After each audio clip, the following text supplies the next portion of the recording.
Two,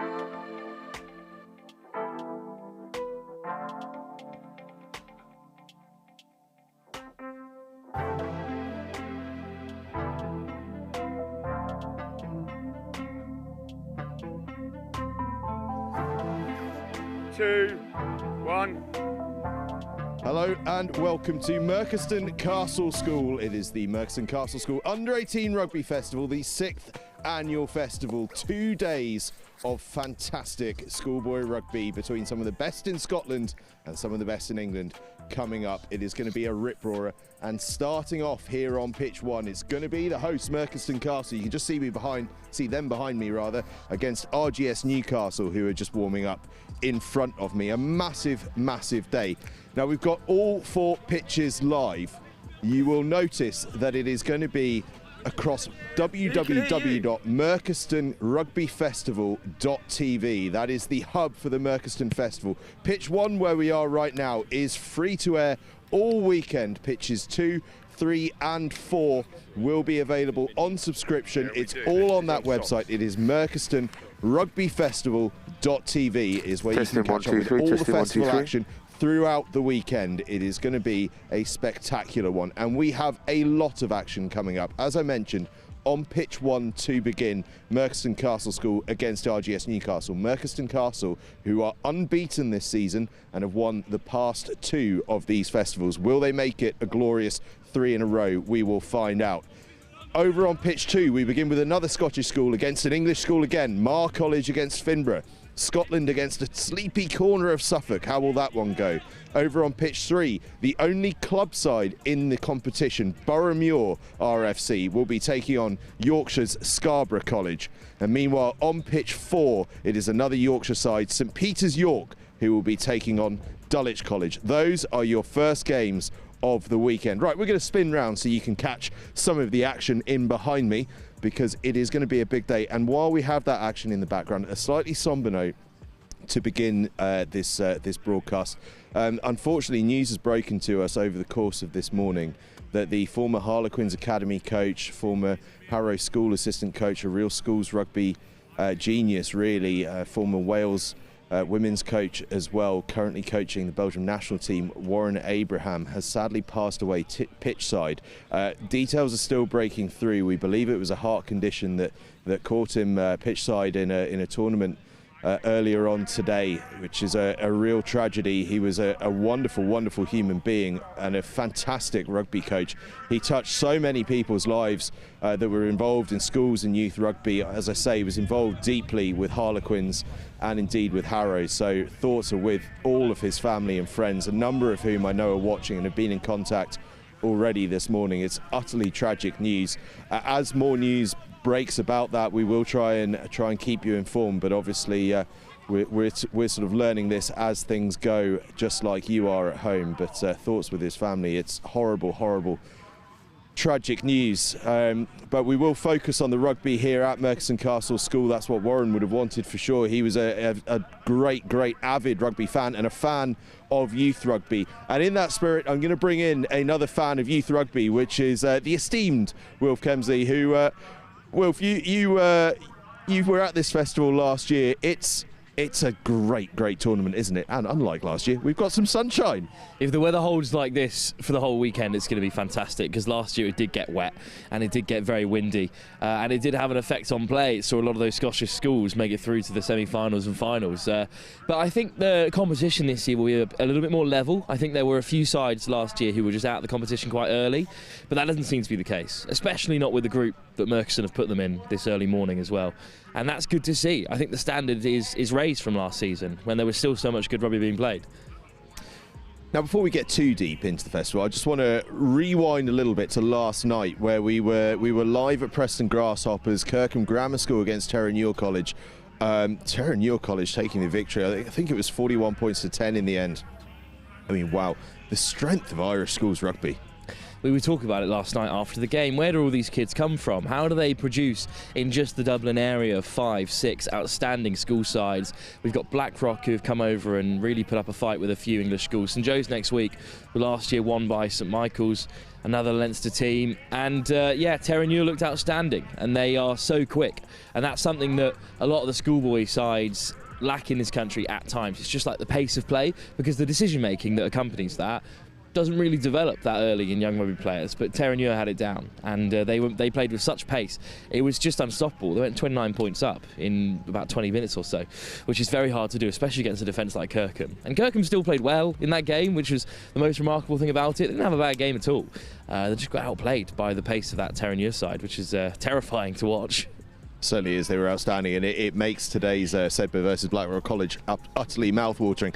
Mouth-watering as well is this competition here, the Merkston Castle School Under-18 Rugby Festival. I mentioned just a couple of moments ago Merkston Castle chasing 3 in a row, which it would be an unbelievable feat, but I tell you what, there's some competition, isn't there? Anyone standing out for you? Has not made it easy for themselves. They've stuck themselves in a group. They've got RGS Newcastle in this first game, which they'll be favourites in, but they've got Durham Cathedral School as well as Sherborne in this pool, and only 2 of those sides can make it through to the trophy.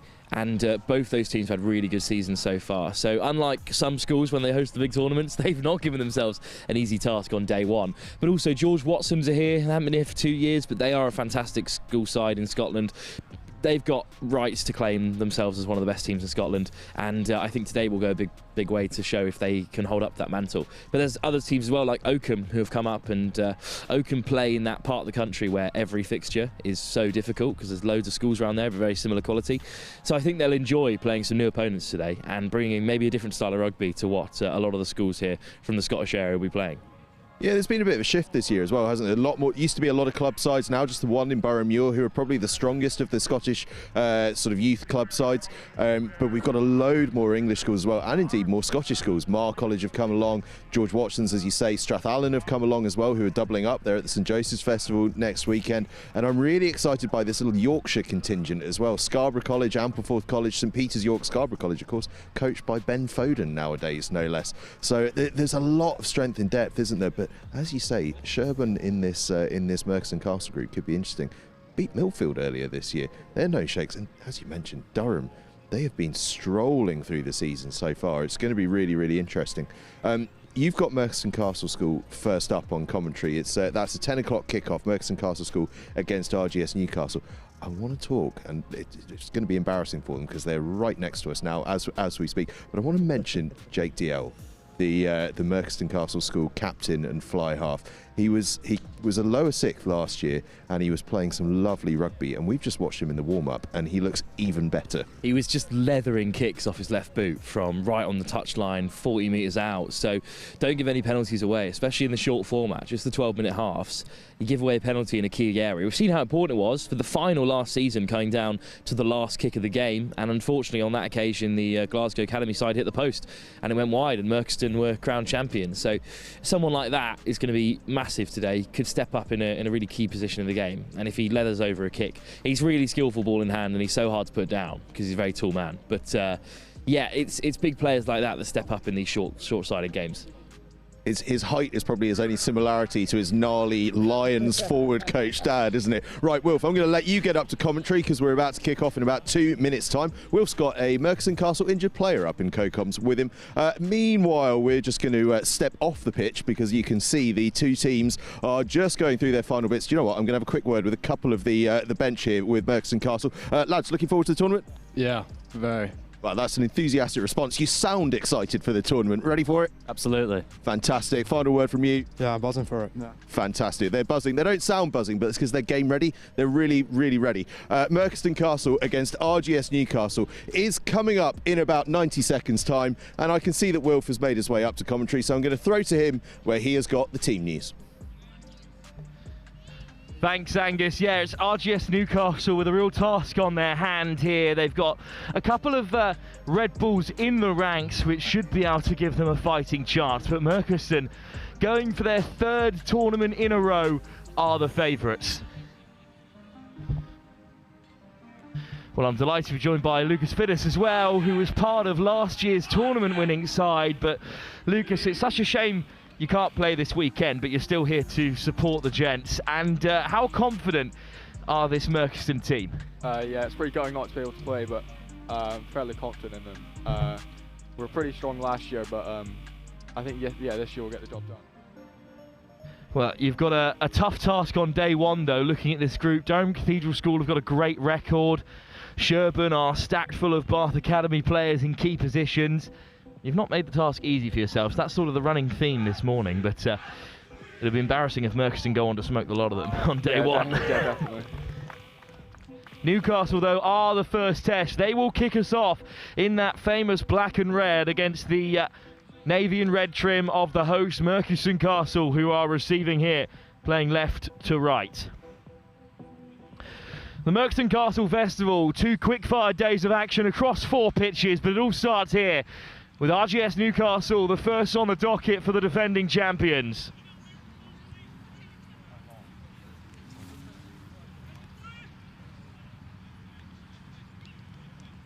Taking their time here from the kickoff. But we know that Merchiston are likely favourites here. But still, it's chipped down range by Ben Beard. Scrum half with the kickoff, and Jack Dale puts plenty on it.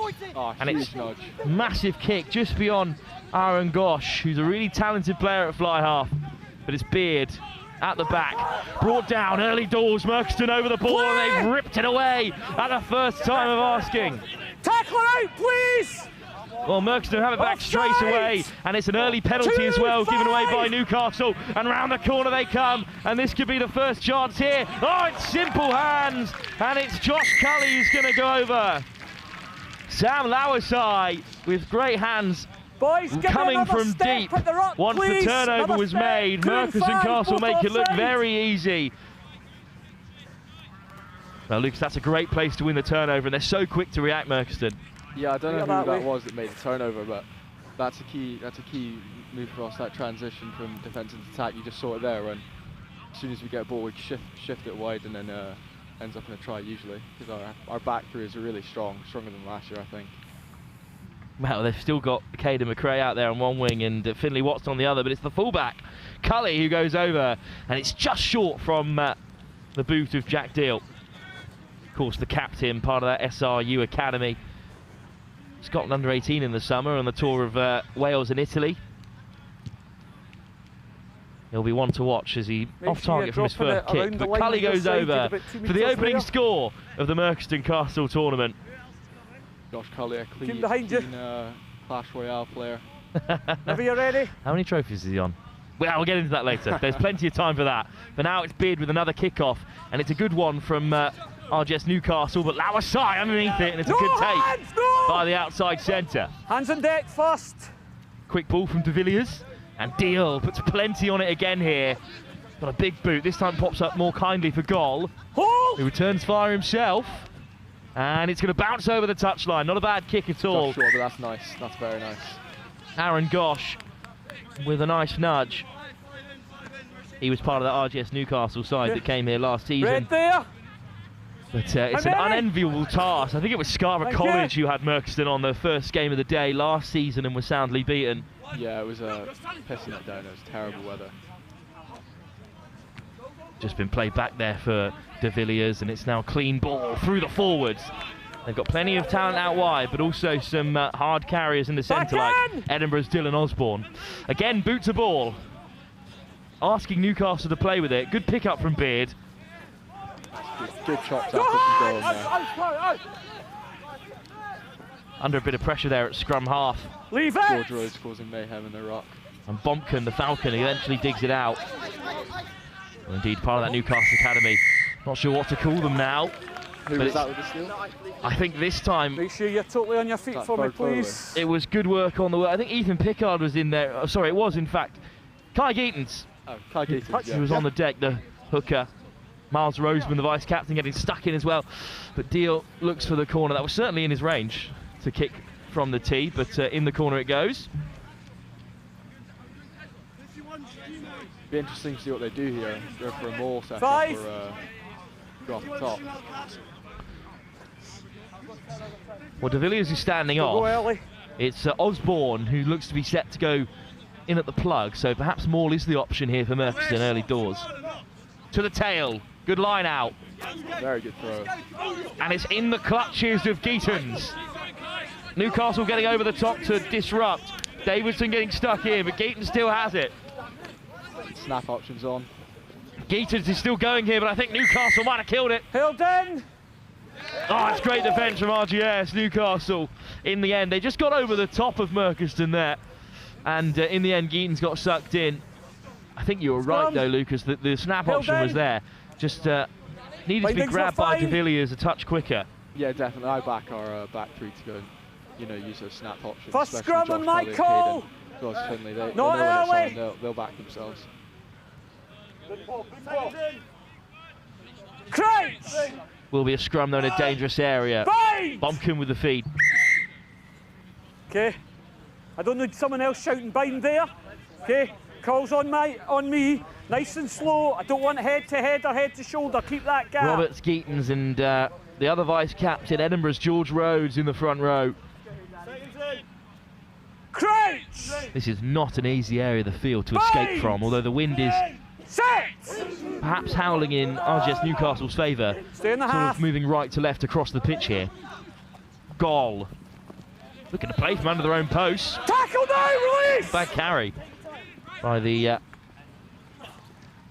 fly half. And here this is the fly half goal, clearing it here, but only as far as Deal on the 22. And Deal, great delay on the pass, and there's no one out wide to mark the 15 channel. So it's a run in for Watson. Yeah, I think that was Caden there. Yeah, seriously fast.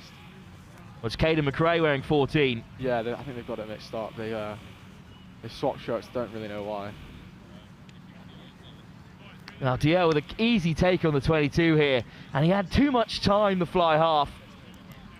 And they've swapped shirts, but it's Caden McRae, the Edinburgh winger, who goes over in the end. Yeah, RGS Newcastle not just filling the field there. It's pretty simple. No one was in the 15, just give it to him. From the scrum, the forwards broke. None of them really fancied heading out wide as DL adds the extras this time. And Murkison Castle lead by 12 in the early stages. Simple finish in the 8th for Caden McRae. You expect a player of his calibre to get over from there.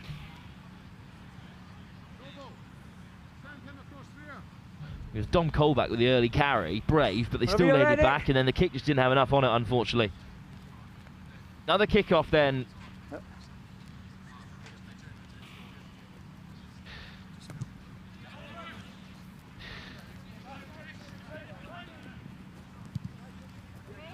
DL with an early clearance again. That tactic, time and time again, employed by Murkison. That's a nice little kick in behind by Aaron Gosh. Hold! Hold! Murkison with a second return kick. This time it should roll into touch. Blue, well, we know please. that DL has that boot on him, but it's every time so far that Murkison have been in their own half, they've cleared the lines. Is that something we're going to see from the side throughout the weekend? Yeah, most likely. Keep the ball out of our half is how we win. Just asking teams to play from their own 22, from their own halfway. Good line out, cleanly taken by Davidson and swung away by Bumpkin. Ooh, good take in midfield, and it's a strong carry as well. Nice offload, but it goes to ground. And the tactic has borne fruit again there. No advantage, knocked on. The boys will take that. Stuck in their own 22, cleared just okay? halfway and you're right. win a scrum. It was a nice carry from Ardesh Sahadevan, and then a thunderous shot from Oscar Dixon. Right, let's get this a bit steadier for me. Here's the nice carry from Sahadevan. Good to see him with ball in hand. Just brushing off Fergus Foley. Much easier said than done. Crouch! Good pressure to win it back for Murkison, and now another platform for them. DL poised at first receiver. De Villiers. DL, good platform. Lawasai in behind. Ball goes to ground.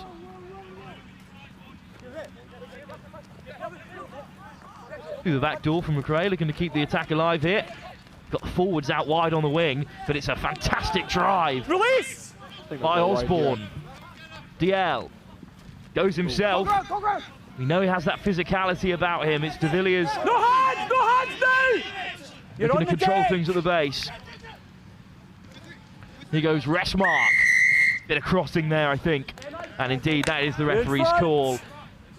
3 men in navy and red looking to drive through the Newcastle line, but just cross their wires a touch there. Red. Himself and the boys, their work rate, they're just running with such aggression. Just you had an arm on the deck, you had an elbow down. Yeah.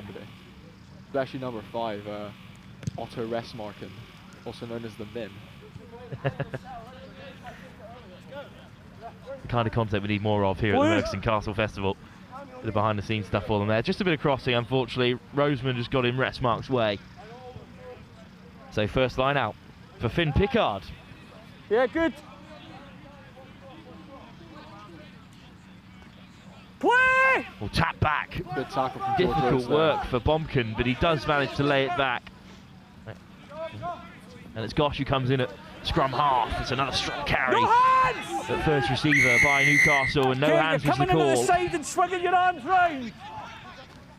So McCaslin wins a free kick. Nice pass from Sahadevan, looking to play quickly. Newcastle. Bumpkin.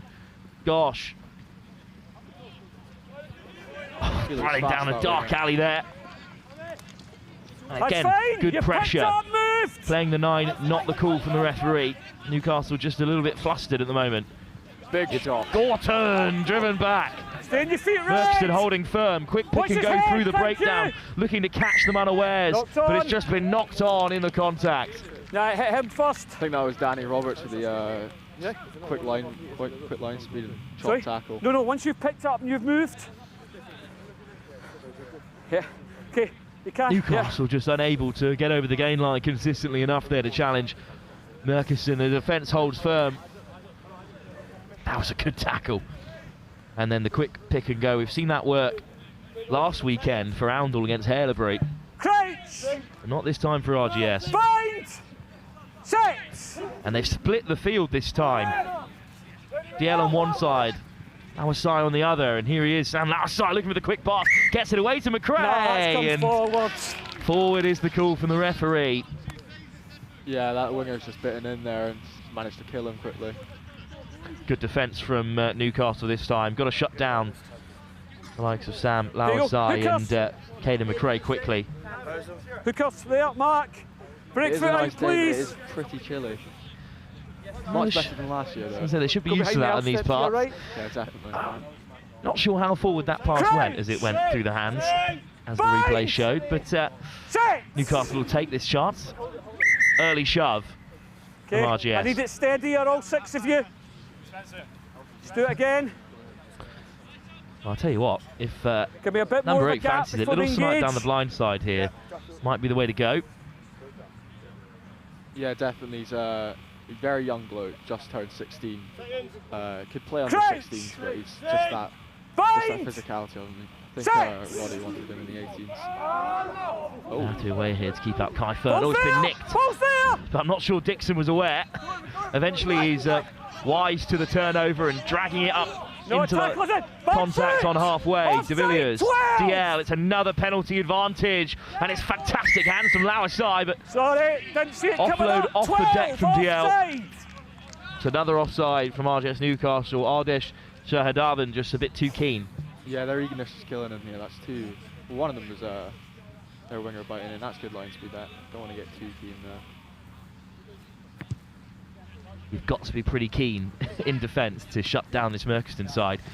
Even then, with the penalty advantage, it was on the left-hand side. Yeah, they got round the corner there. One more pass away, they'd have been gone. Yeah. Right. How many? 6. 6-man line out, so I think another more might be coming. One more, yeah, please. I think so. Hopefully they execute it this time. Dylan Osborne again in at the plug.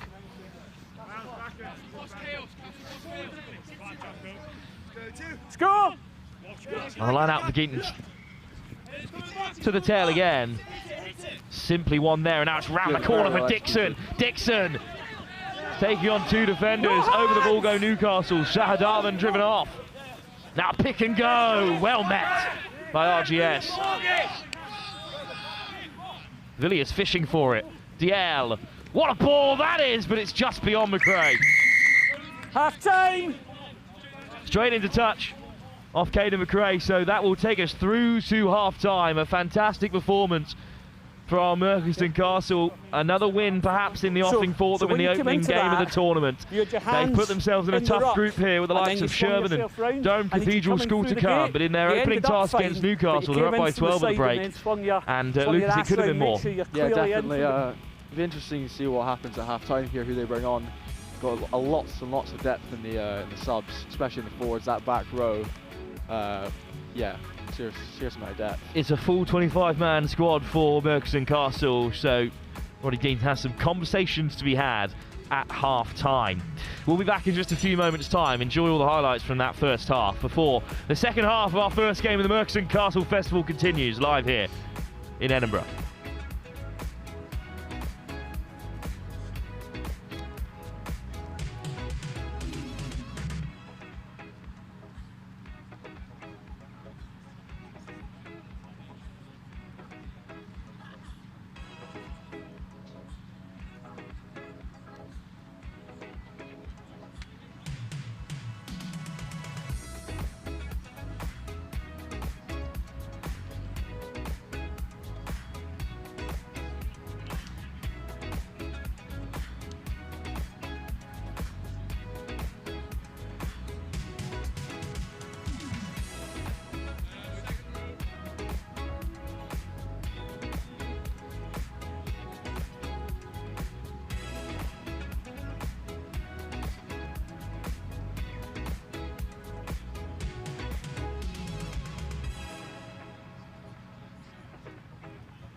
Back then for the second half here, and you predicted it, Lucas. Quite a few changes at half-time.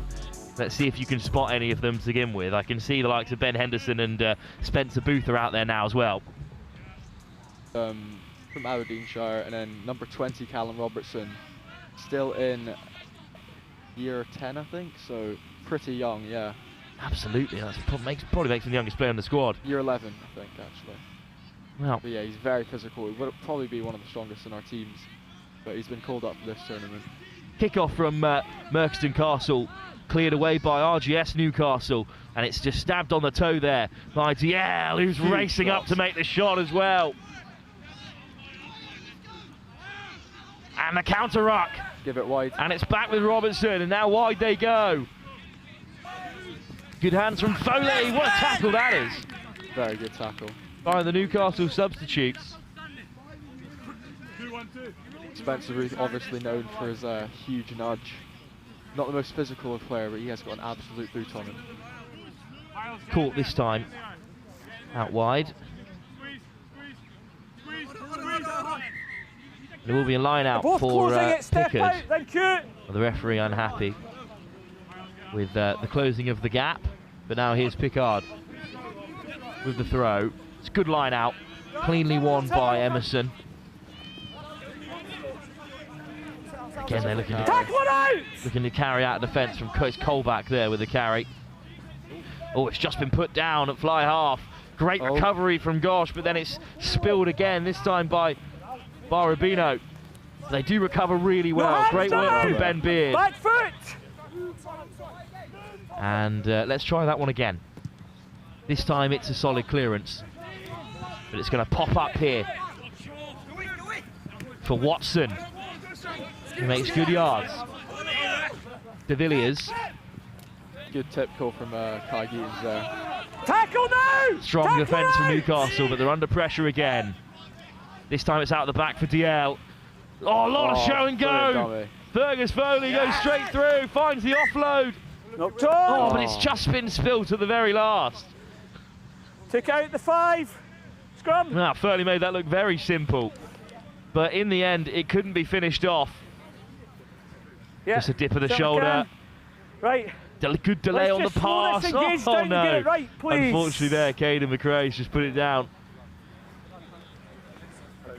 Keep the gap until you can engaged. forgive the winger perhaps for not finishing that one off, having already scored today, but he won't be enjoying himself watching that one back. No, yeah, he often complains about not getting enough. Go behind me, I'll he's step that way. He's been getting plenty today, especially in the 14, 15 minutes. Bind! Set! Scrum for Newcastle. Well, it was stable at the base there. 3, you twist again. But the Edinburgh prop, George Rhodes, has been penalised there for just working a little bit too hard to try and turn that scrum in Merkerston's favour. Yeah, George has he's been working on his scrumming after recent performances, but yeah, it's definitely getting better. Scrumming's not a huge part of his game, it's mainly his line breaks and his carrying, and his offloads, definitely his offloads. Often the case with front row converts. Yeah, so quite a few out the back doors he's tried to pull off. There you go, how many? Notably in our first round of our cup, in the goal zone out the back. Right, come on, Red, let's go, how many? Unfortunately was forward, but 5 in. the effort that counts. It will be a line out for Newcastle in the meantime. Paddy Thompson warming up here, another Sears Clash player. Not as good as Josh Kelly, but I think he's sat around 5 or 6k trophies. That's not bad at all. What a shot that is in midfield, and Foley's going to rip it away. Just been denied this time. Leave it 7. It's good defence again, forcing the clearance from Newcastle. Watson on the take. He's got a man on his outside, and now they're rolling here, Merkerson. Got to keep in field. Good clear out. That's fine, leave it, because tackler's in the way, leave it. Dixon takes it right on the line and is well met in response. On for the crossfield kick here. Miles is screaming. Ball's there! Well, let's see if they can dig it out. De Villiers looking for the dink out the back. Foley, and he has put it in behind, and there's enough on that to reach the winger. Oh, it's been lifted off the deck. Fantastic offload. Surely Merkerston are going to go in from here. Just inches short. Offside! Offside penalty advantage as well, and they do eventually make it over. Back foot there. But that was a lovely kick from Foley. And even then, the try was not finished. It had to be lifted off the deft, a deft touch to get Merkerston in the driving seat in this fixture.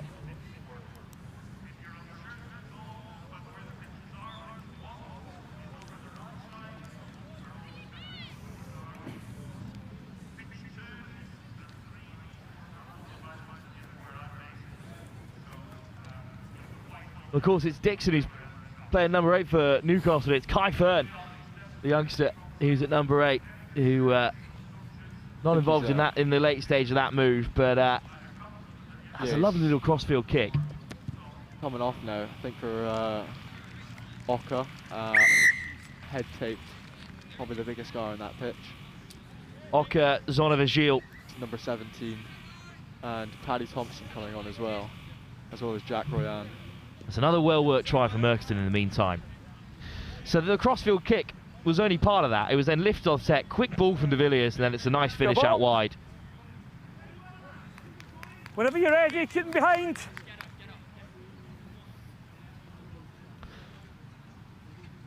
Well, plenty of changes now for Merkerston because I think they know the job is done. Deep kick off to start. Oh. Just juggled and returned straight away. Not a bad exit. Maybe a chance for Newcastle here with possession on halfway. Hold! Gosh looks cross-field. They're going to try and run this, I think. Advantage! Winger advancing! Oh, lovely ball out 14. wide.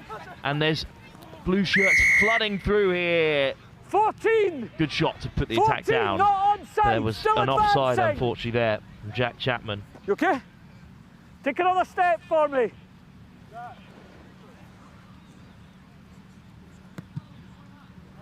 And Fergus Foley with a touch finder. Number 19 coming on, Will Webster. He's forgot his scrum cap, so he's actually having to borrow him today. Didn't quite fit him, but still he'll have a part to play in this latter stage of Merkerston's opener. Very deep squad, as we said. There's so many changes made. That's a fine line out, well taken by Roseman. Oh, it's a big carry. Release now! Tackle out, please! Right in the centre of midfield. That snap ball's on here. Going to try and go for it. Snap is the call, so to the blind side it is. It's Foley, McRae.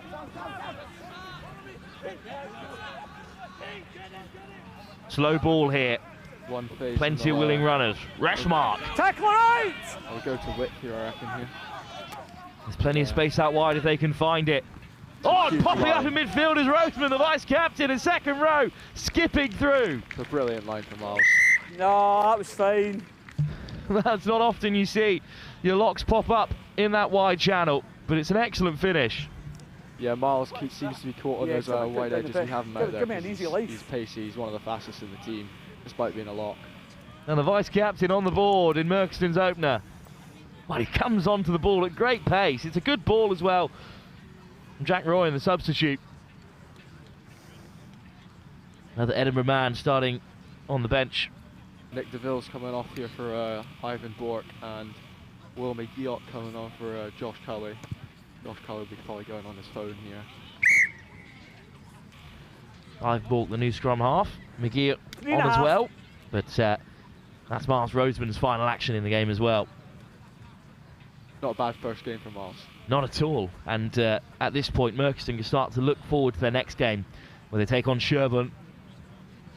Perhaps the longest distance between any two teams at this tournament. Yeah, definitely. Sherborne down near Boroughmuir, aren't they? They're way down south. Berg Foley, I think, knows Sherborne pretty well. It's an excellent kick, but what a take it is from Henderson. Only a young lad, Henderson. Dug out by Bork, and then cleared away. And it's just been caught in the wind here. Brilliant. Just spilt by Gosh, but he has clean ball. Chips it back again. Thank you. Keep coming That's a chaseable kick. Though he's after it. Just been caught in midfield, but it might still come for Henderson, who crashes onto it. Oh, offside! Another penalty for offside. I'll look to go wide here. Ivan Bork through the forwards again. Oh, lovely tip, but it's just behind Reshmark. It's offside! Coming back for the penalty advantage. I think you can't afford to give penalties like that away against Merkston, who look rampant here. Reshmark. Yeah, he's got that anger frustration in him, Reshmark. But he's offside again! Another penalty for offside. Taken in by Webster this time. That eagerness is killing him. Out the back for Foley. Oh, well, that's a fantastic read. Okay. By Jack. Captain. He's been absolutely smashed there, Jack. He's okay, got to work on the offside. Every ruck there. They're halfway up. I need another metre from the whole back line. Go tell them. Oh, Royan just caught out wide there. It was a great read by Chapman, the winger, because one more pass and it would have been a certain try. Right. I think Newcastle lucky to escape the yellow card here. I think Bork's just going to tap and go here. For me, please. Another step. Thank you. That's fine. What have Merkston got in the locker? Direct through the forwards. Pick and go inbound. Here's Reshmark. Good leg drive, good latch. Get Reshmark over the gain line. A lot of numbers on the blind side here. Bork. They're stacked up in the wide channel. Royan. Oh, he's over. Skipper. Himself there. Same again. There were numbers inside and out there for Merkston. It looked a certain try. Next guy will be going for a sit down. And in the end, it is Roy who crashes over to a pile of Newcastle defenders. And this first game just hasn't gone their way. Merkston have looked in excellent form as they hope to defend their championship here. Jack Royan, of course, really good mix with Luca Matheson from last year's our outside centre. Yeah, he's kept along with him pretty well. Not a bad player at all to have got a close connections with. Yeah, Luca's definitely mentored him pretty well. You can tell from his physicality, and I think they know each other pretty well outside of school as well. Plenty of history in Merkston's rugby, plenty of players to learn from. It's Royan with a good finish. So still time though for Newcastle to get into this contest and take something into their next game. Just one more play perhaps for Beard. Another fantastic kickoff from Beard, but just not enough intensity in the chase. And the kick return. It's got plenty of yards behind it. Gosh, Oh, it's just straight out, unfortunately, there. But Newcastle will not be punished because that's time in our opening game here at the Murchison Castle Festival. Just like last year, it's a dominant win in game 1 for the hosts. In the end, 33-0. They are the victors, and it's the perfect start for the defending champions, going for a hat-trick of trophies here on home soil. Well, Lucas, thanks for joining us. We'll definitely have you back throughout the day if you fancy it, but best of luck for Murchison in their next game. A fantastic result for the home team. RGS Newcastle with work to do because there are 2 other excellent sides awaiting them in this group in Durham and Sherborne. Well, there is little time to rest in this tournament. It is relentless because in 15 minutes time it's another great game between Scottish and English side. It's Ampleforth College taking on the other side with a claim to be perhaps the finest that Scotland have to offer. George Watson's. That's our next game, due to kick off at 10:45 on Next Gen Live here in Edinburgh. You can, oh that's right, I've got to do that.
Welcome back. Wow, what a first performance from Merchiston Castle School. They are off to an absolute flyer. And I tell you what, we've got another Scottish superstar coming up on this pitch in about 8 minutes time, 7 minutes time, something like that. It's 10:45 kickoff. George Watson's College, who aren't actually on the field, up against Ampleforth College over there. Now, Ampleforth College, for those of you that don't know about Ampleforth College, back in the late 80s, early 90s, one of the greatest school teams on earth. You might remember they're one of the few teams that's actually done the double of winning both the festival and the Open at the Howden Rossum Park National School Sevens.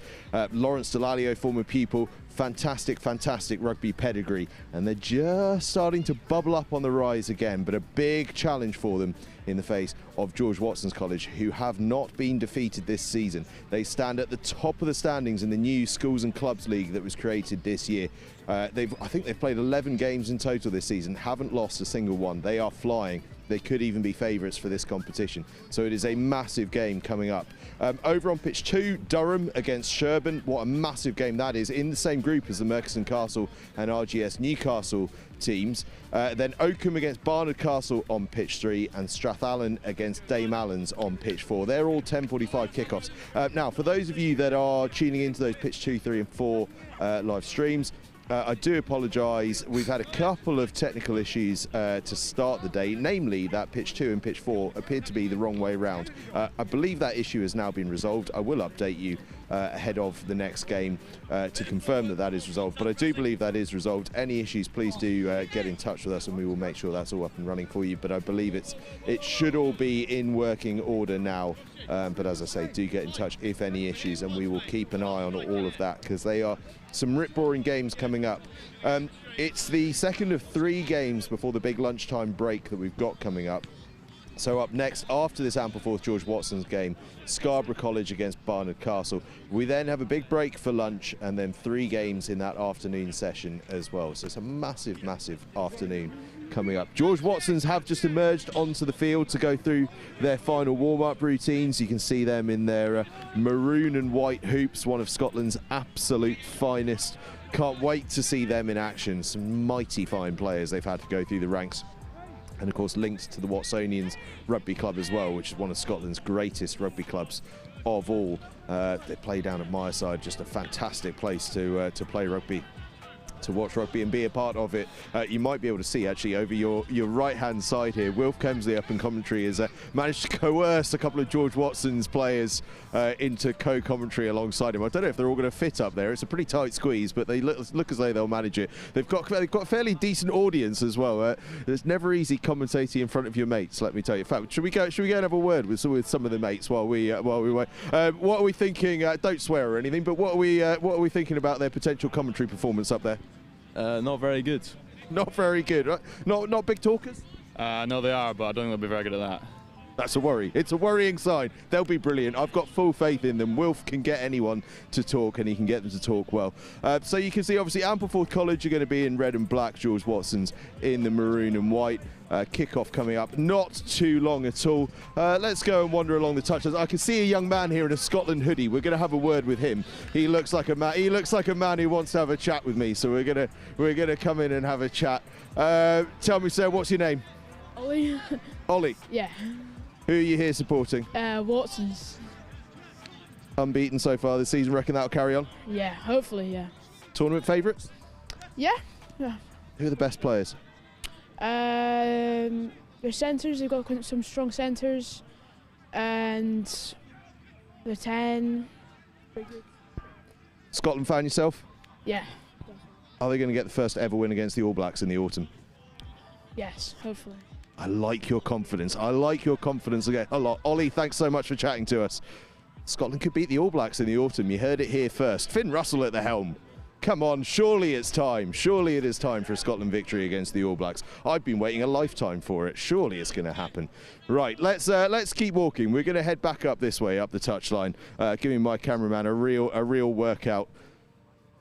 But we'll keep him moving. Oh, he's doing well. He's doing very well. Right, who is there to talk to? We've got a young lady down here who's doing handstands. She doesn't look like she wants to chat though, so we won't pester her too much.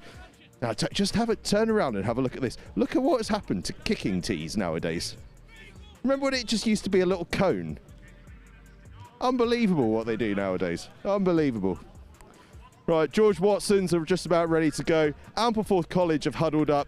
Wilf Kemsey looks to me as though he is ready to start chatting away to his co-commentators, so I'm going to throw up to Wilf for George Watson's College against Ampleforth College. Game 2 here on Pitch 1.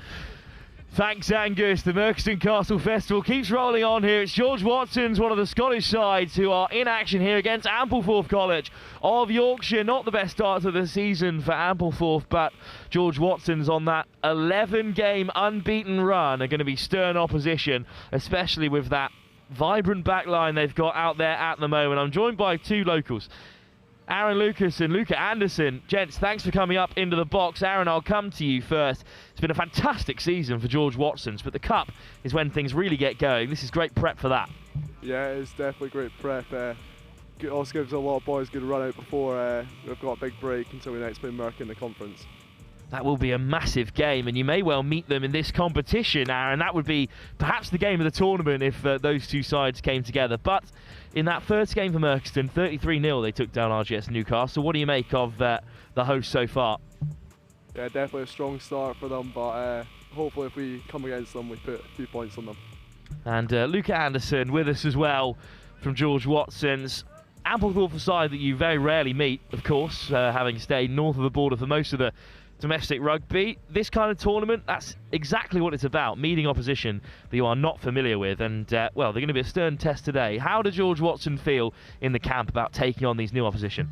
Yeah, the boys will feel really positive and looking forward to it. Big few weeks for us. Ampleforth will be a good side, but good to get the win. And a new team coming together, but coming together to win. Ampleforth led by Ambrose Reid in the chant, and they are set and ready to go. It'll be George Watson who are kicking off in that brown and white, playing from left to right in this first half. Ampleforth in RGS colours, the black and red. A couple of big carriers in there like Guy Butler.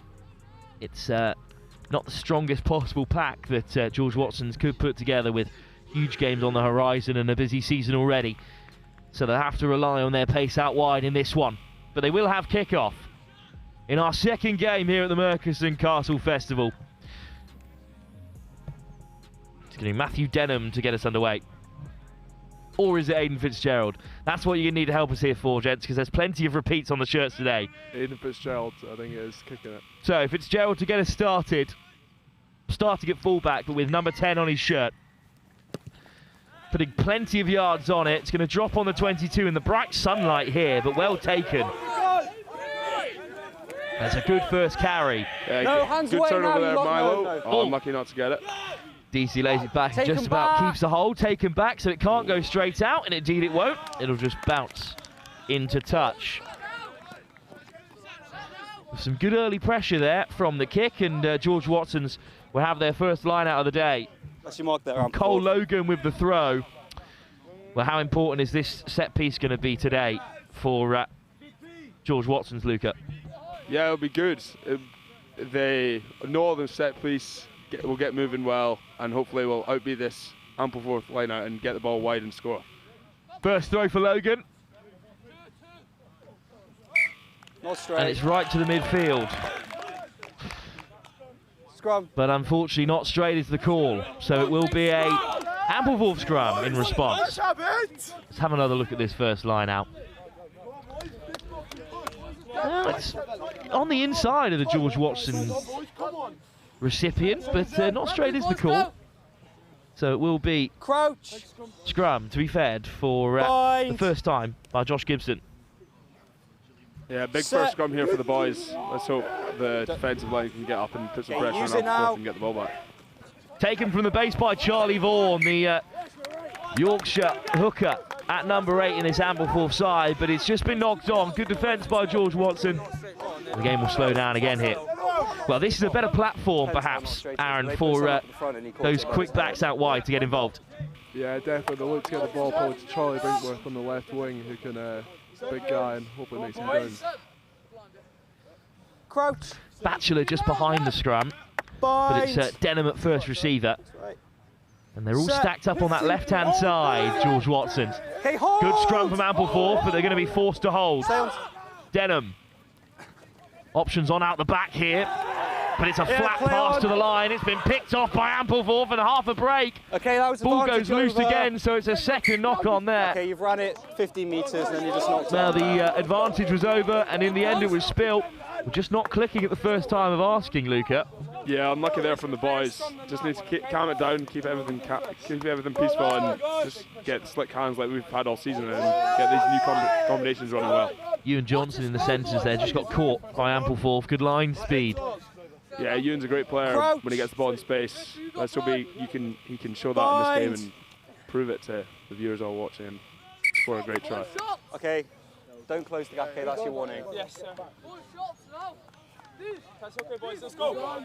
Come on forwards. So another scrum for Ampleforth. It's been their area of the game so far. Reed and Butler leading the charge. Bind. I can't let you bind there, okay? Failure to bind. Free kick for the Yorkshireman. Mark's here. Mark's Well, here. tapped off the mark. A strong call of no from the skipper. So instead, Gibson's going to look for the corner. But instead, there is the tap, and it's a fine carry from Bell. And there's a nice offload for Reed. Good tackle. Here goes Brass. Excellent chop tackle. Hint of a turnover there. But instead, it's Bell on another charge. Yeah, got back off. Well met by Cole Logan. And then knocks on. Great defence from George Watson's College under real pressure there from Ampleforth. Well, they've certainly selected the area of the game they're going to look to try and dominate, the one-up runners. But as he tried to regather their Bell, it's just been locked on. Yeah, really good first defensive set from the boys. Great chop tackle by Henry McRae to force the knock on. And looking forward to seeing this. Hopefully they can get the ball wide and George Watson's with the feed. Scullion. Oh no! Okay, use it now. And it is Scullion whipping it away. Go on, Flynn. Might look to play from this area. Good Off break. goes Flynn Good break, McBomb. Flynn. And it's Flynn for Bomb still going. Work back, Ampleforth. Excellent carry by the centre. Okay, ball lost now. Really good run there by Flynn McComb.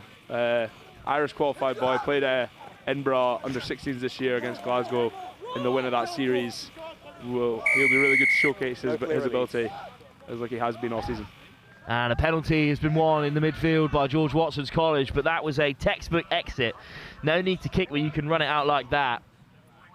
George McComb, the great carry, and then it's going to be hit towards touch. Great kick from Matthew, another player who played Edinburgh under-16s this last year in May time. Will be really good as well for him to showcase his ability. Matthew Denham with a good kick. Another line out. Cole Logan. That's the outside. Last one didn't go to plan in this very area. Still level after 5 minutes here.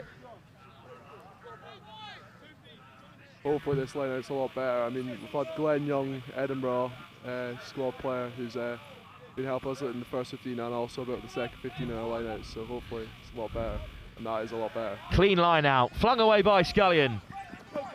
And Denham hands it off. It's a nice carry from Great Murray. carry there from Hector Murray.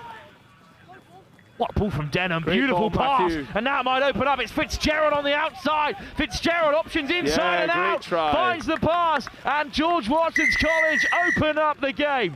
What a ball from Matthew Denham. Aidan Fitzgerald was showing his lightning quick speed running down that wing. Gives a great inside ball to Ewan Johnson to finish it off. Really good from the boys. They had 15s inside and out with Batchelor on one side, Johnson on the other. This pass from Matthew Denham, outstanding. Cut out 4 defenders, got on the outside of the Ampleforth winger. And then Johnson, like any good outside centre, threw on the support line to open up the score. Just this one step out 10. Excellent platform, won through that great line break from inside their own 5-metre channel. Kicked into touch, just 3 phases or so to create this opportunity. And that's why George Watson's College remain undefeated 11 games into the season.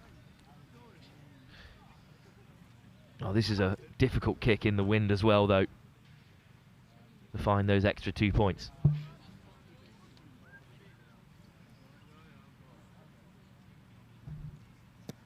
Well, it's got the legs, but it's just wide of the right-hand upright. So it remained just 5 apiece. Just 5-0 in favour for George Watson's.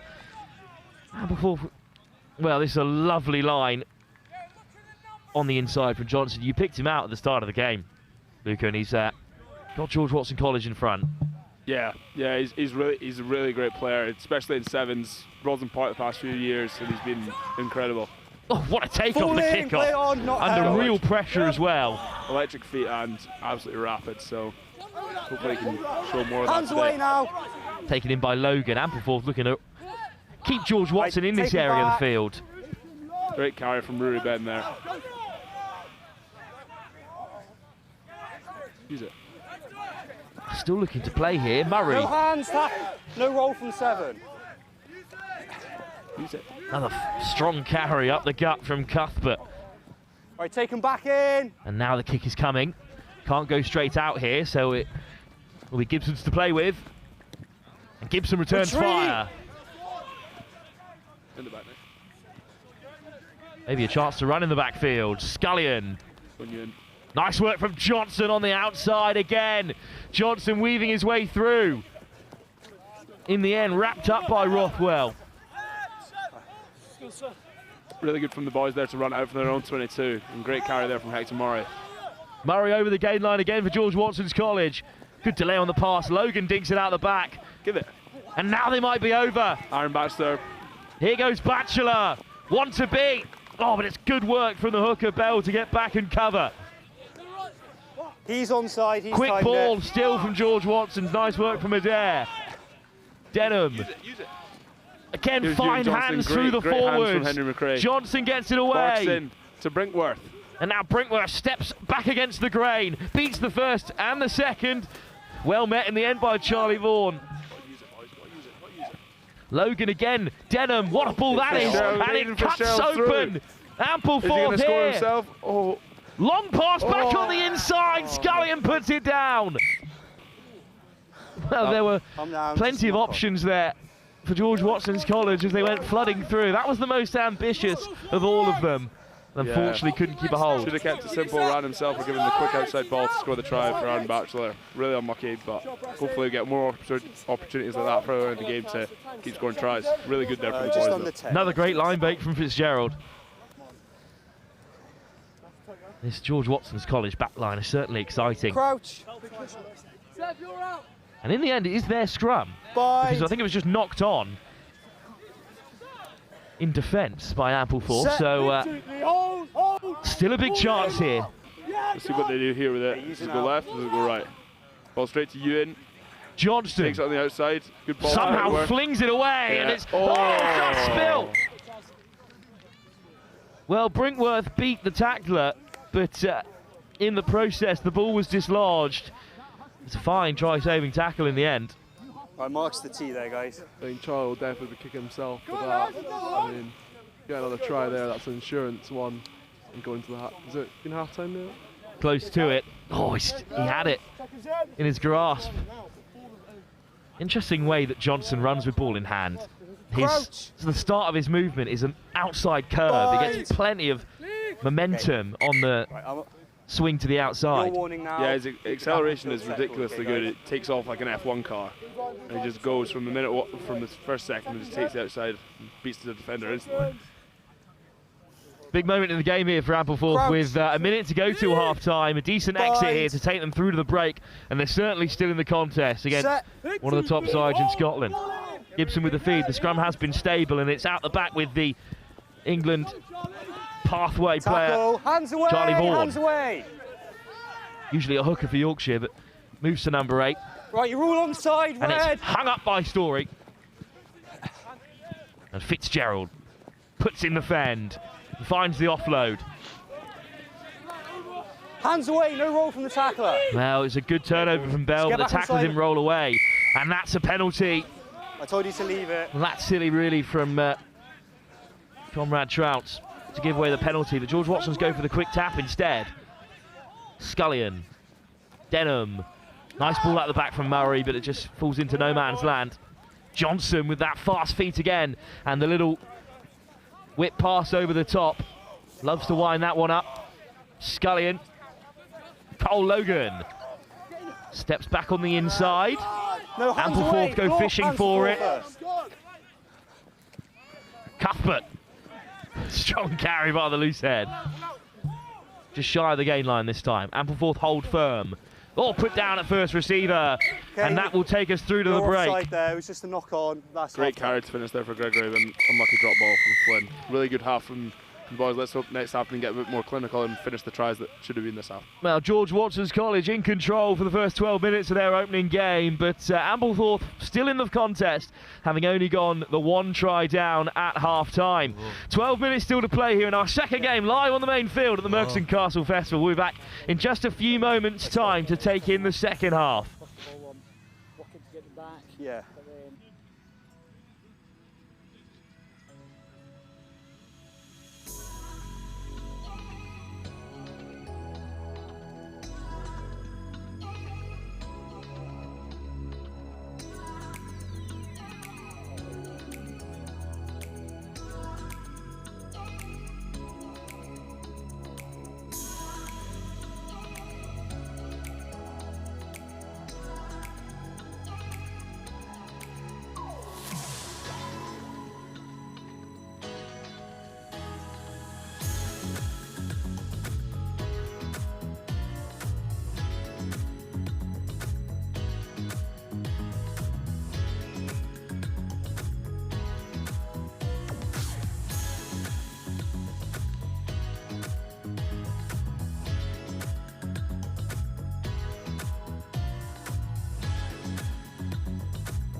Well, it's an Ampleforth kickoff to get the second half underway. Good take by Murray, but a great turnover.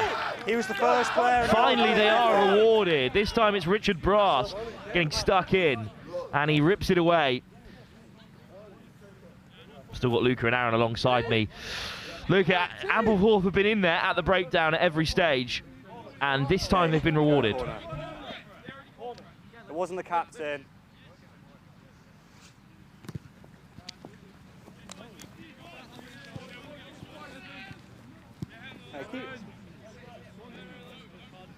Hey, that's your mark there, guys. Good kick into the corner by Gibson. Now chance for Ampleforth. First half that all went George Watson's way, but they are under threat here. Try line, try line. Charles Bell with the throw. Oh, just overthrown. And I think in the end it's been recovered by George Watson's, and at first receiver there chopped down, but a chance for them to clear. Well, Fitzgerald looks to go wide instead, and finally it's boot to ball. It's a contest there. In the end it was allowed to bounce, but it has come back Ampleforth's way. Yes, that's stripped in the tackle. No, hands away now. But it's Cuthbert who's managed to rip it away, and now there might be a chance here, but good defence from Ampleforth. It needed to be solid, and in the end they've won it back again. Good work from Richard Brass. Second turnover he's forced in 2 phases. Well, a couple of changes, as you said, Luca, but George Watson's just lost a bit of composure here.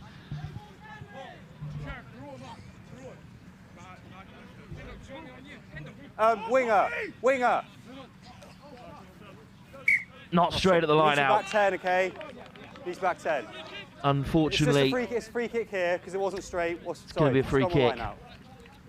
Well, it was into the clutches of Harry Fletcher at the back of the line out, which it really shouldn't have been, since he wasn't going up in the air. So not straight as the call. When you're blindside winger, make sure you're back 10, okay? Yeah.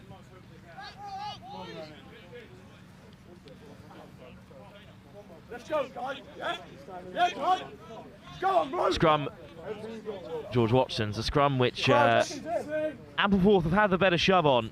Bind. Scully in with the feed. Set. Okay, and the angle doesn't look right there for Ampleforth, so George Watson gets it away. Fitzgerald's moved to fly half. That's backwards. It's always gone backwards here, so Johnson still weaving his way through, somehow gets the ball away. Oh, put down a second time, and this time it is forward. It's just a scrum, it's just a scrum, it's just a scrum. Well, no one's that keen to keep possession of the ball, it seems.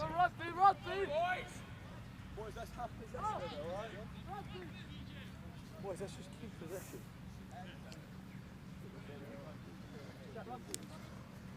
Robbie Murray's moved to 12, part of a rugbying family we were saying at the break. Crouch.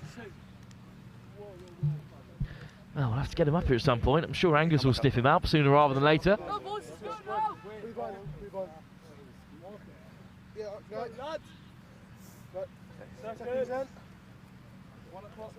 Crouch.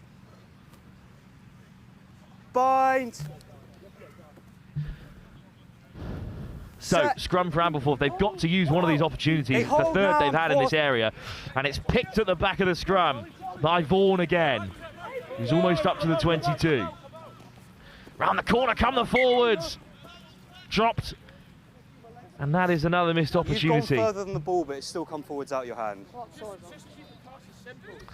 the second half's come to a bit of a standstill, Aaron. George Watson's have the lead, can't seem to get out their own half, but Ampleforth aren't punishing at the moment. Hands, even though it's gone backwards in relation to him.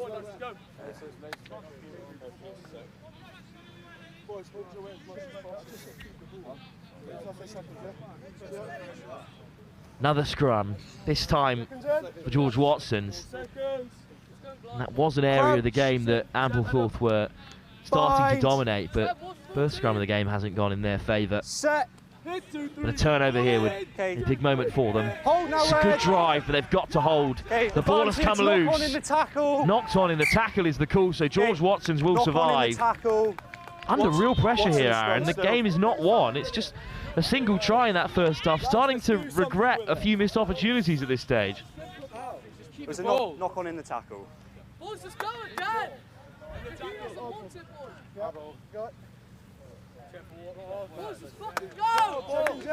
So Watson's scrum was a knock on in the tackle. This is not an easy group, although George Watson's are perhaps the favourites in it. Marr College, another Scottish side, alongside Finborough as well, who've had some tough games this season, Finborough, but they've been battle-hardened by those results. So this is one of those groups which is difficult to call. George Watson's in the run-up were the favourites, but in this performance, they've looked bright at times, but haven't really wowed us as of yet. It's that lightning-quick back line that could be opening up here. Oh, what a shot that is! As you said, Luca, could have been high, but I think it's just the angle of the run. Yep, happy with the tackle. Ball in one hand, it came flying in. And again, Ampleforth have it back, but how many more chances do they want in this area of the field before they start to string a few phases together? Again, top defence. There's great work ethic out there. They've got to string something together here. Middle of the line out, good contest. But it is Ampleforth, and Gibson picks out Brass with a strong run at first receiver. put down by Vaughan. And it's gone forward First again. knock on, second knock on. Scrum Watsons.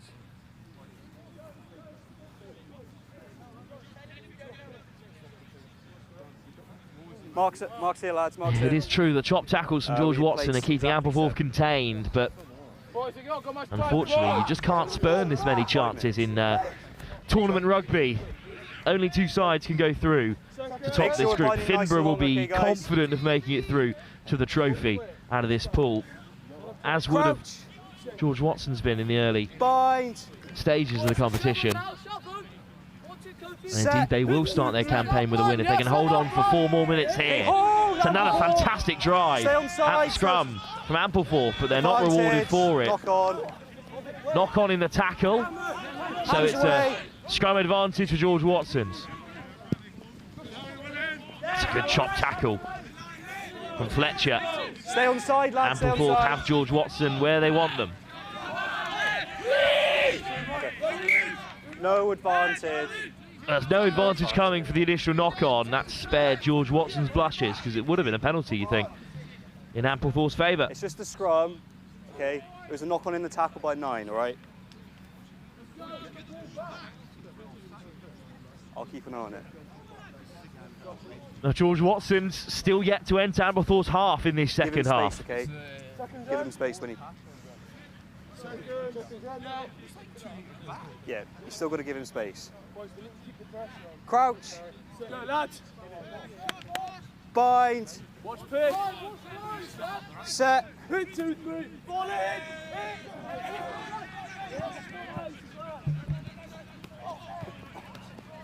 Well, it's a line break here for George Watson's from the base of the scrum. Chipped ahead. No, he's taking it back in. He's taking it back in. Well, attempting to call the mark, but again, what a way to break into Ampleforth's half for the first time. So it can go. In this second period of 12. And the clearance kick, they do have it back. Nice step in the backfield. Right, stay on side there, boys. Stay on now side. Ampleforth have managed to regather themselves. No, hands away now. Stevens with a strong carry. Fitzgerald, oh, great line speed from Vaughan, putting in the chop. And it's a penalty for Ampleforth. Hang on. Time's off, time's off. Time off, because the George Watson man's gone down a little uncomfortably there. Excellent turnover. One was onside, I was right in line with it. He's timed it really well. The time's off, yeah.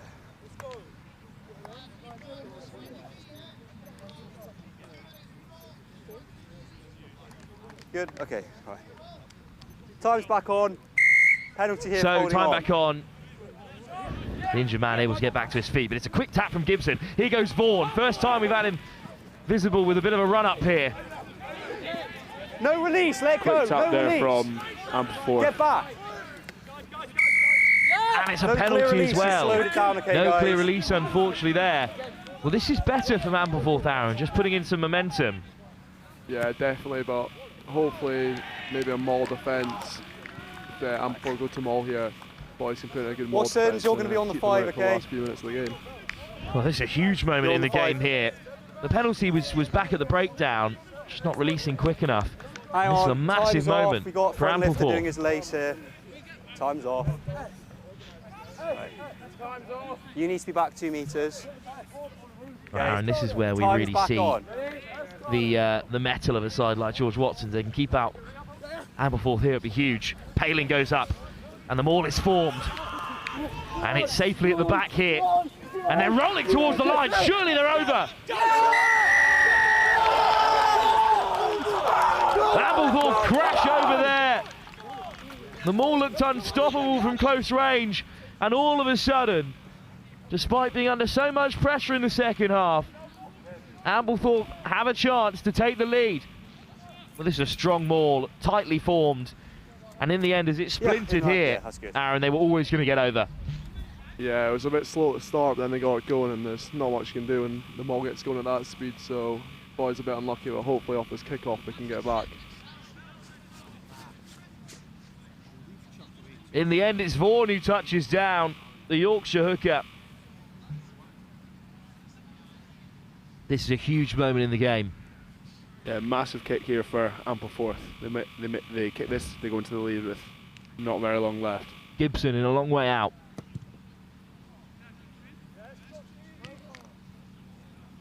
Flag goes up. What a kick. Goodness, what a nudge that was. Under so much pressure. And all of a sudden, Ampleforth take the lead. Vaughan was never giving that one up. Great kick there from Ampleforth. Let's hope we can secure the ball back with only a minute left on the clock and score a try, or even a drop goal would do it. Now George Watson's will be disappointed with this result, having had so many chances. But Ampleforth took theirs when it finally came, after knocking on the door time and time again in this second half. It's a clean take off the kickoff, and now they've just got a minute or so to kill the ball. Gibson, whose kick may have won them the game. Bit isolated there. Good recovery from Reed. Strong pick and go, but they can't be stripped. Well, the game will be back on again here. Another strong carry through the forwards. No hands. All lost. 30 seconds or so to go here. It's Butler. Just need a penalty here to get the ball back. Stay on side, guys. Great one-out runners for Ampleforth, though. Really making the game line off every carry. George Watson's get after it in a breakdown penalty. Great boys. The Scots really have it back again. Really good from Charlie Heffel there, winning the turnover. We're in the red. Well, we're in the red, says the referee.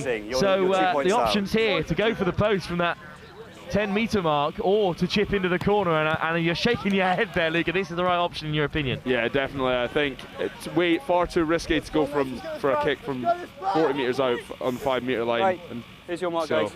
hopefully we can get a good set here and we're in the red. Possibly even a drop goal, no try. So it is a line out. Sorry? Just inside that 22 of Ampleforth. We are over time here. Watson's, so there is numbers, just guys. one shot left for George Watson's College, who have led for 22 of the 24 minutes in this game. Logan with the throw. Big set needed here for the boys. No Great realistic throw. compete. Fantastic line out, and the chance is still on. Backwards from first receiver. Down go George Watson's. Not held, and a strong clear out it needed to be. Fitzgerald. What can he create? Go on, AB. Batchelor on the outside. Batchelor flings it back inside. Keep it in. It's still a knock-on advantage, but they can't use it here. Johnson now have to create something on their own. Flick through the cat flap. How on earth have George Watson's kept it alive? Great tackle. What a hit! Great tackle. No, leave it now. Leave it now. Big shot and the counter ruck as well. Through the forwards this time. It's a great carry. Hands away now. In your held. They've got to keep the ball alive. George Watson's 2 behind in overtime here. Fitzgerald overcooked it, and Ampleforth has won the game. Really unlucky there. Well played, guys. One of the strangest games of rugby we've seen this season. George Watson's College dominated the first half, but after the break, they were hemmed in by Ampleforth, who eventually took their chance when it came. And a mighty conversion from Josh Gibson has sealed their fate. And unfortunately, the group favourites coming into the tournament here have fallen at the first hurdle. Still a chance for them to get back into the competition with their next game. But Finborough and Marr College now licking their lips. George Watson's first defeat of the season. Fair to say, it was an interesting game. They certainly had chances, but Luca, they just couldn't take them. Yeah, really in that first half, they had 4 or 5 chances that we really should have taken. Scored one, then Charlie Brinkworth unluckily dropped it in the corner, and then Aidan threw an unlucky pass over the head of Nick Scullion to not score a try. So we should have had that game finished by half-time and won, but missed opportunities, missed chances, led to Ampleforth coming back and scoring a try in the last minute and then having a great kick to win. No, George Watson's will come back fighting in the next game, having performed so well. They've certainly got some excellent talents in the back line. Gents, thank you both so much for joining us, and best of luck throughout the rest of the competition. Cheers, thank you. Well, that will bring us to the end of our second game. A win for Ampleforth. They've still got work to do with Marr College and Finborough on the horizon. There's 15 minutes till our next game. Scarborough College are back against Barney Castle, 2 sides who know the Murchison Castle Festival very well. That's the next game due to kick off at 11:30. Yeah, when it's an end game after your kick, I'll put 7 seconds.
A bit of a heartbreaker for George Watson's College, maybe not. Heartbreaker for George Watson's College. Sorry, the perils of live TV, which I will speak about in a few moments' time. But before that, speaking of Jack Brown here, Jack, I saw you there just consoling your younger brother. Heartbreaking defeat for George Watson's, but God, gutsy. Yeah, it was. I mean, if anything, just teaches lads how clinical they need to be at this level. I think we had 2 or 3 in the first half where another day we'd want to finish them off and we'd be 15, 20 points up. But, you know, that's what the lessons are for. We've got 2 more games today, so hopefully we can take those lessons into those games. And sort of looking at yourself, I mean, obviously stepping into the pro game post school, what was that transition like for you? It was quite big transition, I'd have to say. Just the speed of the game, the speed thought process, I'd say, are the 2 main things I took from it. Just the ability to be able to think and move at the speed that the seniors are playing at. But thankfully, like training's really good for it. Obviously, you train all week, so you do get used to it. And then when it gets to game time, you know, you're surrounded by lads that are all there supporting you, so it's good. It's good. And how is life at Edinburgh? It's really good. Had obviously, result-wise, not the best start to the season, but it is early doors. We've got plenty of time to turn it around. Personally, just happy to get the opportunity I got against Zebra, hoping for more opportunities later in the year, but just biding my time, really. Yeah, absolutely, and hopefully a couple of George Watson's boys joining you perhaps next year. Absolutely, the school's got lots of young talent, lots of boys coming through, and then I'm obviously in the academy with some boys that were years above me at school, so the school's always very good at the pathway process, so definitely a few more boys to join, I imagine. So the big day for George Watson's. I mean, there'll be 11 games undefeated, I think it is. So it's sort of including a bit of pre-season as well. So that's the first sort of setback of this season. What were the messages to the lads after that? Just, well, I mean, the squad we've got here is mixed. There's a fair few boys that'll be playing the first bit of first team rugby, so I mean, I think we were saying that's the first time that group's really played together. So to play, especially in the first half, some of the rugby we played, we're very happy with. But you know, it's a bit of a setback. But these competitions, there's loads of games. There might be little setbacks, but it's how we get back on the horse and get after it these last 2 games of the day. Edinburgh hat back on. Best player in training, Darcy Graham, I'm imagining. Darcy's definitely up there. There's loads. I mean, I could list off many. Wes Gooson's very good in training. Obviously, same position as me. I like to take my learnings off him and then just take as much knowledge off Darcy, and Wes. I mean, the list goes on with the back 3 talent we've got that I could take lessons off. So, good people to train with, I must say. Not too bad at all. Jack, thanks so much for talking to us. Thank you very much. Cheers. Jack Brown there, Edinburgh superstar and former George Watson's man himself. Right, not too long until we get back underway with the rugby. I mentioned to you prior to this game that we were offering our sincere apologies for a couple of technical issues that have been affecting pitches 2, 3 and 4. I am assured that pitch 2 will be resolved. There was some sort of tech issue. I'm not the man to ask a tech question to, but some sort of tech issue which I believe will be resolved any moment now, and I believe the pitches should all be absolutely fine on pitches 3 and 4. But as I say, any issues, do please keep getting in touch. Between games, I'm working through my emails to get back to you, but we are confident of everything getting back up and running any moment now. On the field, on the rugby front, it's back up and running on pitch 1 here in a few moments' time. Scarborough College against Barnard Castle. Now, this is an interesting one off field because the 2 coaches of these sides, Lee Dixon at Barnard Castle and Ben Foden at Scarborough College, are of course former Northampton Saints and England teammates. So that is going to be a pretty tasty affair off the pitch.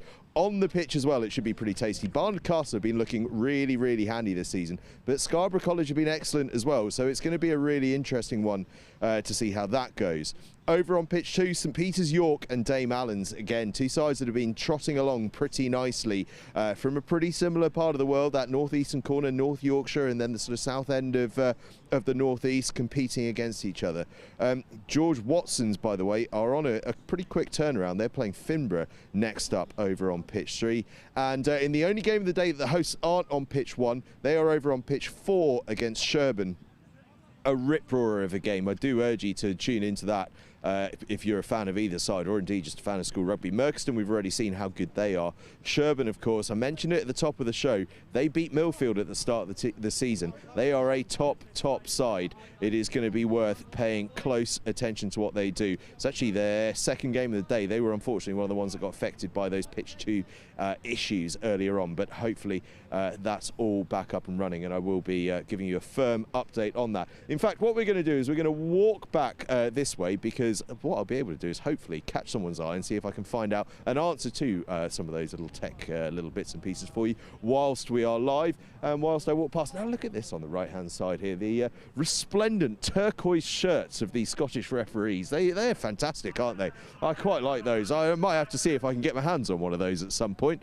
Wilf Kemsley's not up in comms, so I'm going to keep chatting away. I might have to jump up there myself. I wonder where he's gone.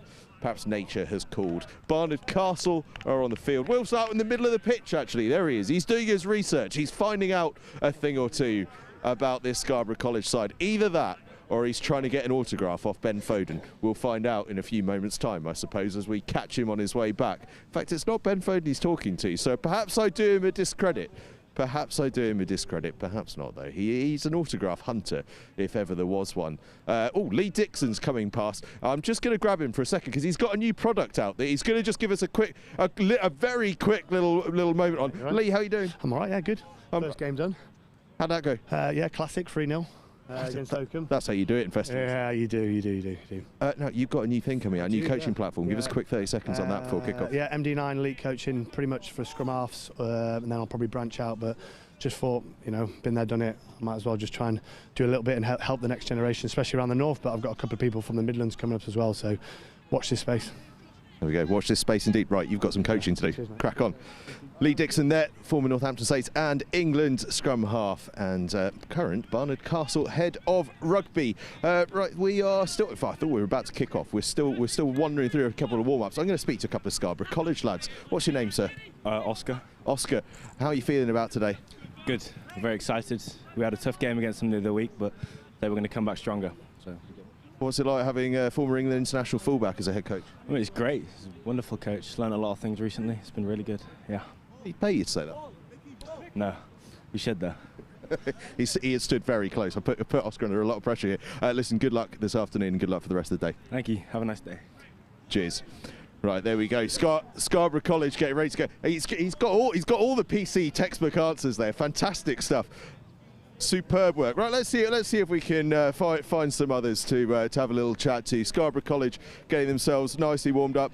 In fact, do you know what? I'm going to waft a microphone in front of Wilf, who's, I told you he was trying to get a signature off Ben Foden. He's trying to get one off Lee Dixon now. In fact, he's so engrossed in autograph hunting that I'm going to have to let him be. Deary me, terrible. He's absolutely trying. Right, do you know what? As we wait for kickoff, we are going to go and have a little chat with Ben Foden. Sorry, I'm getting the step count up on my cameraman here.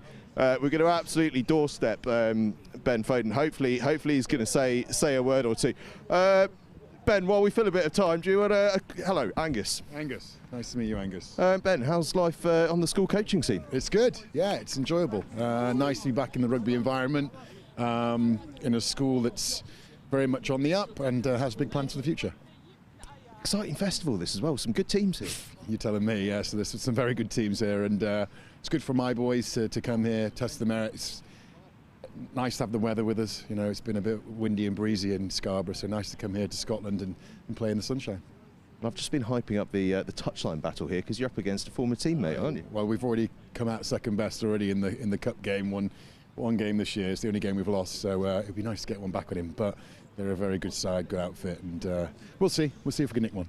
3-0 their last game, they told me. Yeah, well, I just said to Dicko that was a good result, because that was a big old bruising Oakham side, so they did well to come on the right side of that one. So they're a good outfit. We know what we're up against. Hopefully our boys front up and can give them a bit of payback.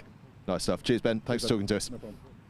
Ben Foden there, head of rugby here at Scarborough College. Right, we are going to whiz right around now and head back up towards halfway, because we can't be far off kick-off now, not least because the two teams have huddled up. We've got nice long gaps between games, haven't we? Loads and loads of time to be able to chat and meet a few faces. As I say, let me just run you through those fixtures before I throw up to Wilf and commentary. Scarborough College against Barnard Castle here on pitch 1. Over on pitch 2, it's St Peter's York against Dame Allan's School. Pitch 3, Finborough against George Watson's College, who are looking to bounce back quickly from that heartbreaking defeat in the last play for Ampleforth College. Shout out to Ampleforth College, by the way. What a result that is for them.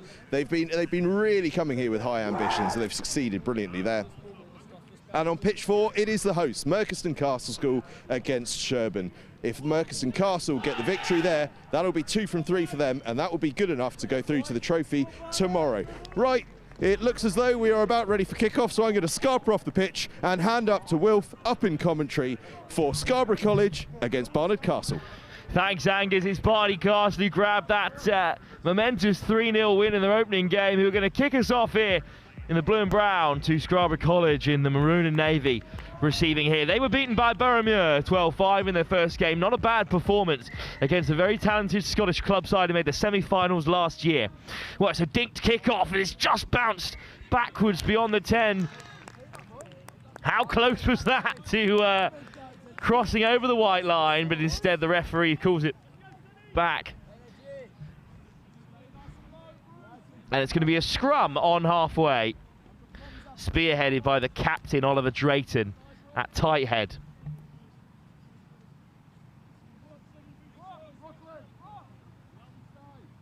A couple of Czech Republic internationals in this Scarborough side, along with the odd South African as well. Go behind me, I'll step that way. So there's some exciting numbers to watch out for. Bind! Brooklyn Manyemba to feed the scrum. Stable at the moment. Scarborough at the shove on. Good work from Drayton. Long pass over the top. And off goes Clark. Up to the 10 metre. Barney can't go fishing for it. Manyemba off the deck. Through the forwards now. No hands on! Harding into support as well, the breakdown. So need some creativity here. Here's Harding. Chipped in behind. And it's Don't a penalty. hit him late like that! Late hit is the call. Good Don't work hit from him Scarborough. late. Now they will be able to work their way down the field. No arms either!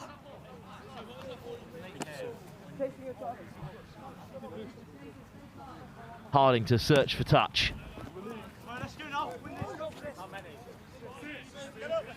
Sexton! Yep. Good improvisation from Joe Galvin, and wins the penalty. And now chance for Scarborough to really get rolling for the first time. Bruce Russell with his first throw. Okay, so that's the mark. I want you guys in so I can see, so you're referee unhappy with the space in between the lineouts there. Here's the throw, juggled, but Manyemba gets it away, and Harding. Short line. Taken in by Jake Kirkley. Penalty, Barnard Castle. Might have been the fly half there. Charlie Stevens getting stuck in. Yep, there. Yep. But the penalty's the end result. Barnard Castle 3-0 winners against Oakham. A very strong Oakham side who came here as perhaps favourites in this pool alongside Boroughmuir. But another win here for Barnard Castle, and they are all but through to the final stages, the trophy. George Louis Bolton with the throw. Good contest up at the front, but the maul is formed, and it's Louis Bolton looking to get at the tail. It's a great counter from Scarborough, but in the end, Louis Bolton gets away and drives towards the 10 metre. Great work from the hooker. Offside! Offside is the call as well. Fantastic line. 12 Casey offside! Ward. 12 But Mickey offside! Lauterkrantz, the Czech centre, is offside. Post. And post has been called, and they've served Barnard Castle well so far.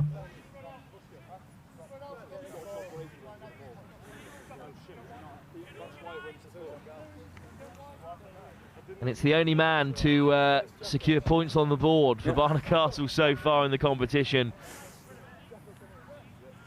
Johnny Royal, who has the chance to put them in front. Good defence so far from Scarborough. They've been battling hard.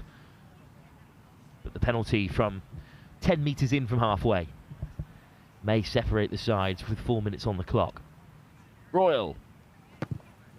Straight down the centre. It certainly has the distance. It's a fine kick. And Barnard Castle are ahead by the same scoreline in which they kept out Oakham for a full 24 minutes. Just give me 1 second.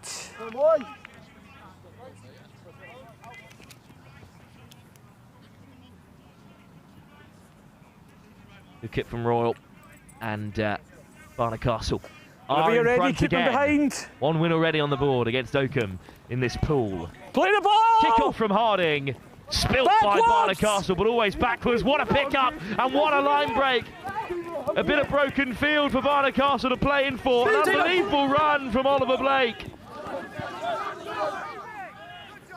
Dixon down the blind side, finds the offload. Here goes Fusco.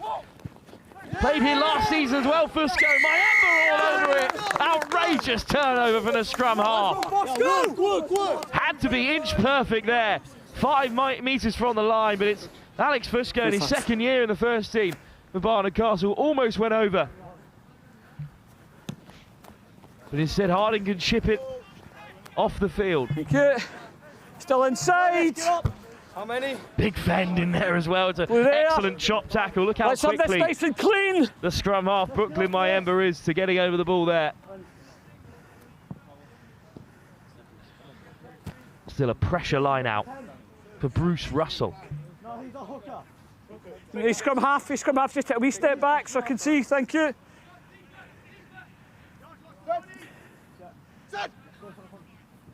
Right. Okay. In quicker, don't jump early. Let's do it again. Early jump. Barnard Castle warned this time.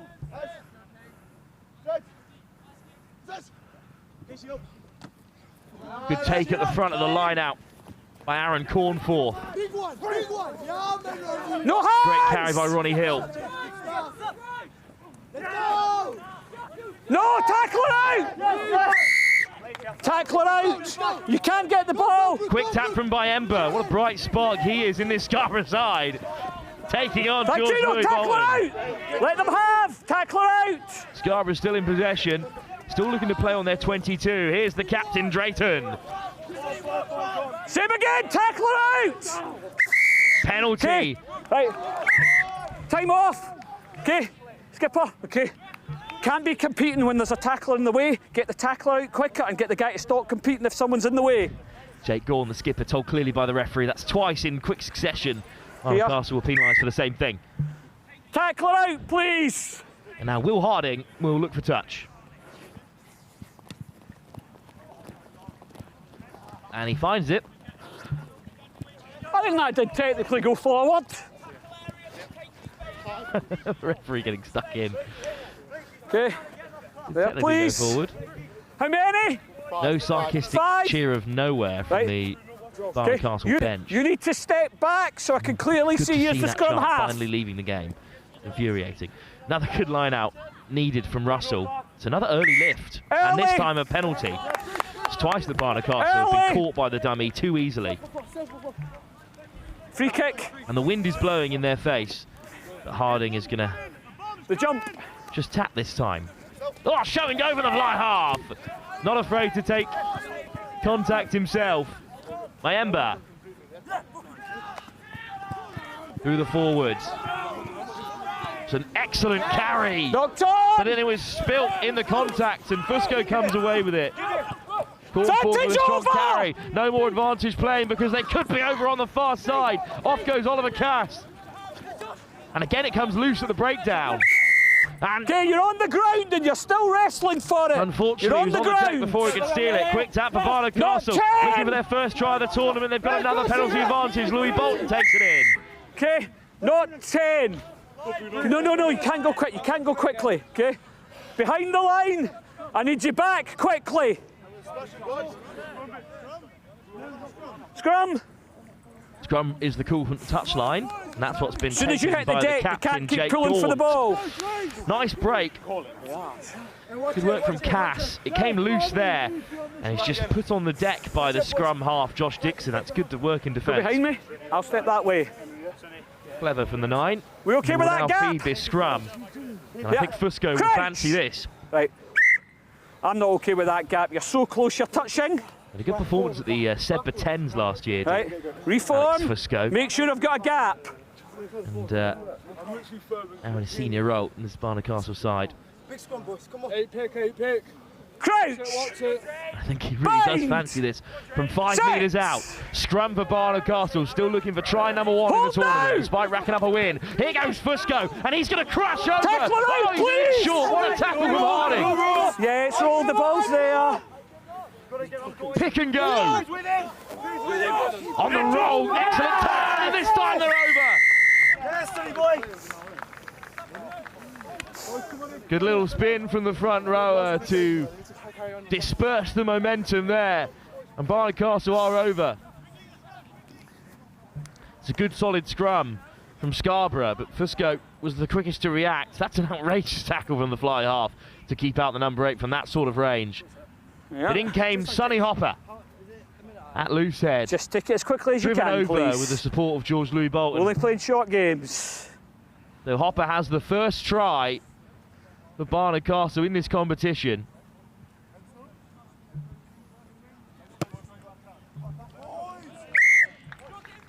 And Johnny Royal's perfect record in this game continues.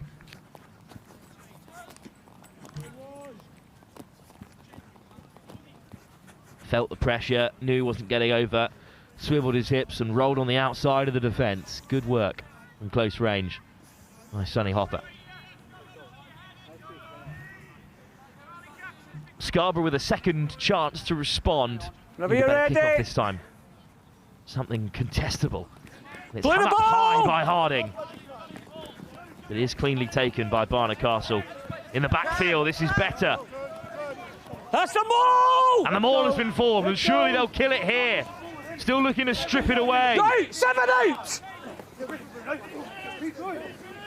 Oh, somehow I think Barnard Castle have managed to recycle this. And indeed, it is whipped away at scrum half. Lovely soft hands, and the Rose in behind. Oh, what a carry. Strong defence in the end from Taj Clark. Okay, straight to deck. Okay, you need to stay on your feet if you're going to do that. Straight to deck. Unfortunately there, Ernie McQueen just fell off his feet. 30 seconds. 30 seconds left to go in the first half. The Barnard Castle will have one last opportunity to go further ahead. This will be last play. Last play, boys. Final play. We know their calls, As the referee calls. Let's go. How many? Here we are. Scarborough do well to keep them out from here and keep the second half contestable.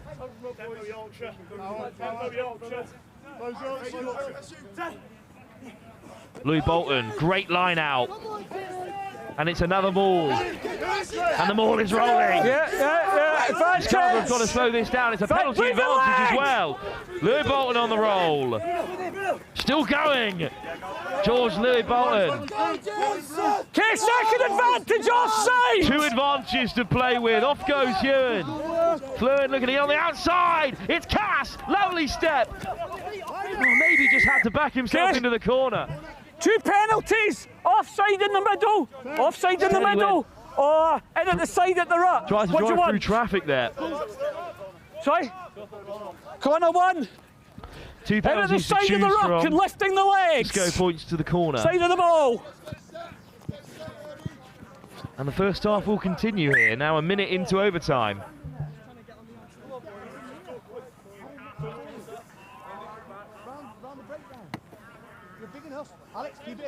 On the 5, please, so half a metre Now they're off. as close as they can be, just 5 metres out here. How many? 5. Excellent maul at the last time they were in this area. They did win a penalty from it. There was a second penalty for offside as well. But this was the first penalty here. I think just offside there, still trying to get involved.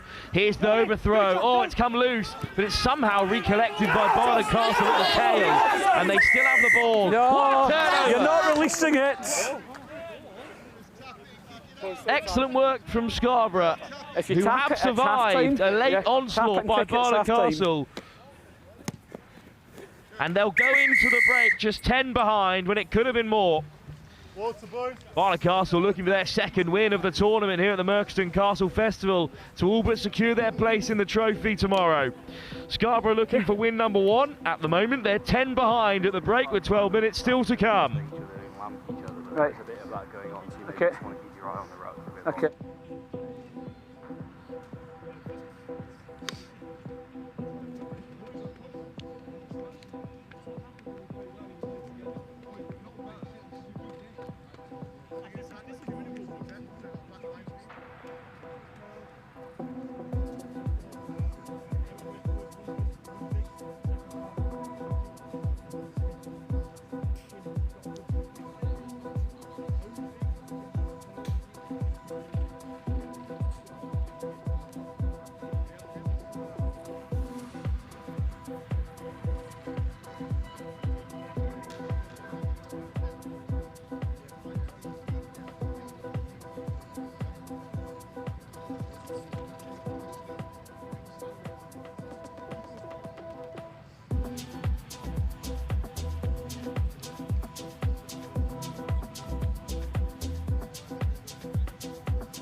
Well, the second half will soon be getting underway, but I'm delighted to be joined for the second half by Ambrose Reid from Ampleforth. Great win in that last game.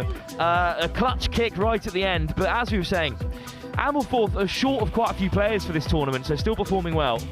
Yes, yeah, it was a good performance. We didn't keep possession enough. A few knock-ons in the midfield, but luckily our scrums were very strong.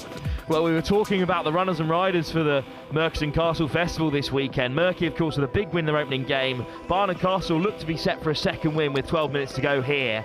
But also Durham Cathedral School got a huge win against Sherborne, who were well fancied coming into today. There's plenty of talent about. Well, here comes the kickoff then. It will be Scarborough College who get us back underway, trailing by 10. Barnard Castle just muscled their way into promising positions in the first half. Now with 2 front rows in the comms box, let's see if the battle through the forwards will remain as interesting here. Okay, it's not turning offside. Well, that's a shame. It was the scrum half, Brooklyn Mayemba, who got up. And in the end, it was tapped forward into the path of the industrial Aaron Cornforth. That's a pretty unlucky penalty. Yeah, unlucky there. There is a strong wind up there, especially in the line-outs. The hooker's got to be careful because you want to keep it straight. There will be another throw. Scarborough, take the line. George Louis Bolton, Scarborough, take the line. First half as hooker. Another line out to come here for Barnard Castle. They've been strong so far. Fusco's an easy target. And it is the number 8 at the middle. Goes loose. Play on, says the referee. Little snipe down the blind side from Dixon. We can get the forwards back involved. Oh, and a change of direction and some acceleration from Blake. This is good momentum for Barnard Castle. Dixon with another good snipe. Oh, nice. What an offload! And Hopper, the try scorer, looks to get away, but just knocked on there. Wow, some pretty dynamic runs in there from the forwards, Ambrose. Yeah, some really good tips there. You know, it's one away and then you're through on that inside shoulder or outside shoulder. Here's your mark there, make sure break foot's are out. It's going to be another scrum Go here. behind me, I'll step out your way. Scrum that Scarborough College have been Make sure dominating, I've just got like a gap. Ampleforth did in that game earlier on today. It's unfortunate at this level with the 1.5 metre rule. As the physicality in this under-18 level increases, it almost seems like that rule is less and less relevant. Yes, yeah, well, especially when you're pushing, you don't really notice it, to be honest. But obviously from the outside, it can be dominant. Great pick from the base by Ruben Janssen van Rensburg. Leave the scrum half! Little show and go from Mayemba. No hands now! Keep going! Scarborough looking to build here.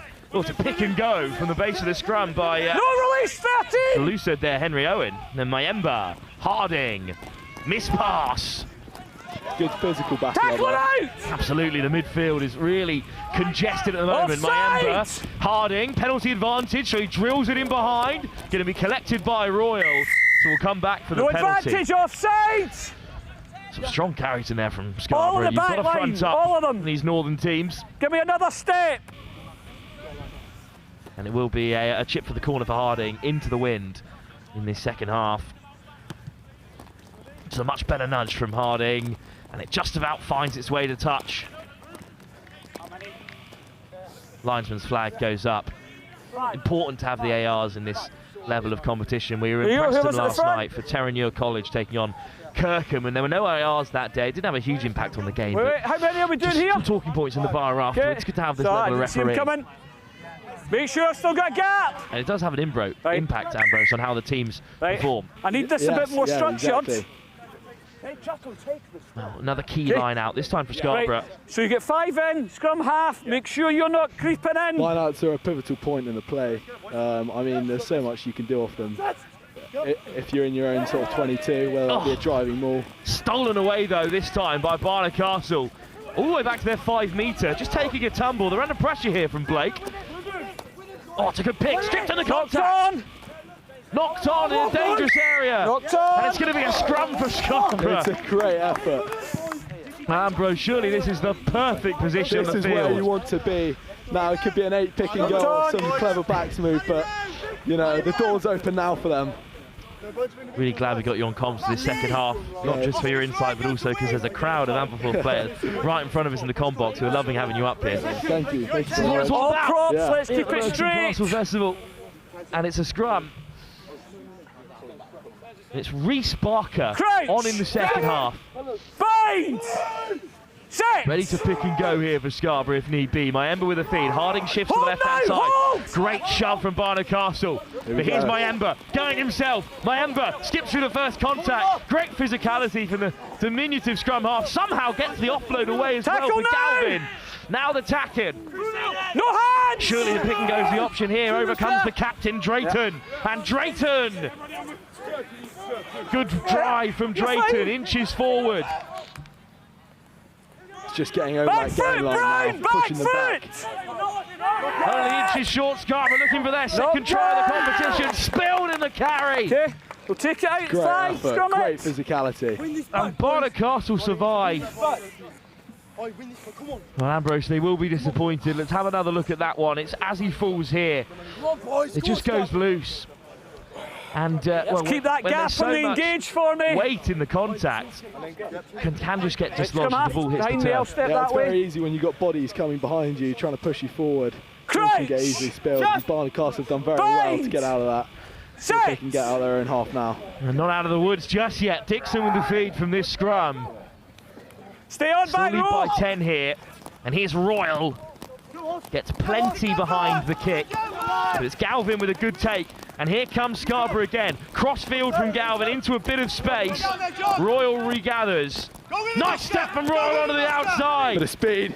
Oh, another show and go from Royal. Puts in the fend. Tackle it out! Johnny Royal with an outstanding carry. And then Dixon. No one home for Barney Cast for Scarborough, and it rolls off the field. Producer Richard just rescuing the sideline camera as it bounced towards us here. Wow, that was a breathless bit of play. What a run by Johnny Raw, the fullback. Yeah, I mean, that was amazing. Just good footwork to get out of that.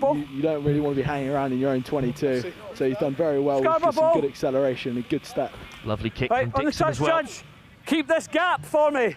Another line out though for Scarborough College is unfortunate. They worked so hard to breach the 22, and now they're back where they started again here. Overthrown the line out, but it's at the tail, cleanly collected. Off knees! Oh, what a read. But the pass has been knocked on as well. So here come Barnard Castle again. It's the captain, Galt. Nice hands. Stepping off his wing comes Fluent, who's drifted out wide the centre. Tacklers out! Big chance for Barnard Castle. Dixon back to the short side. Fusco. Oh, what a hit that is. Knocked on into touch. So Fusco for a second time in the game. So close to the try line. Scrum I say that's outstanding defence. Scrum. That is really good. Scrum. Scarborough College now under a bit of pressure from the scrum. Fusco here, that is a good shot. And then it's second tackle coming in. Great physicality there from the number 8. I mean, in the wing, you've got to stay strong. Right to the touchline. Tash Clark in the end There's no gap there. Okay, you guys need to come back. The mark is on the 5. You need to come back off it. Thank you. The Merchant Castle Festival. We've got another game from this group, which is rare to see on the schedule up next. But Boroughmuir, last season's semi-finalists, will be in action. They're taking on Oakham, who were beaten in surprise fashion by Barnard Castle. Just 3-0, both those teams. Keen to make it to the latter stages, but Oakham will have to go perfect from here and rely on results elsewhere, such as a Boroughmuir win against the men in blue here. Quick tap from their own 5 metre. Brave, but you love to see that kind of ambition as Boddill takes in the carry. And then through the other second row, Ronnie Hill. It's tricky now for Scarborough. I mean, they're pushed back. Here we go, here's the kick. Let's put a good boot on it. But it's not going to find touch. A stumble, but a great recovery from Fluent. Ferocious carrying in the middle of the field. Slow ball for Dixon. Here's Royal up at first receiver. Delightful kick over the top. Will it bounce here? Oh, it's just over the head of Cass, and it rolls into touch. Another excellent kick from Royal. Great use of space there. Very lucky with the bounce. He would have been in there. So Red great ball. creativity there from the Bring your marks there. I feel like you had to take it on the full, otherwise Get the front. The bounce of the ball is of course so unpredictable. Wasn't touched. Another line out for Scarborough, but Barnard Castle Stay on the ground till the ball's thrown. Mind playing in this area of the field at all, with Royal moving to fly half and James Dolan's come on at fullback. Oh, it's short at the line out beyond. I've got 2 knock-ons. First by who's Brown. Looking to put after the pressure on there. on the 15. And in the end, it is a scrum for Scarborough College, a much cleaner set piece for them. Well, here's the line out. It's just overthrown, but first knock-on came from Noah Glossop, the substitute hooker in this game. Yeah. Don't you worry. I don't have any foot, sir. I'm not going to stand here when you boys are Well, Ambrose, engaging. if you look ahead in this competition, we've seen already 2 how minutes. Durham are a really strong side, but out of your pool, after beating your first opponent, surely the aim is to make that trophy now. Yeah, I mean, it was a great win, and we showed some dominant strength, so we want to carry that win to the next few rounds. We don't have too much knowledge about our competitors. Let's slow it so down. We're just going to give it our Make sure we best get that bind. and hopefully get a few Both more of you. dubs throughout the day. Finborough a good team. Finborough a good side, and they're likely to be the toughest competitors left in that pool. Crouch! Yeah, we'll just stay physical in the forwards, I think. Set! Barnard Castle's toughest game is perhaps still to come when they face Hold the shot now! Hold now! who beat this Scarborough side 12-5, but they've already beaten Oakham, which many tip to be the favourites to progress. So I think one of those top sides is going to miss out on the trophy, given Barnard Castle's excellent start to the competition. Lovely ball, here's Glossop, taking on the skipper Drayton, dragged down in the end. Fusco, direct from the big number 8. Good counter-up from Scarborough, ball comes loose, and it's Drayton who comes away with it by Ember. Oh, well met by Glossop. Release! George Louis Bolton driven off the ball. And now I think the clearance is coming. Drayton plays scrum half, but it's just knocked on at first receiver. Yeah, I mean, you need to be on the ball, not the man. Well, it's good pressure from Barnard Castle in defence. It's good to see a side in the lead, still defending so ferociously, even in this area of the field. Not catching the ball. Yeah, you've got to keep the pressure cooker on, even in 22, so they spill and you get a penalty. Let's play then. And you can exit, really. Well, one last chance for Barnard Castle to leave their mark. Ben Shooter also on into the back row there in the scrum hat alongside Fusco. I think it might be the number 8 who has a crack here. He leaves it for Dixon this time. Oh, show and go by Barwick! And he's going to crash over. 18. No need. That'll be time, boys. At half time. That'll be time. Barwick's come on in the back line and Sive straight through. Big show and go at first receiver. Well, you've always got to watch the inside man when you're that close to your own try line, Ambrose. Yeah, you do. You've got to put a lot of trust in your players. It's hard to do that sometimes. Well, that's going to leave the final result with Royal likely to notch this one over as a 17-0 win for Barnard Castle. They're second in the competition. They're yet to concede here at the Merkston Castle Festival after 2 games. Royal does indeed nudge it over to keep his perfect record alive. Barnard Castle a 2 from 2. A 3-0 win against Oakham and a 17-0 win against Scarborough. It's just Boroughmuir who stand in their way now of a perfect record in the pool stages. But that is a tough task. We will know more about Boroughmuir after they face another round of opponents in this pool. Up next, live here at the Merkston Castle Festival. But for now, Ambrose Reid from Ampleforth, thanks very much for joining us. Thank you very much. Anyone listening from school, keep cheering us on. Thank you very much. Thanks, Ambrose, for joining us. And thank you, of course, for drinking in the Merkston Castle Festival live here from Edinburgh. Another game due to kick off in about 15 minutes' time. It's going to be the first time we see the club side Boroughmuir last season's semi-finals live in action.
Well, if you're still joining us here for the next game, Boroughmuir Oakham, there will be a lunchtime break now. An hour's break before our next game, but we will be heading down pitch side, chat to Angus Savage in a few moments as well, so stay tuned for that before the lunchtime break begins here in our first day of the Merkston Castle Festival.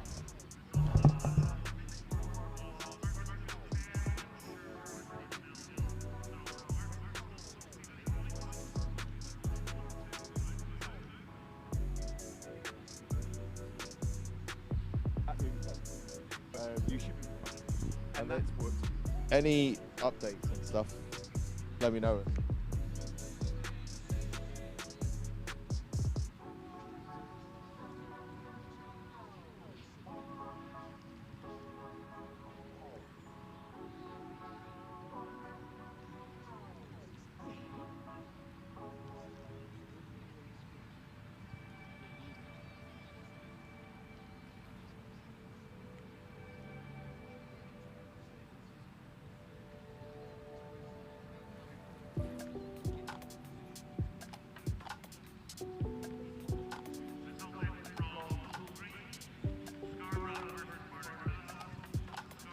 It's lunchtime at the Merchiston Castle School Under-18 Rugby Festival. What a start it's been. It's a long old break this. We're back on at 1:15. I'm going to check the time now and let's see what we're looking at. We have got about an hour and 15 minutes of live TV here at the Merchiston Castle School Under-18 Rugby Festival. So we're going to head over there and find out a little bit more about what's going on at the festival, which means a lot of backward steps for my cameraman. That's going to be some hard work for him, but he's been working hard all day long. We've seen some fantastic rugby, haven't we? We've seen some beautiful, beautiful stuff. We've also seen some really tight stuff. We heard about it before. Barnard Castle with that 3-0 victory in their first game of the day. Right, before we get into everything, I'm just going to give you an update on some of the tech troubles. We had a bit of an internet connectivity issue on pitch 4 is what I'm told, which is being fixed over the course of the lunch break. So sincere apologies to anyone who missed any games on pitch 4. All the other pitches should be working just fine. We've been doing a bit of jiggery-pokery in terms of the labelling of those games just to try and see if we could get a fix on the that pitch 4 issue, but it turns out it is an connectivity issue between the camera and the internet, which is just getting sorted out over the course of the break, so that should be all up and running as fast as we possibly can get it, which hopefully will be by the midway point of this lunch break.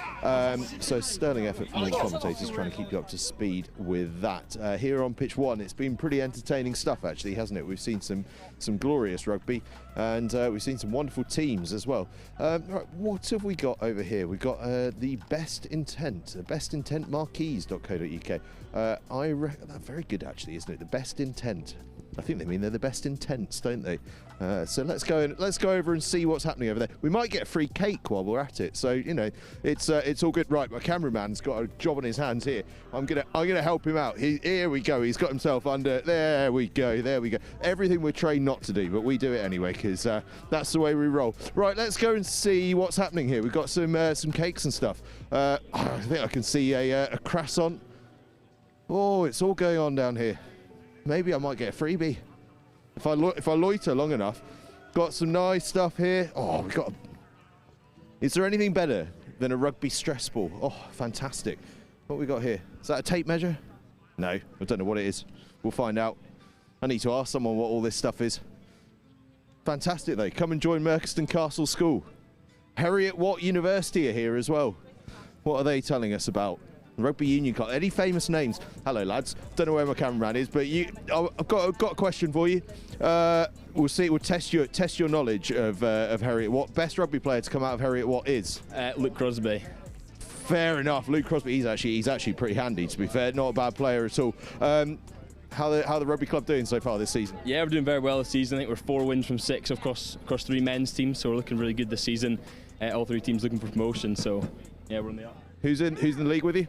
So we're in Scottish League 1 in the Bucks Leagues, so we've got St Andrews 2s, Edinburgh 2s, Stirling 1s, Dundee 1s, Aberdeen 1s as well, so competitive league. What's the big derby? Edinburgh 2s, it's Edinburgh Derby. When is it? It's next week at the Orium. I think it'll be around 2 o'clock kickoff, so looking for a big support there. Heard it here first, right? Heriot Watt going to win that one against Edinburgh 2s because we've spoken to them. That's who we want to win. Coffee roasters are here. What have we got here? Oh, look at all of this. Oh, I'll tell you what. Can I ask, what's this? There we go, it's a cinnamon bun. Those of you that are pastry aficionados already knew that, and I'm just naive. I know that that's a brownie. That's where I get to. Wilf's here. Oh, he was trying to run away on me again. Wilf, how's the day been?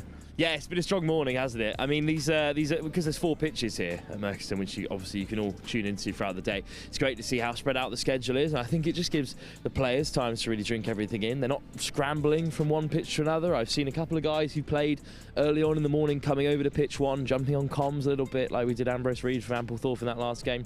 And I think it just brings up the vibes that they've got this space, this time to drink in everything that's going on here, because it's a great tournament, and as you've seen, as you've shown already, there are loads of people here supporting it, loads of people sponsoring it, helping the running of the tournament, improving the quality of life on site as well, you know, as the tournament goes. So yeah, it's been great so far. Certainly has been, and Luke Crosby was a former player at Heriot Watt University, which is blowing my mind. Right, we're going to walk down this way. Watch out for all these guy ropes behind you. I'm very worried about us losing camera operators to injury. You've got a rugby ball behind you as well. Guys, it's absolute can't. Oh, look at these backwards ball skills. Unfortunately, he's just popped it into his own path. Right, you're going to see my my spiral kick in action here. Not a spiral, but it's on halfway. That'll do. Right, Wilf. We're going to walk down here towards the Scottish Steakhouse. Excellent, excellent. Who's impressed you so far? So Merchiston Castle came out firing, of course, in an opening game. They were always strong. They put 33 points past RGS Newcastle. It was a great performance. But also, on the other field, Durham Cathedral School put 29 points on Sherborne as well, who we thought were going to be up there as one of the best teams in the comp.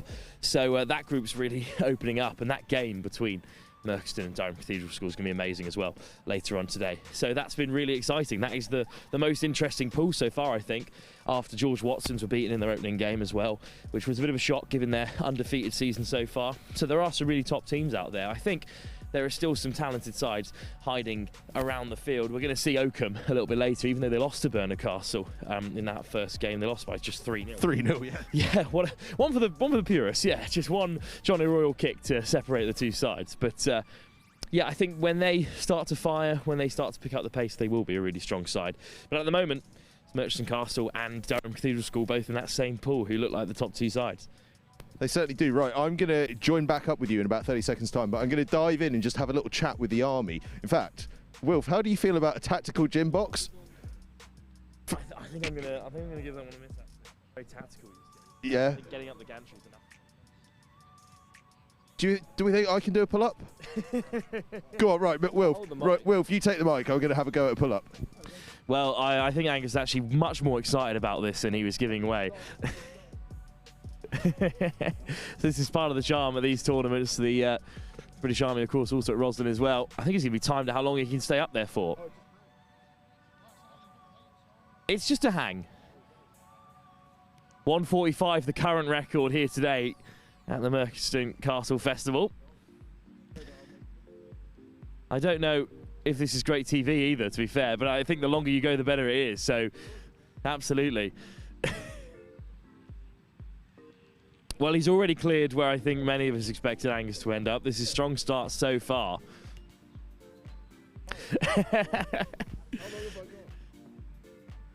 Well, you've stood 25 seconds so far. You've still got 1 minute and 10 to go.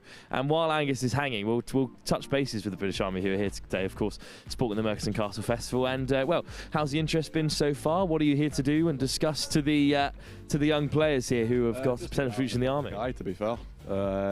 We were here last year. It was quite good.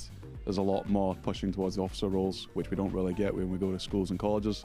So it's good to push that kind of side of it. Obviously, there's a lot of parents here as well, which we can kind of lead them in to understand that their kids aren't just going to go and fight wars, basically. Angus has cleared a minute as we continue the interview. I think could hang on for 1:30 at the moment. It's going quite well. You're up to 1:10. Not phased at all. Angus's fingers are starting to slip, apparently. But, well, how do you rate Angus's performance so far, about how you've seen from the boys across the day? Oh, 1:19. Oh, I'll take it. It's not the worst today. It's not the worst. Not the worst at all. Not even close. 15 seconds off the best is what I heard. 11 minutes by a 14-year-old is the record. Right. Well, that's quite depressing, actually, isn't it? Well, how long can you do? I don't know. 1:40. Not that good. There we go. That's all right then. I don't feel so bad now.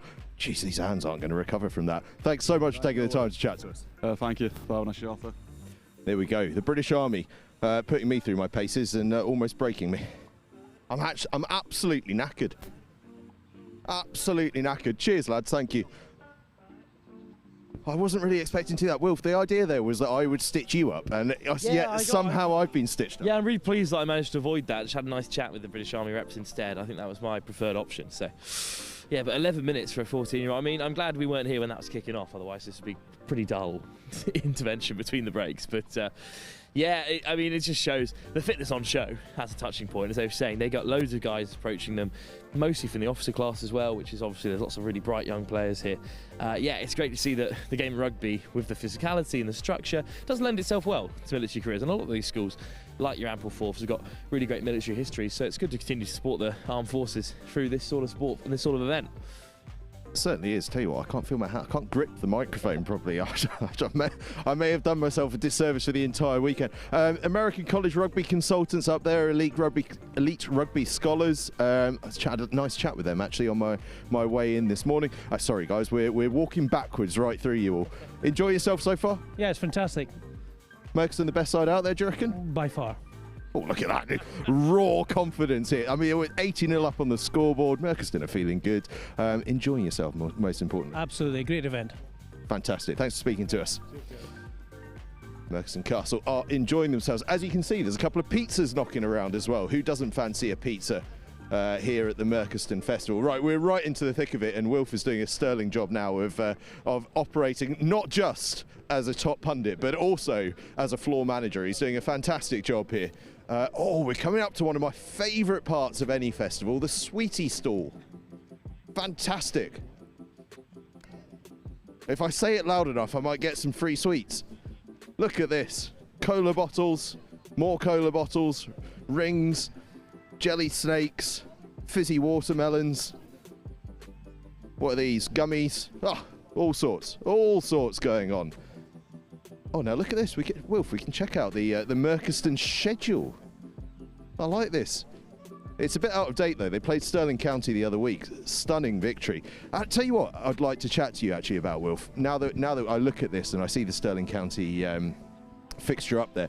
Obviously, Merchiston have been, and a lot of the other schools have been playing in that new competition that's been created, the Schools and Clubs Open Under-18 competition with Scottish schools. I think there's just over half a dozen Scottish schools and the rest of the league made up of Scottish clubs.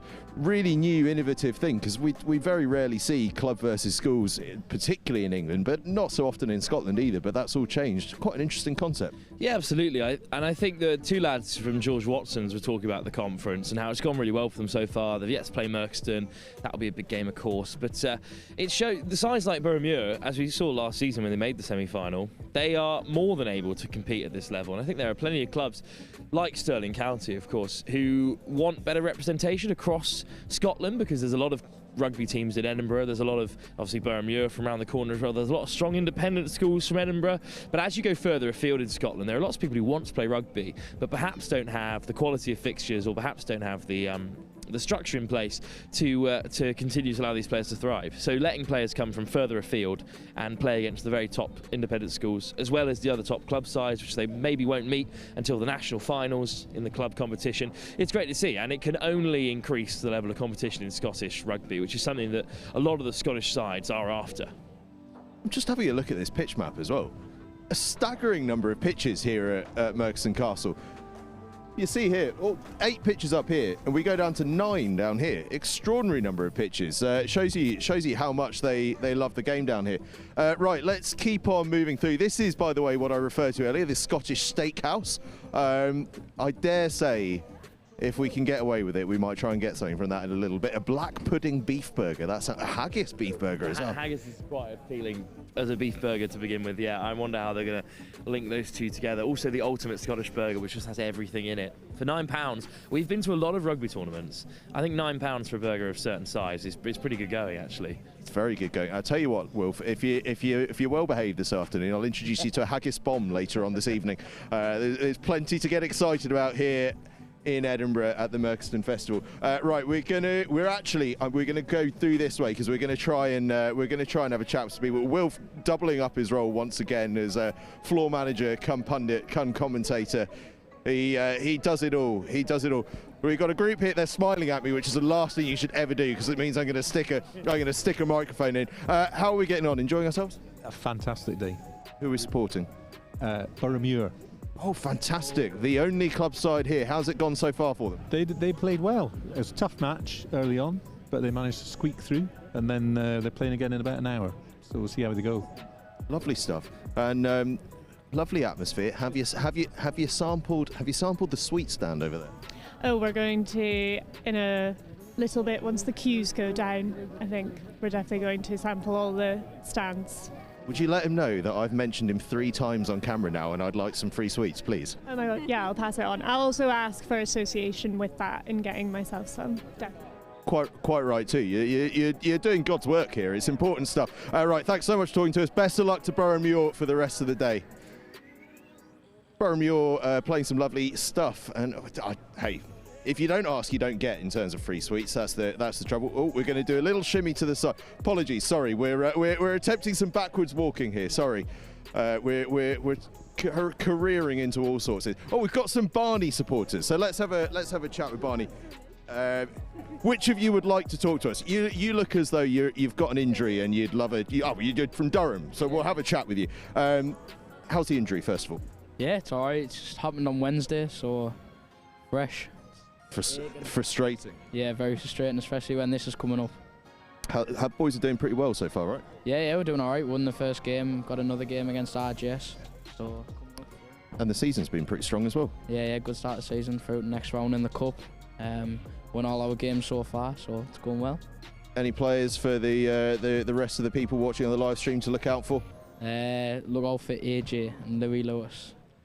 Everyone really, just get a good look. The ultimate hype man. Just look out for everyone. They're all brilliant. They're all brilliant. Well, listen, thanks for chatting to us, and I hope that you recover nice and quickly. Cheers. Thank you very much. Cheers, thank you. Right, we carry on our merry trot around the grounds here at the Merchiston Festival. Just a reminder what's coming up after lunchtime. Actually, Boroughmuir are first up after lunch here on pitch 1 against Oakham, which should be a pretty decent one. Right, I'm just going to sort of wander in here and see if any Barnard Castle lads want to chat. Unfortunately, I'm stood right next to you, so you're the man that's been selected for the job. Decent start to the day? Yeah, good start against Oakham, and then followed up by good start against Scarborough. It's a bit scrappy against Scarborough. Didn't really play how we wanted to, but yeah, ready for Boroughmuir this afternoon. It's been a good start to the season overall, really. You lads have been playing well. Yeah, we had a really good start to the season. Woodhouse, it's a really close game. It was 10-12, and then didn't really play that well on Wednesday. We lost to Durham in the cup. But yeah, really the team really gels this year. Looking forward to a good season, really. And I can see a St Peter's York man has infiltrated his way into the Barnard Castle huddle. Is that a mark of the camaraderie between teams, or is that a genuine infiltrator? We had a game with them against a Tour New Zealand team. Was it 2 weeks ago? And it was sort of a joint Peters team. We played a team. It was like a Tour team. It was a really good game. Down at Moden Park? Moden Park, yeah. Down at Moden Park. It was really good. And yeah, sort of real close relations with Peters as well. So what was that like as an experience? Yeah, it was weird. It was obviously we haven't really trained with them at all or anything. So it was sort of just play rugby as it is. But the New Zealand team were completely different to all the English teams you play, like the physical, big teams. I really enjoyed it. Everyone really enjoyed it, really. Awesome stuff. Right, do you know who's next in the tournament for you? We've got Boroughmuir, last round of the group stages on pitch 4, I think. And 2 wins from 2. I think that probably puts you through to the trophy tomorrow, doesn't it? Hopefully, yeah. Obviously, depend on other games, but to put more majority, yeah. Looking at the first time in the cup that I think we've had Barney at Murky. I don't think we have been in the cup for ages. So good sort of statement on our rugby, really. Making a bit of history. Thanks very much for chatting to us. Cheers. Right, we carry on. Barnard Castle almost certainly through to the trophy, pretty much, because the top 2 from each group go through to that trophy competition. If you get 2 victories, you are heading through to the trophy competition. Oh, tunes are absolutely pumping out of the Durham zone. Oh, sorry guys, we're about to come charging into you. It's Strathallan are here as well. Do you know what? I'm going to come along over here and chat to Andrew Douglas. How's it gone so far for Strathallan? I've not actually seen any of you guys yet. Good, yeah, we had a strong start against Dame Allan's, 12-0. So boys came out the blocks quite well. So I'm pretty happy with that. So we've got Dulwich next. So that'll be a bit of a unknown for us. You know, I think that's one of the really nice things about the tournament here, Angus, is the fact that you come along and you don't necessarily know the teams you're playing. Up in Scotland in the conference we play, everyone knows everyone inside out, so you kind of know what to expect week in, week out. So it's nice to play some games that we don't know an awful lot of what they're going to do against us. So yeah, we'll get stuck into that, and we're going to rotate our squad a little bit here, give some of our younger lads a bit of a start, and see how they get stuck in. Wilf and I have been chatting actually a little bit about the new setup with the schools and the clubs in the same open competition here in Scotland. What's that been like? Because it's an unusual setup, but new, but sort of looks very different to what would have been experienced before. Yeah, I mean it is. You know, obviously the school system up here has obviously historically been going forever, kind of thing. You know, even before it became a league, you're always playing everyone in the same fixture. So it's, you know, it's nice to breathe a bit of air and to, you know, bring things in. I think, you know, the clubs kind of maybe hit the ground a little bit slower than the schools. You know, we almost knew what we were going into. The clubs took a little bit to get going, but they seem to have found their feet now. You know, Boroughmuir had a really good result. You know, taking Stuart's Melville quite close the other weekend, which was good. And I mean, look, it's only going to be good for Scottish rugby moving forward. I think the big piece for us up here is we've got to maximise our talent pool, you know, and get as many of the best players playing against each other on a weekly basis as we can, Angus. You know, and I think that's the really good thing with that. And I mean, you kind of closed your market a little bit if you're only doing that within the state, you know, the independent school system. You know, some of the kids will leave state school at 16 and take apprenticeships and stuff. So the club avenue gives them that opportunity to still play against these boys, which is, I think, a really good thing for the game up here, mate. So yeah, it's good. So. Massive, and it's a massive couple of weeks for you guys. St Joe's next weekend. You put yourselves through the ringer. I know, definitely. So like really looking forward to get down to St Joe's again. I know, you know, our boys, you know, that's a pin drop in the calendar every year. The boys absolutely love coming down. It's a fantastic event. This is the first time that we've actually come to the Merky tournament, just the way it's fallen this year.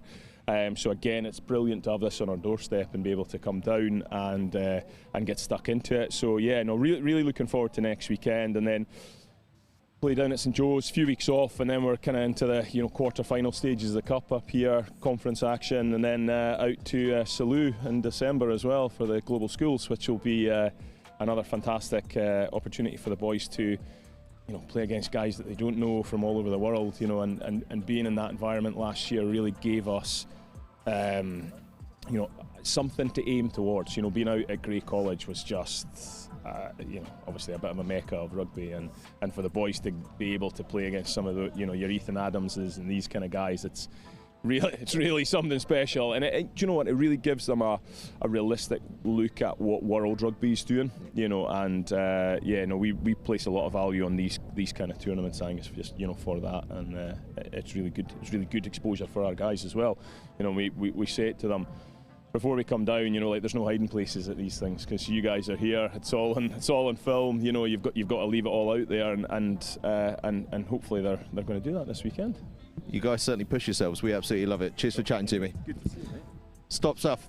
Andrew Douglas there, in charge of things up at Strathallan, and they are heading to the Global Schools Challenge in Barcelona, Salou in Spain this December with us here at Next Gen Live. And if you want to be a part of that, there are still a couple of spaces available. Please just get in touch with Tom at nextgenlive.com. Tom at nextgenlive.com to get involved in the Global Schools Challenge in Salou in Spain. Right, what we're going to do is walk our way up to the commentary position, and by the time we get to the commentary position, we are going to cue something very special yesterday, which is the highlights of the Kirkham Grammar School against Terenure College game, because as we just heard Andrew Douglas say, a lot of school rugby is about testing yourselves against the very best, and I'll tell you what, the very best yesterday were Terenure College. They were absolutely outstanding from start to finish. Wilf, you were commentating on it.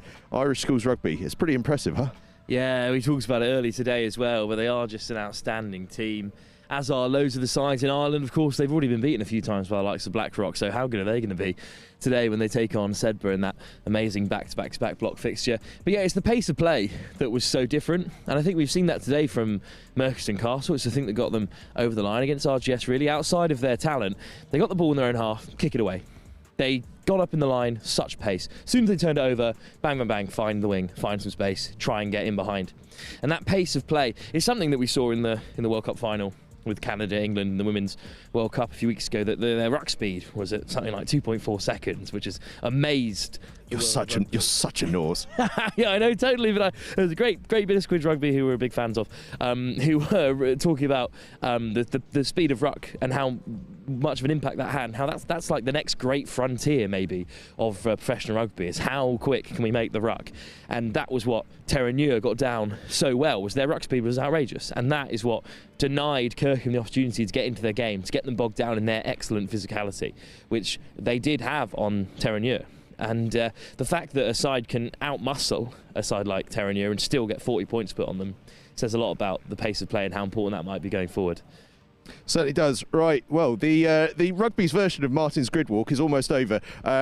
We are going to send you over to the highlights of Kirkham Grammar School against Terenure College last night, and after that we'll be back for a little bit more as we build up towards the first game of the afternoon session, Boroughmuir against Oakham. Coming up first though, highlights of Kirkham Grammar School against Terenure College.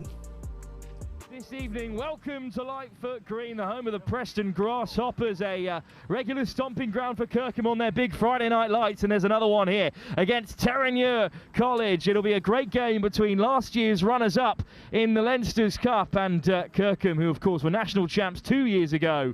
So it's a plethora of Cell Sharks across the team, including 2 in the front row. Archie Blackburn alongside Max Wilson starts with England's Lawrence Ogbonnia. In the second row, it's Jolloff and Carey with the ball, Jamie Cope alongside Harry Marsh. And the captain, England's Charlie Bray at number 8. Pierce Kelly starts in the front row alongside Leinster's Rory O'Brien and Rowan Ballamash. Ray Mead starts in the second row with Ireland's Frank Meyer, one to watch out for after a really impressive summer in South Africa. It's Mooney, the captain, with the interception. And it's a clean line out as well, and it's at the tail with Ballamash. And Ballamash has it now, and he's rolling his way through. It's opened up on the far side again. Ballamash still going at the tail, and it's the opening score. In fact, it's going to be a penalty try under the sticks. Ballamash robbed from close range. I think we're going to see more here as well. First yellow card of the contest, just 4 minutes in. In the side. In at the side is the call from the referee. I think it's Ed Millerchip who might have seen it in the end, just rushing into support. Well, it wasn't, in fact, it was number 12 said by the referee, but we're waiting to see who's leaving the field here. Well, it's the captain, Charlie Bray, who's been yellow carded. Miller, that's a tough early loss alongside the full 7 points. Thanks to McGinty, in fact, who got caught, so... Oh, cross-field! The winger's free! Quick thinking by Terenure! And it's a try for Ballamash! Well, Luke, I'll quote you here. As the kick went in, what is he thinking? Well, he spotted a man in purple on the far side. I mean, it's just great for Mick here. We push this all the time in training, so it's great to see it implemented in the game. You know, anyone can kick the ball on our team, so yeah, unbelievable. Michael Smith, the number 8, the vice captain, who flings it out wide. It was great to see we got another try there. Referee called Strace offside, but he didn't hear him, and now Smith might look to go quickly. Go. Smith's going to tap and go. Give it to Jeff. Smith. Oh, he gives the pass. O'Sullivan's over in the corner. And Cullen gets the yellow card as well. Another high tackle in the backfield. Well, it's the second try that's just been created by Terenure, perhaps just being more alive to the situation than Kirkham, Luke. Yeah, definitely, and that yellow card, that's just unbelievable again there from Mick to see the space and with Jeff. We're always trying to implement that in training, and the yellow card on top of that as well for numerous of high shots, which has definitely been... Work on side, work on side. Oh, it's a fantastic line from O'Sullivan! He's over again! The fullback just sives through, doesn't look too comfortable as he goes down there, but it was an unbelievable finish from the Irish international. There's no contact as he put it down, so I think he's just slammed it to turf with such pace. He came through on fire. What a line this was. Terenure were rumbling here. Jeff O'Sullivan said enough's enough. And this carry here, he comes from out of shot just to race through. Sneaks on the inside. Wonderful finish. Well, he's not looking too comfortable at the moment as the scrum half, Tommy Smith, steps up to take the kick. But Luke, what a player. And let's hope he's able to resume the contest. No, I think he is. There right now, which is great. But yeah, again, delicious rugby. So hopefully we'll keep it up. Started at fullback in that.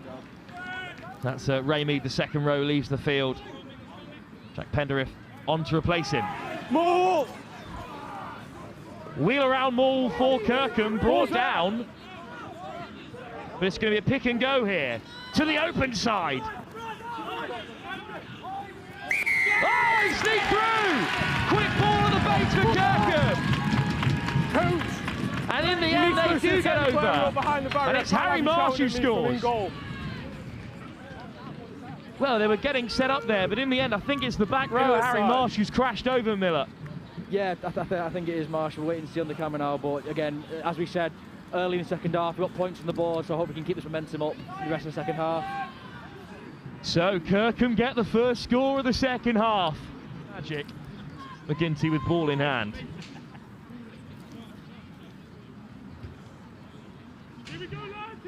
So Kirkham on the board. 20. Gildea needs it. Penalty advantage. Penalty advantage for Kirkham. Miller chip. Oh, what a line! Here goes Ferguson. Ferguson opens up his gate. Tries to score off the bench 2 weeks ago against Clifton College, and on the board here against Terenure. What an introduction for Freddie Ferguson. Well, Miller, he is just that kind of player. Turns up in the big moments. Never in big moments, he plays so well anyway. He just comes up with them special moments, and that's what you live for. Lovely little dink pass as well from the centre. Miller chip, he's had a great game. And it's Miller, so can't put too much on Strace, who stepped up, the vice-captain. I know, he's a good player again, good all-round player. Yeah, great all-round player. Here goes Ferguson, gets away. And he's too quick for McGinty. Great try from Fergie. Arrive up, purple! No. Hard line, but he's on his own. And McEntee sent back. Oh, nice footwork at first receiver. Kirkham claim it, but it's Smith with a tip pass again. Surely this time! You can't keep them out forever. And Terenure crash over, but my, weren't they made to work for it.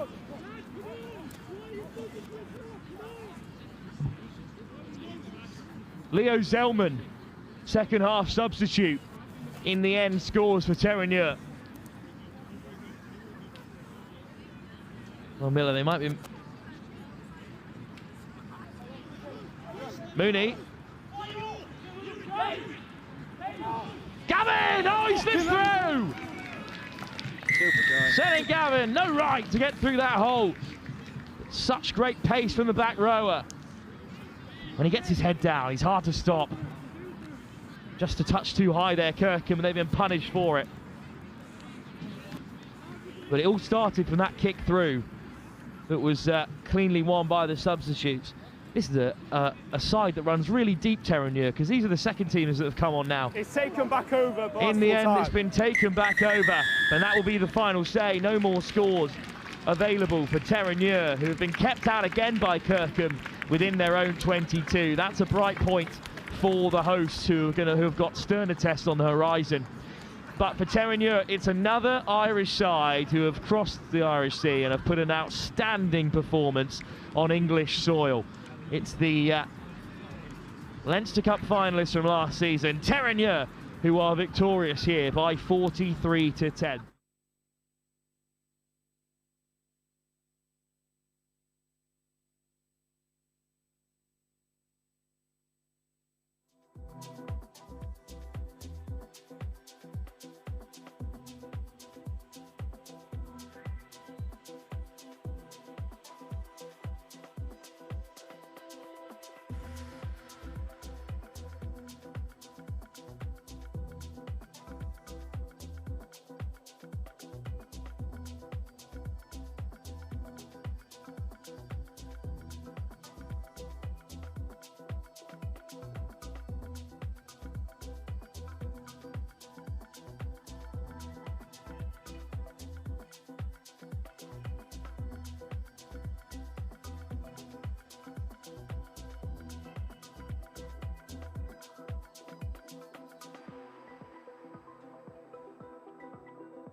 Welcome back.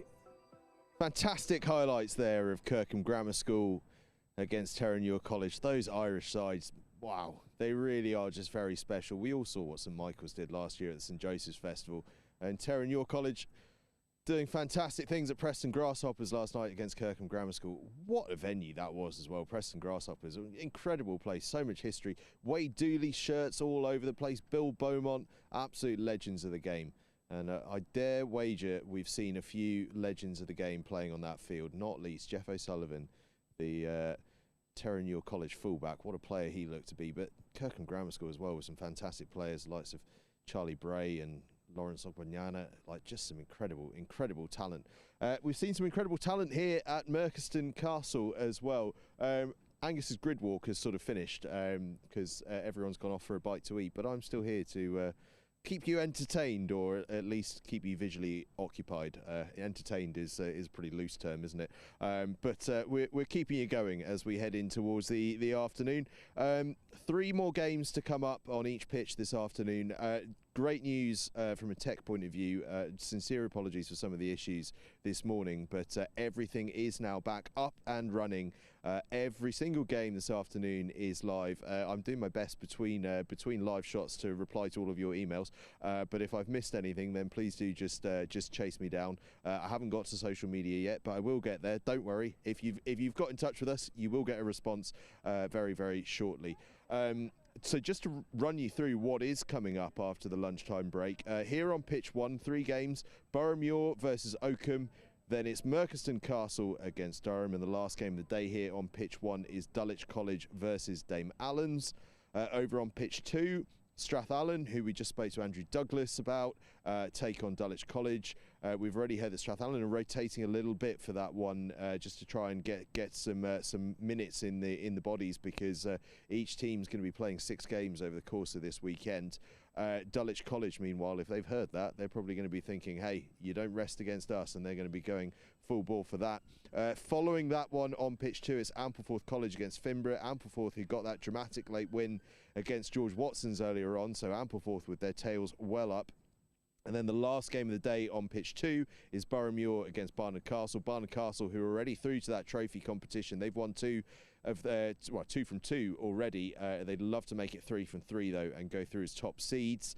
Over on pitch 3, we begin with Ampleforth College against Marr College. Marr College have been brilliant. Shout out actually to Emma, who's been emailing me. Her son and nephew have been playing for Marr College, and they're going to be playing in that game against Ampleforth College. 1:15 kickoff on pitch 3. Dexter Garlick is going to be talking you through that one. Big shout out to Dexter, who's doing some of the commentary as well. It's his first time on commentary this weekend. He's been doing a fantastic job so far. He's a really bright and up and coming commentator. You're going to be hearing a lot about him over the next few weeks, months and years. Following that first game at 1:15 on pitch 3, it's Strathallan against St Peter's York. Strathallan again, who will be going back to back from Dulwich straight into St Peter's York. And then that final game on pitch 3, RGS Newcastle against Sherborne. Sherborne, who are looking really strong, just looking to try and get the result to back up their form, because obviously they've played 2 fantastic sides so far in the form of Merchiston Castle and Durham. Pitch 4 begins with Durham. Durham against RGS Newcastle, a northeastern rivalry. These 2 play at Kingston Park every single year against one another, and here they meet at Merchiston Castle School in the 1:15 kickoff on pitch 4, which is up and running now. I am delighted to say. I'm so sorry for the faults earlier, but it's up and running again. Oakham face Scarborough College after that one, which should be a really interesting game. And then the final game on pitch 4, Marr College against George Watson's College at 2:45. Tomorrow morning games start at 10 a.m. and there are no breaks. We just run from 10 a.m. straight through to 1 p.m. when we have the trophy final here on pitch 1. So it's going to be a big day tomorrow. And again, tomorrow every game will be live streamed on www.merchistonrugbyfestival.tv. That's www.merchistonrugbyfestival.tv. Right, we're going to go back and have another look at those highlights from Kirkham Grammar School against Terenure College in a little bit, and then we will be back for a little bit more chat with Wilf and some more of these lovely people on the sidelines. In fact, let's just have a look. You might just be able to catch it over my shoulder. I think the camera's probably got a wide enough angle. Let's have a look at how this referee gets on with this long-range conversion attempt. Let's just see. He's lining it up very slowly. He's taking his time over this, isn't he? Oh, my God, my director's just popped out. I'll tell you what. Referees can kick, eh? Referees can kick. They know what they're up to. A little bit of fraternising there. That looks to me like Lee Dixon having a little bit of a chat with the St Peter's York coaching staff. And in fact, will I let him have his lunch, or will I make him come and have a little chat with me about his latest coaching project? Lee, how much do you want to eat your lunch? He's going to come and have a quick chat. This is a man who wants to push his business. This is a man who will sacrifice even a hungry stomach for a little chat. How are you, mate? I'm very good, yeah. Enjoy myself. Sun's out in sunny Scotland, which is always quite nice, isn't it? It makes a change from last year's rain, doesn't it? Yeah, I think the last 2 years has been rain, haven't they? And we started a bit better this year for school, which is 2 from 2. I've just had a chat with your lads. They're feeling very happy. Yeah, we are. I think I said to the boys before we came out, we've never got to day 2 in the cup in the 3 years we've done it. So proud of the boys today, but still lots to go. Now listen, chat to me about the latest project. First of all, what's it called? Well, it's MD9 Elite Coaching, and I set it up pure and simply. It was actually my wife was saying, Lee, you do so much coaching. You go and you give back to who it is. You know, you should set up something. And there's not much around. I didn't think at the time, and you know, I love talking about scrum halves. I love the game in parts, and I thought, well, can I give back to the next generation? You know, my big person is someone like Joe Davis. You know, I've worked with Joe for the last probably 5 or 6 years, and you now look at him playing for the Red Bulls, and you know, he's flying. You know, he's injured at the moment, but what he was doing last year was superb. And I thought, you know, I've had a part to play in that, and you know, if I can set up a company that can help the next generation of scrum halves and give them a little bit of what I was about, I thought it would be a good thing. And you know, it's taken off straight away. I've got a camp in October at Barnard, which is sold out, which is great for me. So I'm already looking ahead for Christmas and things like that. It's awesome because scrum half is probably the most specialised position on the entire field. I mean, you know, you look at hooker, they've got a scrum and they've got to throw into a lineup, but a scrum half, you know, you can't just step into that role. It's so specialised and a lot of close skills to work on with players. Yeah, 100%, and I love doing it. That's the big thing. I love coaching the next generation of scrum halves, and you know, my boy's one as well, which is great, and I'm quite hard on him, which is my wife sometimes gets a little bit, but it is true that it's trying to get into their brain and see what they see. Obviously, I see different pictures to them, and you know, when they're playing games, can I just give them a little bit of like their scanning? Do they count numbers? You know, what's their pass like? You know, loads of coaches teach it differently. I coach it my way. I coached through Allan Dickens, was my sort of scrum half coach, and now I'm trying to pass on to his son actually at the Red Bulls. So I have a technique that I use, you know, a lot about their legs and movement and stuff like that, and I want to try and give that as much as I can to these kids coming through, because as you said, it is a specialist position. You know, everyone watches you box kick. It's not like it's a skill that people comment on a lot, and I don't think there's enough of it in the game sometimes, especially in the schoolboy level. You know, you see the amount of space in schoolboy, and if you can pin the corners and play that way, and you've got a 9 that can do that, then you know, sometimes you win games. And of course, there's a lot of different ways of playing the position as well. I mean, if you just look at the sort of group of 9s that you were kind of in and around England squads with, you got yourself, Ben Youngs, Danny Kerr, almost 3 completely different players. There's so many different ways of playing the role, and so many different ways of having a sort of skill set that's your sort of go-to. Yeah, 100%. You know, I prided myself when I played I was a passer. I was a tempo 9. I wanted to move the ball as quick as I could, and that was my sort of super skill. You know, that I prided myself on that, to be the fittest player on the park, and I knew 60, 70 minutes in I'd still be able to generate. But my weakness, which I had to get better at, was on my running game.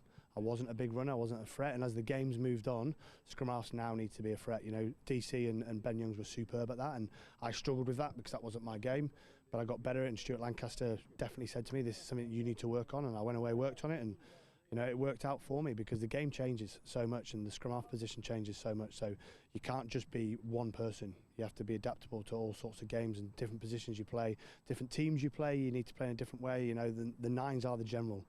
They have to dominate the forwards, and then the 10 dominates you.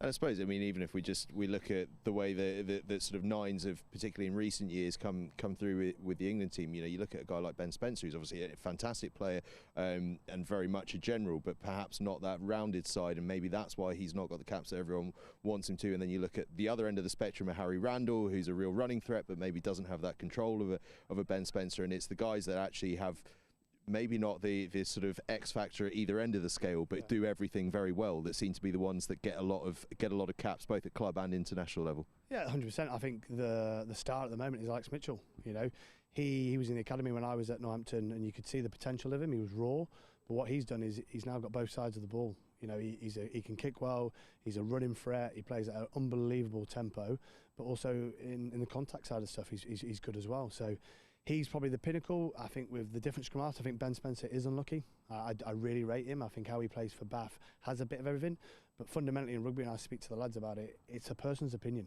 You know, and rugby's built on a coach who likes you and wants that style of play. And if you fit into that, you'll succeed. If you don't, you've got to move on and try and find where you fit in. And I think for a scrum half, definitely that position, you have to fit into the team that you're playing for.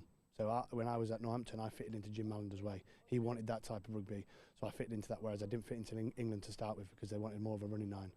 And you've got to adapt, and that's the big thing. And that's why I'm going to try and teach these young kids that sometimes you just don't fit in. Don't be disheartened by it.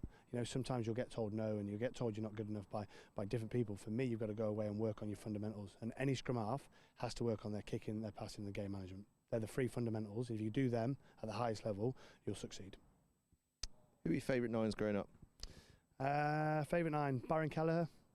He was, and a Georgie Cregan. They were sort of the two. Can't argue with Cregan, can you? You can't. No, he was that sort of. He changed the game at scrum half a little bit when he came around, and then I think even me playing, the two nines I loved playing against were Will Genier and Aaron Smith. You know, you look at Will Genier's when he burst onto the scene, he was a runner. But what he did over the space of 10 years and 100 caps, he adapted his game and got better at the other skills that he didn't have. Everyone thought he was a runner, and then the next thing you know, he's kicking in his passing super. And Aaron Smith was probably the all-round, probably one of the world's best scrum halves around. You know. Have you ever seen a better pass than Aaron Smith's pass? No. If I'm honest with you, no. But the New Zealanders in general, I take sort of my coaching style as a scrum half sometimes on them as well. When you watch them and how diligent they are with their skill set after sessions, in sessions, it's clear. You can see how they've been coached and how they want to do it. Oh, honestly, I loved watching him. But you could slow-mo down on him, and it was still just absolutely perfect and going rapid from A to B. It was unbelievable. No, but it's really good, and you're getting a lot of enthusiasm by the sounds of it from a lot of young guys. I mean, it's, you know, as we mentioned, it's very specialised. People probably need a bit more of a personal sort of coaching through it. It's not like taking a backline out and being able to do a group session. You do need that individual touch. Yeah, and it is, and it's about building relationships with them as well. You know, what I don't want is it just being a one-off. I don't want that. That's not how I do things. I like building relationships with people, and you know, and even if it's someone from the Midlands comes up, you know, I then want to stay in touch with them, you know, and I want to mentor them, you know, and I might not be the right person for it sometimes, but the way I see the game and the way the enthusiasm I have and the energy I have from a scrum half point of view is I want to mentor them and get them to the best. For me, if they go on and make big things, I've been a part of that journey for them, and that's what I want. Coaching them on the scrum half chat as well? 100%, yeah, it's a dying art, I think, isn't it? I think it's the right way of chatting. You know, my boy's doing it at the moment, and you know, I prided myself on that, and I probably went overboard every so often, but I think it's a dying art, which I think still needs to be in there. You as a scrum half have to be the general, but you've also got to see, you know, these forwards need to be told what to do rather than have an opinion massively sometimes. You know, and the forwards are some superb players, but they have to have direction. And that's what a scrum half's got to give them. You know, he's got to be constantly talking and dictating a game. You know, a scrum half should never be quiet on a game for me. Most important voice on the field. That's what I was always told anyway. Listen, where can people find out more about it? On the website. So on email, we've just got md9elitecoaching.com. And just get in touch, you know. And we're on Instagram at the moment only. It's a small company to start with, but hopefully we'll grow over the years. But if they want one-to-ones or just mentoring, please get in touch, you know. MD9 Elite Coaching on Instagram. Fantastic, right. Thanks for joining me. Go and enjoy your lunch before it gets completely cold. You've got an iron brew there. Unbelievable. Blending in with the locals. You've got to, you know, when you're up here, you've got to. Fantastic. Lee, thanks for chatting to us. Cheers, mate. Cheers. Lee Dixon there, MD9 Coaching is where you need to get to chat to him. Right, in a couple of moments' time, we are going to have a look at those highlights of Kirkham Grammar School against Terenure College, and then we'll be back to build up into the afternoon session here on Pitch 1 and indeed right across the Merchiston Castle School Under-18 Rugby Festival, where you can watch every single game live at www.merchistoncastle.com. No, we're going to start that again because that's absolutely wrong. www.merchistonrugbyfestival.tv. That is www.merchistonrugbyfestival.tv. That is where you can catch every game live in the afternoon session, starting with Boroughmuir against Oakham, Strathallan against Dulwich College, Ampleforth College against Marr College, and RGS Newcastle against Durham at 1:15. Before that, though, we're going to go to some highlights from Kirkham Grammar School against Terranure College yesterday, and then we'll be back to build up to those afternoon games. This evening, welcome to Lightfoot Green, the home of the Preston Grasshoppers, a regular stomping ground for Kirkham on their big Friday night lights, and there's another one here against Terranure College. It'll be a great game between last year's runners-up in the Leinster's Cup and Kirkham, who of course were national champs 2 years ago.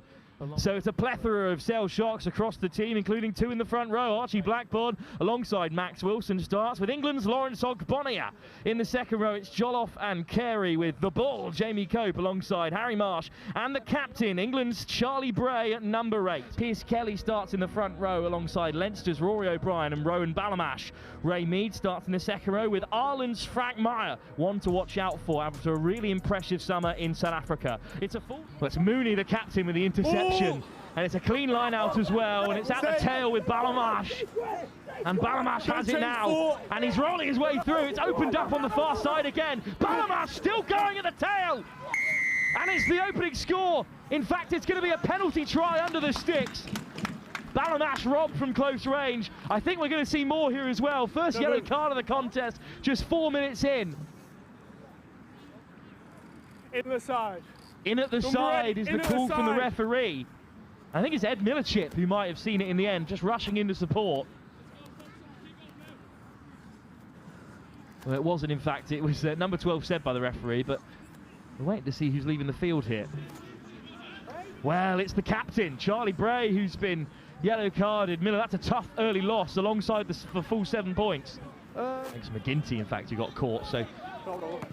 Oh, crossfield! The winger's free! Quick thinking by Terranure! And it's a stride for Ballamash! Well, Luke, I'll quote you here. As the kick went in, what is he thinking? Well, he spotted a man in purple on the far side. I mean, it's just great for Mick here. We push this all the time in training, so it's great to see it implemented in the game. You know, anyone can kick the ball on our team, so yeah, unbelievable. Michael Smith, the number 8, the vice captain, who flings it out wide. It was great to see we got another try there. Referee called Strace offside, but he didn't hear him, and now Smith might look to go quickly. Smith's going to tap and go. Smith. Oh, he gives the pass. O'Sullivan's over in the corner. And Cullen gets the yellow card as well. Another high tackle in the backfield. Well, it's the second try that's just been created by Terranure, perhaps just being more alive to the situation than Kirkham, Luke. Yeah, definitely, and that yellow card, like, that's just unbelievable again there from Mick to see the space and with Jeff. We're always trying to implement that in training, and the yellow card on top of that as well for numerous of high shots, which has definitely been... Work on side, work on side. Oh, it's a fantastic line from O'Sullivan!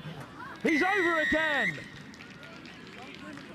The fullback just sives through, doesn't look too comfortable as he goes down there, but it was an unbelievable finish from the Irish international.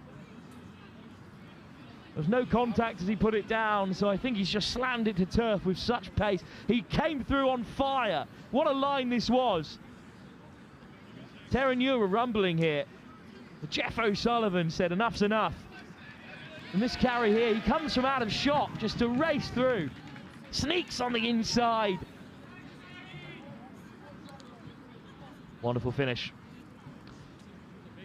Well, he's not looking too comfortable at the moment as the scrum half, Tommy Smith, steps up to take the kick. But Luke, what a player. And let's hope he's able to resume the contest. No, I think he is. There right now, which is great. But yeah, again, delicious rugby. So hopefully we'll keep it up. Started at fullback in that. That's Ray Mead, the second row, leaves the field. Jack Penderith on to replace him. Maul! Wheel around Maul for Kirkham, brought down. But it's going to be a pick and go here. To the open side.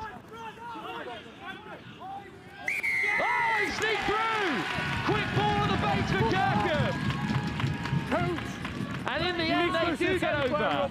And it's Harry Marsh who scores. Well, they were getting set up there, but in the end, I think it's the back row, Harry Marsh, who's crashed over Miller.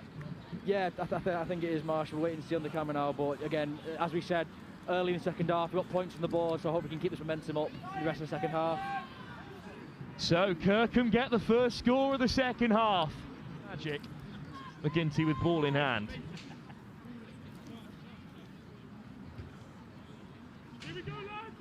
So Kirkham on the board. 20. Gildea needs it. Penalty advantage. Penalty advantage for Kirkham. Miller chip. Oh, what a line! Here goes Ferguson. Ferguson opens up his gate. Tries to score off the bench 2 weeks ago against Clifton College, and on the board here against Terenure. What an introduction for Freddie Ferguson. Well, Miller, he is just that kind of player. Turns up in the big moments. Never a big moment to play so well anyway. He just comes up with them special moments, and that's what you live for. Lovely little dink pass as well from the centre. Miller chip. He's had a great game. And it's Miller, so can't put too much on Strace, who stepped up, the vice captain. I know he's a good player again, good all-round player. Yeah, great all-round player. Here goes Ferguson, gets away, and he's too quick for McGinty. Great try from Fergie. Arrive up, purple. No. Hard line, but he's on his own. And McEntee sent back. Oh, nice footwork at first receiver. Kirkham claim it, but it's Smith with a tip pass again. Surely this time. You can't keep them out forever. And Terenure crash over, but my, weren't they made to work for it.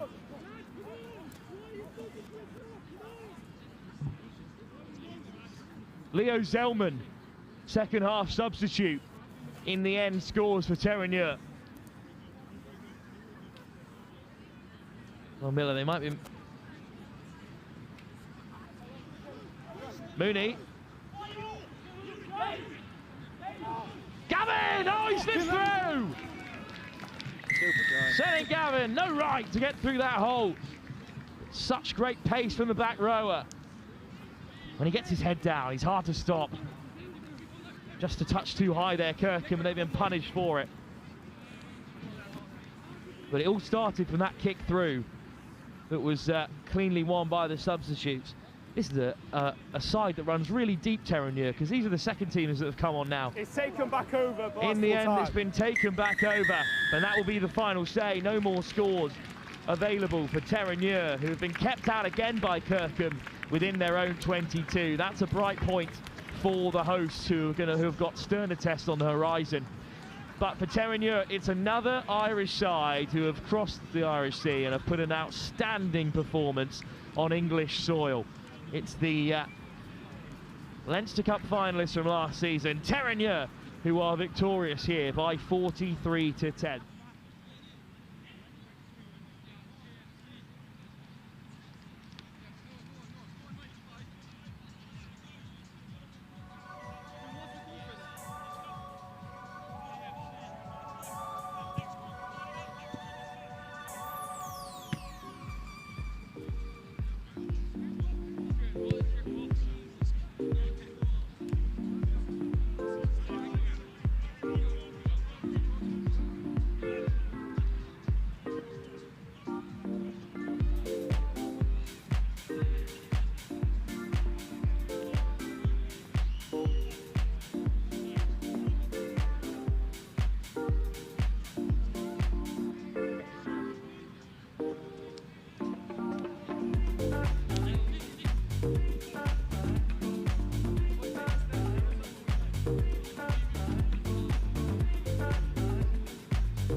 Get ready for the ultimate international showdown. This December, the Global Schools Challenge 2025 is heading to the Mediterranean Sports Hub in Salou, Spain, located just an hour outside of Barcelona. From December 14th to 19th, the world's top student athletes will compete in rugby and a range of new sports. Hosted at one of Europe's premier facilities, you'll experience world-class pitches, state-of-the-art equipment, and a vibrant atmosphere designed for excellence. Off the field, explore the beautiful coastal town of Salou, enjoy golden beaches, and take a trip to Barcelona for iconic landmarks like the Sagrada Familia and the Nou Camp. Every game will be streamed live by Next Gen 15, bringing the action to a global audience. Don't miss your chance to be part of this incredible event. Register now at globalschoolschallenge.com and rise to the challenge.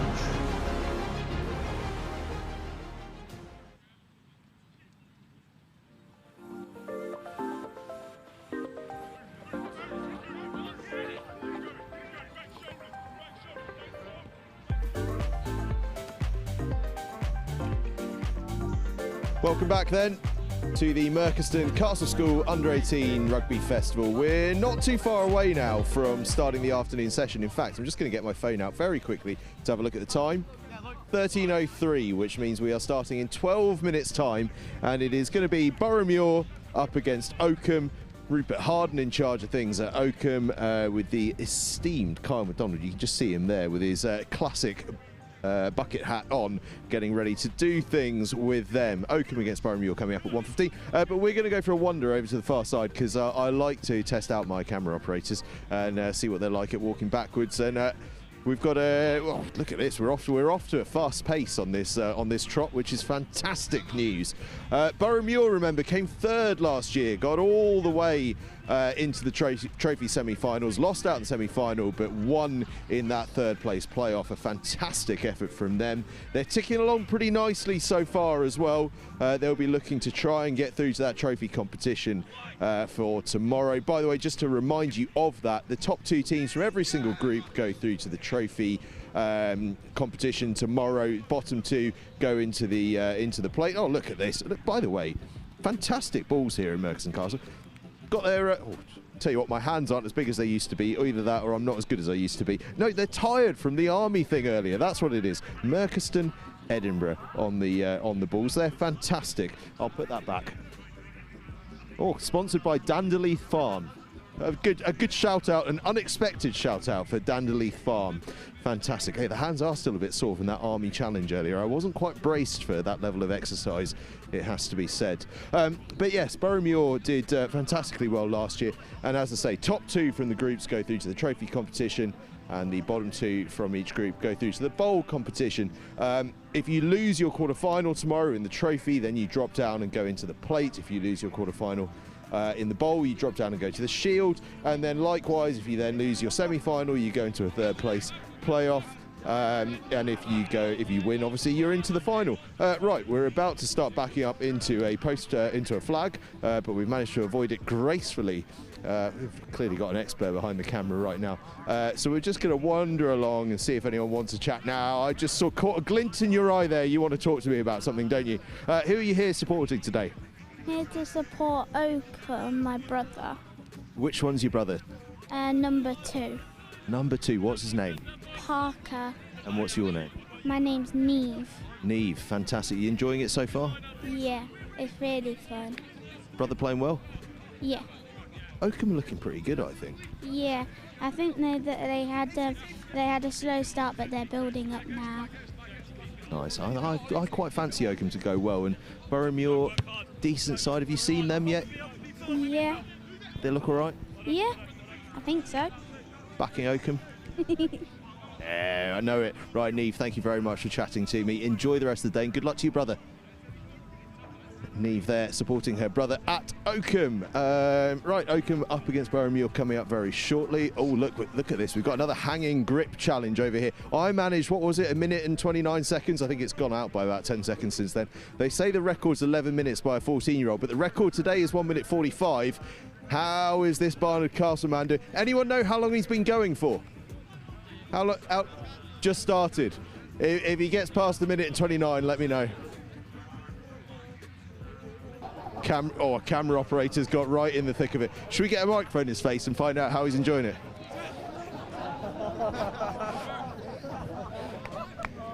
How are you finding it? It's pretty good right now. I've only just started. You got your wrist strapped up. Was that specially for it, or is that more? Already had that on. Come on, you can keep going. You can keep going. Can you do a pull-up? No. Keep hanging in. Keep hanging in. Poor chap. We've just made that 10 times harder than it needed to be for him. He's done a minute already. He's done a minute. Oh no, he's 29 seconds off beating me. Oh, it sounded like he'd had a wobble there. I was about to get excited rather.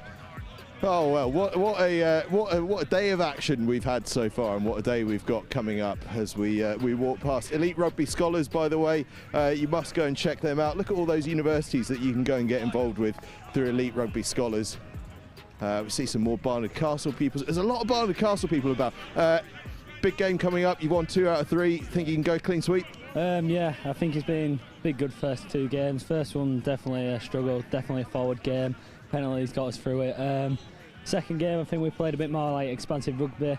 Got it out to backs a bit more, and I think that's where the scoreline came from, really.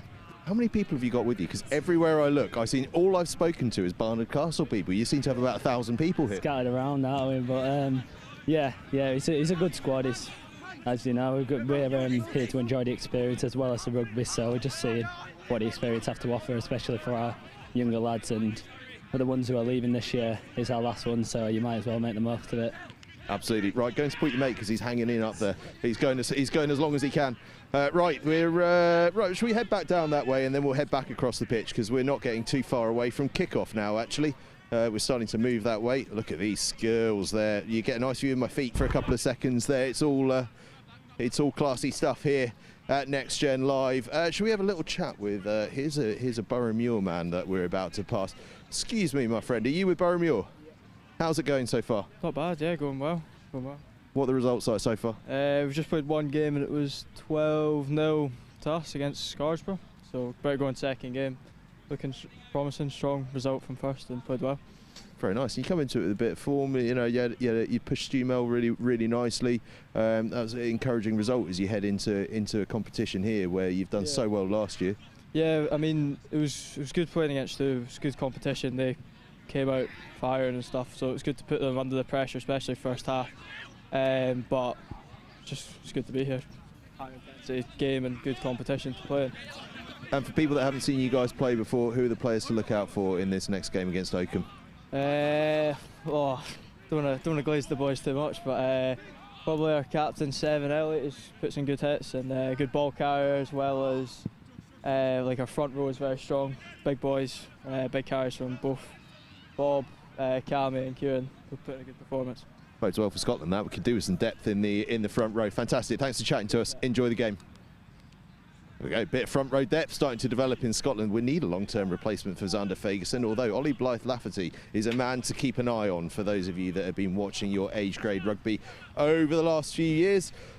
Right, the sun has come out. I'm actually too hot with my hat on, but I haven't got anywhere to put it. But that just tells you a little bit about how lovely and sunny it has become here at the Merchiston Castle School Under-18 Rugby Festival. A reminder for the afternoon, all tech woes, I'm told, fingers crossed, everything crossed, toes, the lot, all tech woes are behind us, and we are up and running for the afternoon session. Every single game will be broadcast live on www.merchistonrugbyfestival.tv, www.merchistonrugbyfestival.tv for every single game across all 4 pitches, and that means that on pitch 1 live at 1:15 Boroughmuir against Oakham, at 1:15 on pitch 2 Strathallan versus Dulwich College, at 1:15 on pitch 3 it's Ampleforth College against Marr College, and at 1:15 on pitch 4 it is RGS Newcastle against Durham. All are live here on www.merchistonrugbyfestival.tv. Right, comms are upstairs and ready to go, but I'm going to have a quick look at my time because I don't want to go to comms and leave them with 20 minutes to ramble, but I don't mind leaving them with 4 minutes to ramble. So we're just going to get ourselves back up a few paces and get ourselves in front of them. It looks as though Wilf has got an esteemed co-commentator alongside him, and they've fashioned, you never get this sort of luxury when I'm up there, they fashioned a seat up there out of the scaffold tower they're on. So we'll have, look at this, absolutely lovely up there. Glorious sunshine here at Merchiston Castle. So we'll go to Wilf, who's going to talk us through the build-up to Oakham against Boroughmuir, kicking off in just about 3 minutes' time. Thanks, Angus. Yeah, I'm live here alongside Archie Stewart, part of this Boroughmuir camp. Archie, thanks for joining us for this one. Thank you very much. Is both sides looking for a huge win. For Boroughmuir, a second win here, and it will be a trophy run again, having made the semi-finals last season. For Oakham, after a disappointing defeat by 3-0 to Barnard Castle this morning, they need a win here to go into that final game against their final opponents with a chance of staying in the competition. So Archie, it's been a good start though so far for Boroughmuir. Yeah, no, a good start to get the win against Scarborough. Just looking to continue that here against Oakham and get through to that cup stage. So it is Boroughmuir in that navy and green crisscross pattern who are going to kick us off here left to right. Oakham in the black and red will be receiving, yet to score in the tournament after going down 3-0, but they're a very talented side, previous school cup winners, and they'll be hoping to make it through to the trophy at least. And it's an excellent tap back off the kick-off, and Oakham have possession.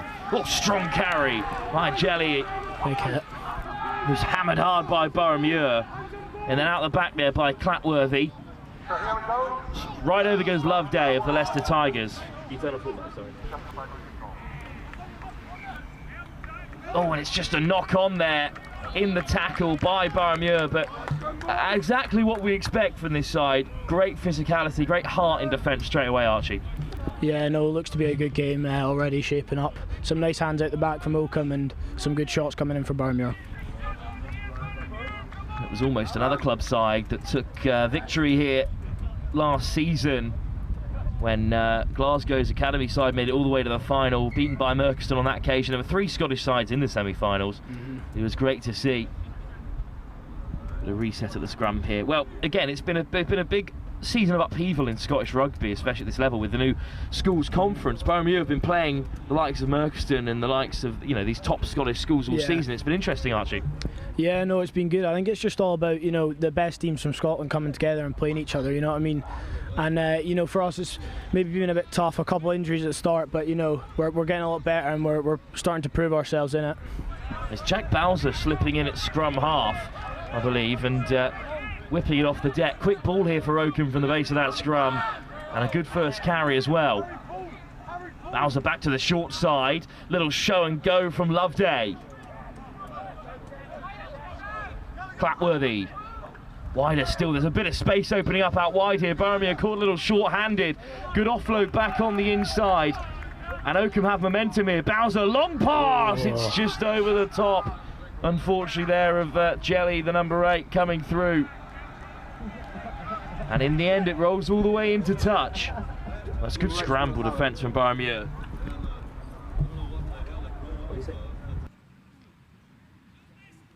Don't really know. It's being heckled by supporters on the sideline. Love to see it. Unfortunately couldn't take in what was being said. So we'll have a line out instead for Oakham. Oh, it's overthrown, and it's going to come at the back here for Cammy Baird, who takes it into contact, and a chance for Boroughmuir to clear their lines.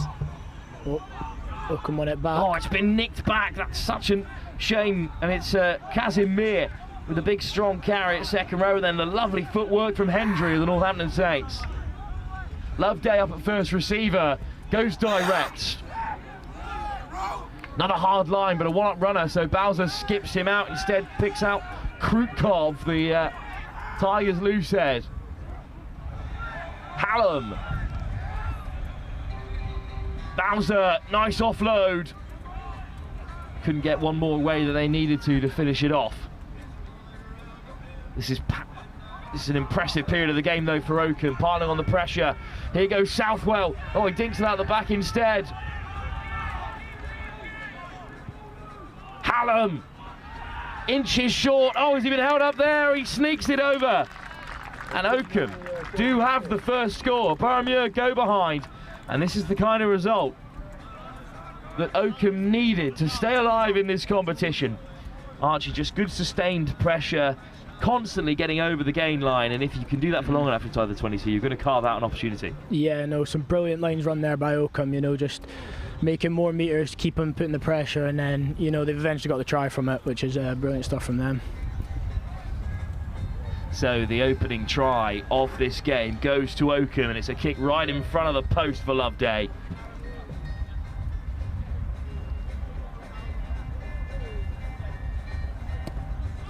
Dinked over from close range, and it's 7-0, they lead. That's a strong carry. Difficult to stop from that kind of range. And in fact, it's Casimir who goes over in the end. Boroughmuir have got to respond here. Archie, they haven't trailed yet in the competition.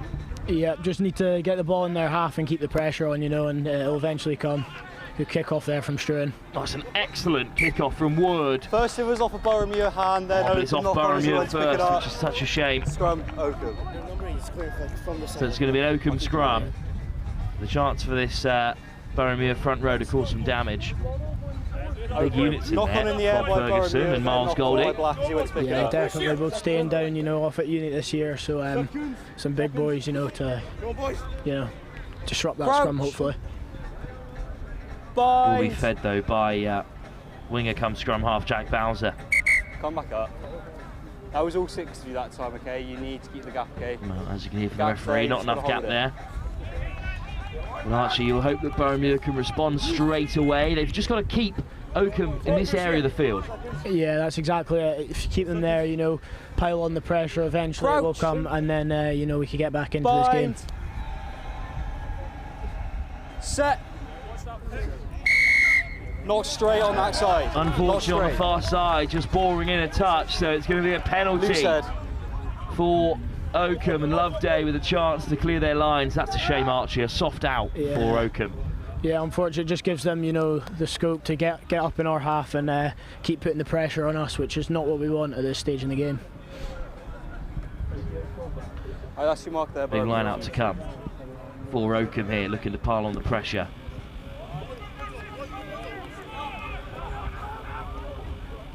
Up goes Jones. It's been spilt, but always backwards until then. And it's a missed opportunity for Oakham. It's still in the line good field possession.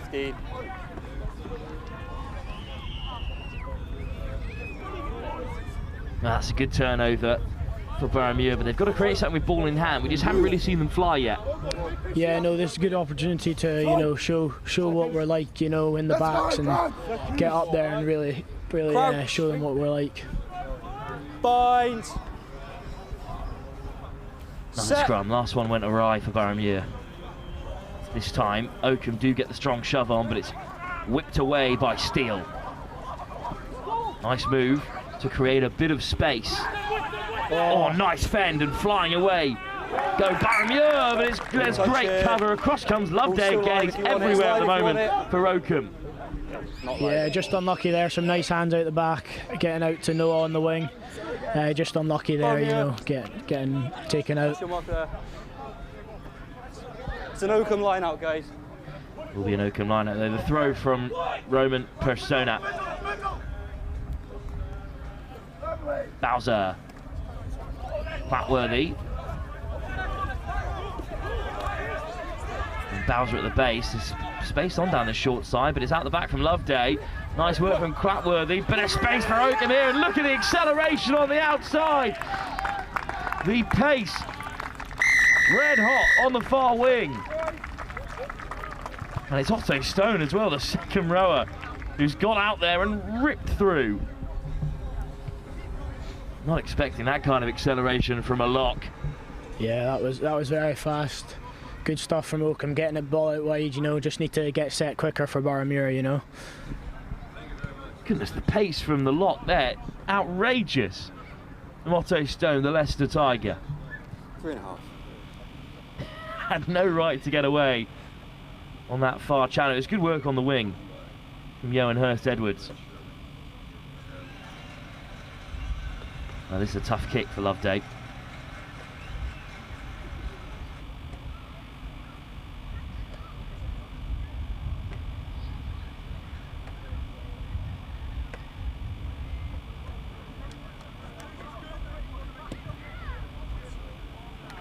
But he's nailed it. Not an easy one for him. He puts Oakham 14 up here. This is the kind of performance that they really needed after a disappointing defeat to Barnard Castle by just 3 points. But Boroughmuir, with Barnard Castle still to face, are in trouble here. Wood with another great kickoff. Hung high. It's a great tackle from Gele. No, round the side. No. Bowser gets off the deck for Clatworthy, and through the forwards they go. It's nice soft hands. Good defence from Boroughmuir, right up in the face of Oakham to win it back. Yeah, some brilliant line speed there, just from the kick-off and after that pass. Just slipped high there above the sternum. And it slipped high on Baines as well, so even better than a knock-on advantage, a penalty. And Archie Steele looks to the corner. He's going to hand it off to Wood. It's a big moment in the game. Not long till the break, 2 minutes to go. They could do with taking a score into that half-time interval, Archie. Yeah, no, that would be really good, just to, you know, get the ball rolling, get the momentum coming, and then hopefully we keep that going in the second half if we manage. If Oakham can keep out Boroughmuir here, it'd be a huge moment in the contest. With half-time beckoning. Cammy Baird. You need to be back 10. You need to be back 10. With the throw. Cleanly up through the middle. Good contest from Oakham. Round the corner comes Baird. Oh, and it's into the skipper, who's caught early there in Barra Craig. And Oakham get over. Really disappointing, just not enough support there for Boroughmuir. That's a chance gone wasted. Well, that's a missed opportunity. And now they can look to find touch. Heading straight for the tower here. Just wide of the uprights. So a good kick up to the 10. It'll be a line out. If you just go on the 10 for me there, Boroughmuir. All they've got to do is keep stable now. Guys, Boroughmuir. Guys, I gave you the mark. Boroughmuir on the 10. You're on the middle. You're in a metre, so in. I believe it might even be Lewis Lennon, the Leicestershire County prop. Overthrown, and great hands from Bird at the base. He goes direct with his early carry. Bounces over the ball. Good clear out. Steele. Barra Craig, Wood. The penalty advantage for offside. What can Boroughmuir create? No advantage. Guedes was taking it in, but it's going to be back for a penalty. And, well, we're edging ever closer to half-time. This really is the last dance for Boroughmuir in this first interval. Yeah, some good hands from Cammy Baird there to get the ball back, and gives us a chance to, you know, get those points before half-time. Excellent kick as well, right into the corner. It's offside from this breakdown here. You're good there, guys. Just racing up a little too quickly on the outside channel.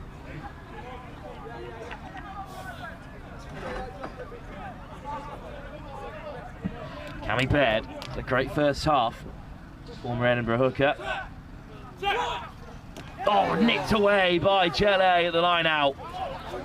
Just too easy to read this time. Yeah, disappointing from Boroughmuir not doing anything with that opportunity. Cleared away, and this might take us into the break. Two big missed opportunities for Boroughmuir. They've still got 12 minutes to get back into the game. But Archie, it's crucial that they get more clinical after half-time, or their hopes of making the trophy may rest on a very tough game against Barnard Castle. Yeah, I mean, just in their half, you know, with penalties and not executing is the real difference in this game, you know. 2 opportunities there could have led to tries, and then it would be 14-all different game. But, yeah. It's a very even contest, but at the moment it's Oakham the more clinical. So we'll be back for the second half in just a few moments' time. Can Oakham hang on? They lead by 14 at the break, searching for their first win at the Merchiston Castle Festival.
Back for the second half, and now it's Oakham in the black and red playing left to right in this half. Boroughmuir receiving kickoff in that famous green and blue. It will be Loveday to take this kickoff. Or in fact, this time it's hung up by a second half substitute, Noah Hendry. Oakham's shirt numbers are all the same, unfortunately, across their first and second side they brought along, so it's very hard to identify them. But we do know it's a charge down that's fallen kindly through Barra Craig, the captain of Boroughmuir and the Mexican international. Lots of physical coming together there. Yeah, it's a good steal. And a good steal from Oakham.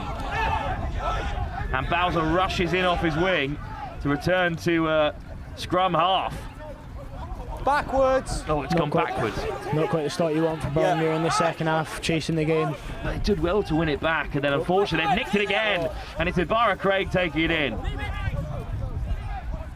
Changing of possession twice already between the two sides.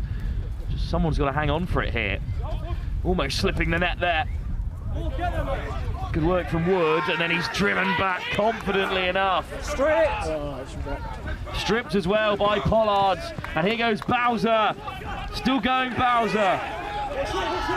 Quick pick and go, wide they go. Hendry delays the pass, it's a second score for Otto Stone. Great hands out, Wade Oakham after stealing the ball, just for a nice finish. Well, now I'm really confused, because is Otto Stone a winger? Is that not Otto Stone wearing number 4? Is there another number 4 in the depths of this Oakham side? Yeah, there must be. I think we'll have to double check after this game, because it looks like they may well be turning their tournament around. In line with me, please, 12. Because that's twice he's been hung out on the wing there, and I'm not saying he's not a second row either, but he's just not one of the tallest lads on the field.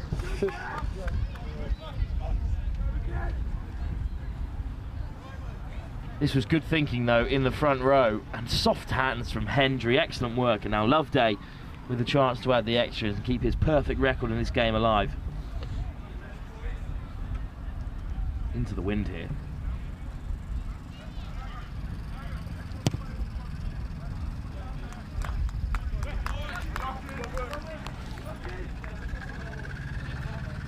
Yeah. I'll keep an eye on it. If it's passive, I'm probably going to play on to it. Well, Boroughmuir now really up against it.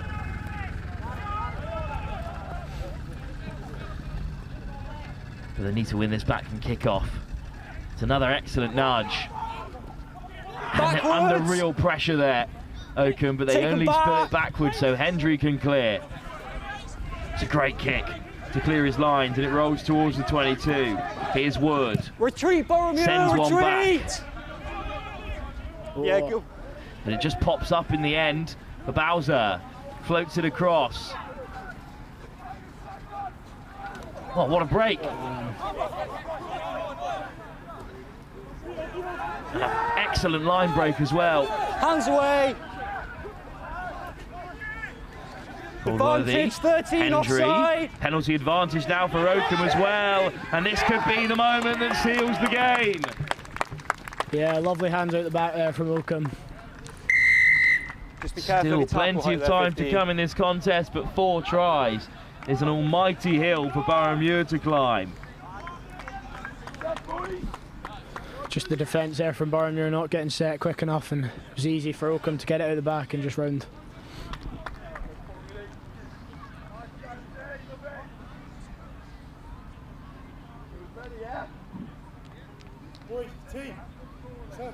Good going together at the end. And Richardson putting in that last shot. Don't mind it at all.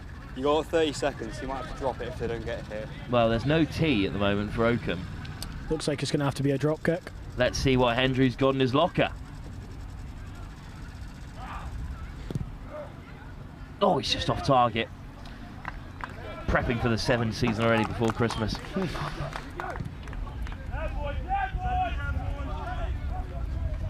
7 minutes. Well, yeah. Archie, this is certainly not Boroughmuir out the tournament, because even if they lose here, they've got to go and get a result against Barnard Castle, and then it comes down to points difference. Yeah. So the next few moments are still significant for the club side. They need a couple of scores. Yeah, just need to get back in it so that later on against Barnard Castle it really makes a difference, and we can hopefully get that result. It'd be really tough to finish on 2 wins and not make the trophy. Yeah. Take them back. Clapworthy. You're take offside, back. 3, you're offside. Good take from Sam there. And now here's Wood. Looking to get on the outside, floats it wide. Oh, lovely footwork. Advantage, high and tackle. That's a high tackle. So a penalty advantage as well. Ibarra Craig out the back for Wood. Floats over the top. Oh, lovely soft hands. Lovely line there from Tanay. Matengo with a good carry. This is better from no advantage. Boroughmuir, but they're just not getting over the gain line, so we'll come back for the penalty. Just round the net there, guys. Just quickly, watch and that's out. good to see, Arch. Yeah, no, just want to, you know, make as much use of the time as we can. High tackle round the neck. Back 10. Another step back for me. One more. Yeah, good.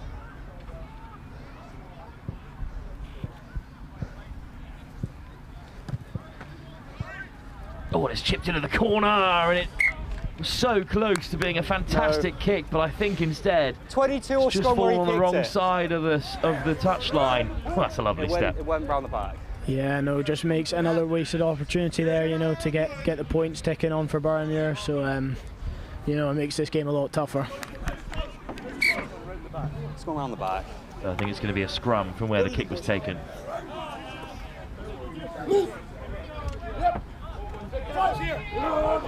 Yeah, new front row in the second half. It'll be interesting to see how they fare. It'll be a good time for Crouch. Boroughmuir to steal it back with Cammy Bird moving to number 8 as well. Set. But it's still Bowser with the feed. Oh, I think they might have turned it over. Oh, it's an excellent shove, but just forced to hold, unfortunately. Hendry clears his lines. Oh, There's no one in the backfield here, and it's rolling for a 50-22. Oh, it's an excellent kick. It's a 50-22 of magnificent proportions. After it's gone dead. Yeah, that's a brilliant kick from Oakham, just getting in our half, and now, you know, puts the pressure on Boroughmuir to defend on our 5. Hendry with a fantastic nudge. Often you see 50-22s at the under-18 level, but that's a great kick. Yeah. And this is a chance for Oakham to go further ahead. And if they do beat Scarborough in their last game, it will come down to points difference between themselves and Barnard Castle, who have already gone 2 from 2.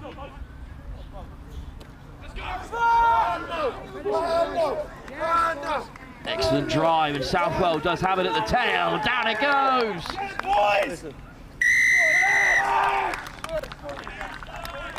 And that time, it is a basic score for Oakham, but a well-executed maul. A lot harder than it looks. It's a much better performance from Oakham, but it hasn't been nearly as one-sided as the scoreline suggests. Archie, they've just been so clinical. Yeah, no, I think that's the difference in this game. You know, we've not finished off our chances when we're in their half, in their 22, and that's why we've not scored yet, and that's why they've put the tries on us and they're winning this game. Well, it's a dominant performance on the scoreboard, at least, for Oakham. Well, the host, Merchiston Castle, will be back in Axton up next against Durham Cathedral School, one of the best games of the day so far, we're expecting. As the nudge from Hendry just goes off target. And that will be an excellent game up next, of course. Those two huge sides in that group. Merchiston beat Sherborne by 10 points, but Durham Cathedral School put 20 odd past them. Yeah, that would be a great match up there. For now, though, it's Boroughmuir just looking to get something out of this game. Oh, good shot coming on from Max. It's a lovely hit, but it's so well to stay in field. And here comes the clearance. You're offside, 6 and 2. You're offside. Okay, now you're on. Clean take. Right, retreat, Boroughmuir, retreat! Yeah, you played onside. Boroughmuir retreating. Bowser whips it wide to Clatworthy, who puts it in behind himself. Spilled, but always backwards, and there was an offside, but this time was not adhered to by the referee. So, kicking into the wind, but maybe a chance for Boroughmuir. Yeah, need to really make use of these last couple of minutes, try to get a couple of points on the board. Who knows how this group will turn out in the end. Oh, it's just come off uncleanly from the boot there and is going to be recollected by the winger for Oakham. Right, ball's there. Right, stay on side, Boroughmuir, stay on side. Use it. No, he's allowed to dummy. Bowser hangs it up. Oh, but it's just been 11, you're off. Left 11, you're 14, completely you're there off. and then chipped ahead by Oakham again. Boroughmuir Rolls in the line touch out. and it will be Boroughmuir's line out. That was an odd bit of play. Gone quick. Quick line out, picked off the toes excellently well. And a nice offload round the corner, might see them away. Bird. Good carry. Oh, and the pass just wide. Excellent hands. From Torren oh, there. but up goes the linesman's flag. Quick touch here, guys. Oh, such a good take. Out wide. Yeah, really unfortunate. Torren there just catching it, gathering with one hand, so just unlucky to step out there. Just this way through. What a grab it was. Still, it will be a line out for Oakham, and under a minute to go now for them to finish off this contest. Guys, on the mark. That way. Right. It's a mess. He's in the right place.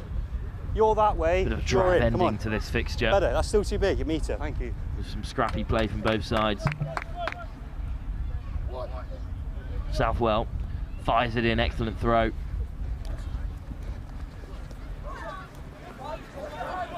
It's a good carry through the forwards. Bowser with quick ball. Here's Hendry. Dinks it in behind. Oh, they've just overrun their lines. So the winger cuts back in.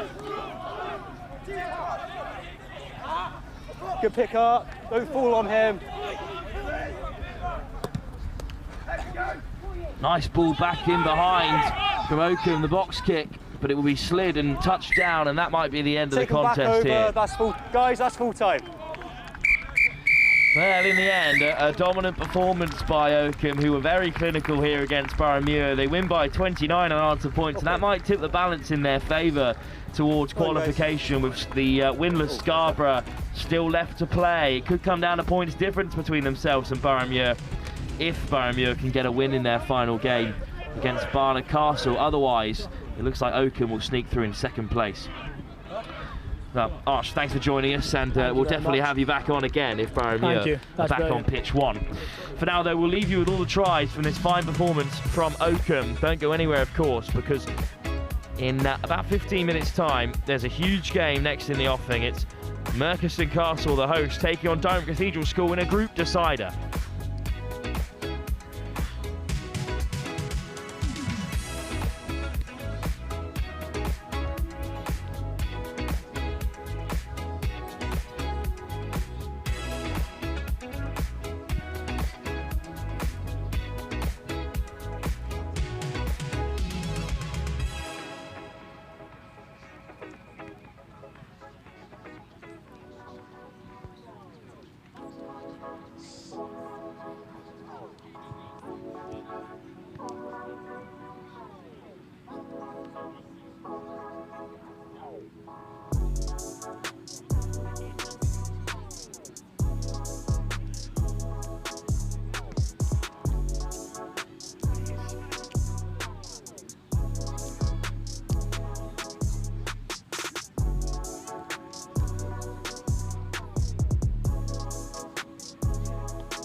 Welcome back to the Merchiston Castle School Under-18 Rugby Festival. Little break between games after that terrific performance from Oakham. Wow, how impressive did they look?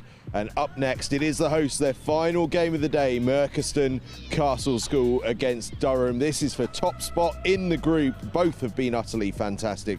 How will it go?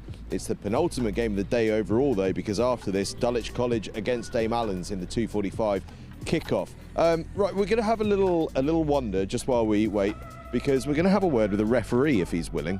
He looks willing. He looks willing. He's smiling at me. We'll have a chat. What's it like refereeing a tournament like this? It's really good fun. The standard's very high this year, which is always good to see. And you get a nice rotate and you get to referee some teams you wouldn't normally do. So it's a good day out and lots of people watching you as well, which is always nice. I'm hearing an English accent in your Scottish rugby shirt. Talk me through this. I am from Bristol, unfortunately. Although no one's ever shouted abuse me up here, so I think go under the radar. Fair play. Well, that's the way to do it. Some fantastic rugby out there. The quality's brilliant. Yeah, that last game there, Oakham looked very, very strong, didn't they? Really, really good up front and quick backs. So yeah. Should be good. Right. Well, you're on the next match. You've got your mic all prepared. Look at the amount of technical stuff going on here to keep all the noise out. Thanks very much for chatting to us.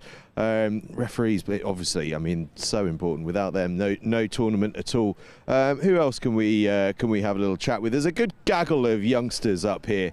And we always like to chat to the youngsters and see what they're doing. I'm not going to chat to the ones sitting on the floor because I'm not sure I'll ever get back up again if I go down. But we'll talk to these lads over here. Lads, anyone up for a little chat with me? Come on, here we go. You've got your Scotland hoodie on. What's your name, sir? Heston. Who are you supporting today? Boroughmuir. Boroughmuir. Tough outing for Boroughmuir in the last one, but they've got a win under the belts in the previous game. Yeah, good job. Who's up next for them?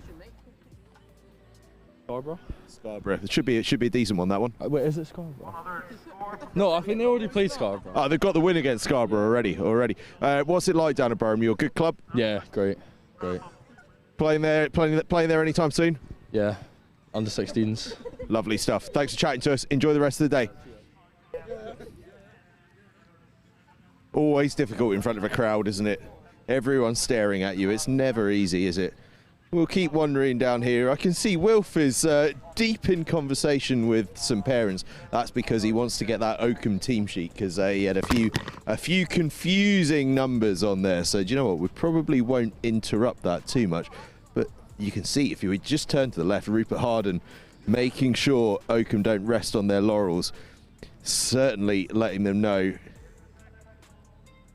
that just because they had it easy in that one, or relatively easy in that one, it doesn't mean it's all over. Right, we're going to head all the way back down here. I did say I'd keep the step count up today, and we're up to about 15,000 already, so it's all going nicely. Should we head out into the middle of the pitch? Why not? We've got a bit of time. Let's head out right into the centre of the pitch. As I say, all 4 pitches are live this afternoon here on pitch 1, 2 o'clock kickoff. Merton Castle School against Durham. Over on pitch 2, it is Ampleforth College against Finborough. Over on pitch 3, it is Strathallan against St Peter's York. I must find Chris McTurk actually from St Peter's York. We'll do a chat with him at some stage.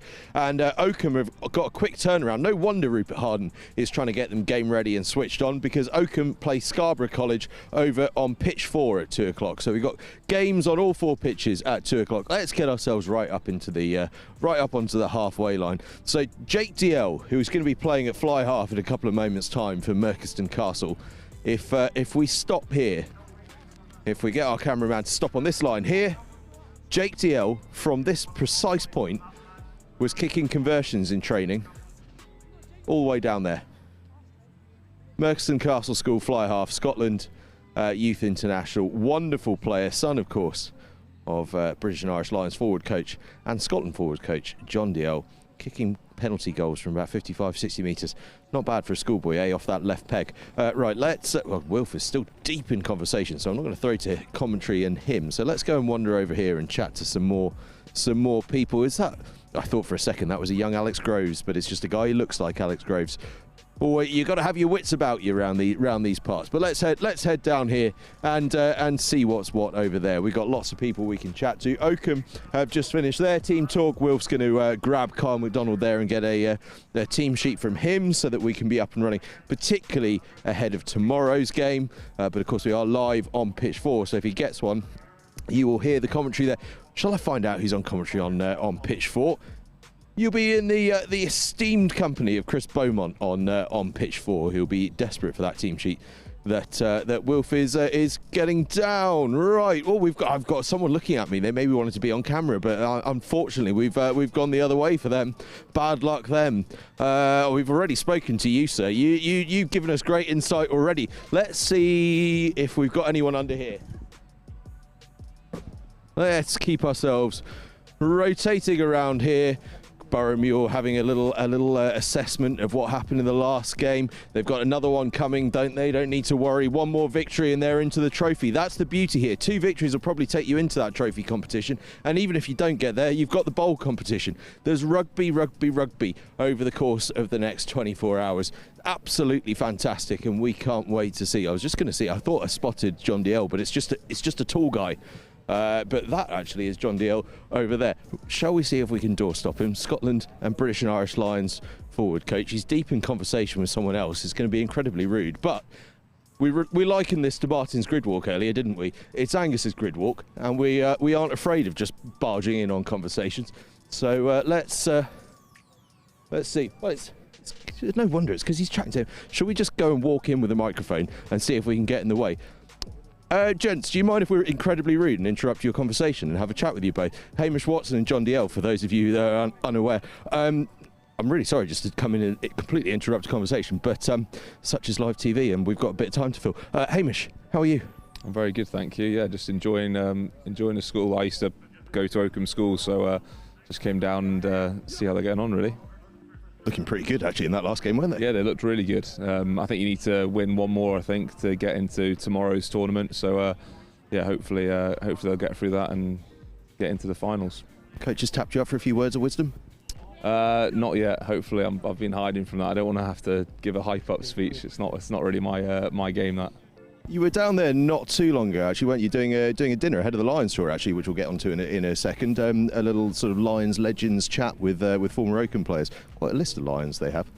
Yeah, that's right. We were down there in the summer with one of my former coaches as well, Ian Smith, and he coached the 3 Lions who went to Oakham, me, Lewis Moody and Crofty as well. So it's yeah, that was an amazing day, and obviously on the back of what Lewis has obviously recently come out and said, it's pretty, having seen him so recently, that's obviously been pretty hard for everyone at Oakham School and in the rugby community to hear. So we're sending him all our best wishes and lots of love. Certainly are. It's been a bit of a week on that front.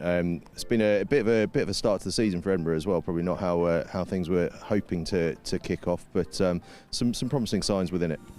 Yeah, we're just chatting about that. And last night was a pretty tricky result for them. I thought we sort of outplayed Munster in most of the aspects of the game, but you go away to a tough place like when you go to play in Munster and you give away 4 yellow cards, it's always going to be difficult. So I think discipline's the main one that cost us that game, and it's just we're very frustrating. I haven't spoken to many of the boys, but it'll be a frustrating result that when, like I said, when we controlled a lot of the game.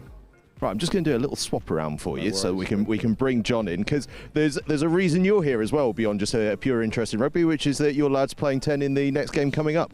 Yeah, just interesting here as a father, just here to watch a couple of good games to get them into the stride, but I think this is going to be up a few levels this month, so I know they're anticipating it and looking forward to watching it. Yeah. You were down here the other day doing a bit of forwards coaching. Lads must have loved that after your experience in the summer, and obviously the work with Scotland as well, and the Lions must have been quite a treat for the boys.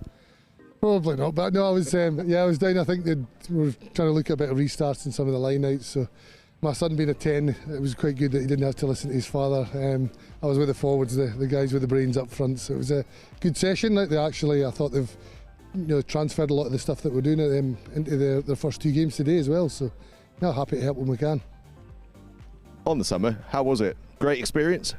Yeah, we're just having a chat with it. Obviously Hamish as a player in the last one, and myself in the summer as a coach, so we're just, it's a long old period, so it's intense, and I think the enjoyable as well. I think more of the reflection after it, but when you're involved in it and the games are coming thick and fast, there wasn't a lot of room for enjoyment until probably after that second test and winning the series, but up until then it was a lot of good learning, a lot of good sharing between Ireland and Scotland and England and Wales as well, so we had a lot of Welsh analysts involved, so it's a good opportunity to try and probably for the only time to be collaborating and chatting around the things we're going after, so big learning as well, probably my big takeaway, yeah. Good chance to learn off some of those guys from the other nations as well. Absolutely, yeah. I think we all chase the same things. We do things probably slightly different, but yeah, it's all the same stuff, and it was great, as I say, putting minds together and formulating stuff, and I think everybody got a good bit of learning out of each other, and that was good. I thought the players as well, the way that they shared with each other and with coaches, you can learn a hell of a lot of Lions players are at the top of the game as well, so it was very good, and good chance of upskilling, yeah. Big month ahead next month as well. Looking forward to it? Yeah, looking forward to it. Felt like we've got loads of time, and then now we're pretty intense. We're in camp in 2 weeks' time, so it's all hands to the pump really now, and some big mouthwater and fixtures coming up, yeah. I had a chat with a young lad. He was only about 8 years old on the touchline. He told me Scotland are going to beat the All Blacks for the first time in November. Fancy it?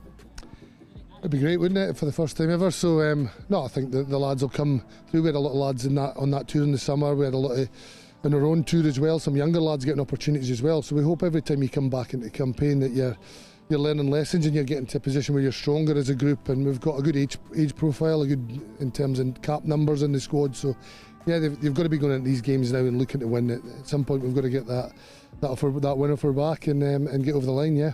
It's got to happen someday. So's a final cap for this man. One more cap, please. Oh yeah, the form is in. Well, who knows?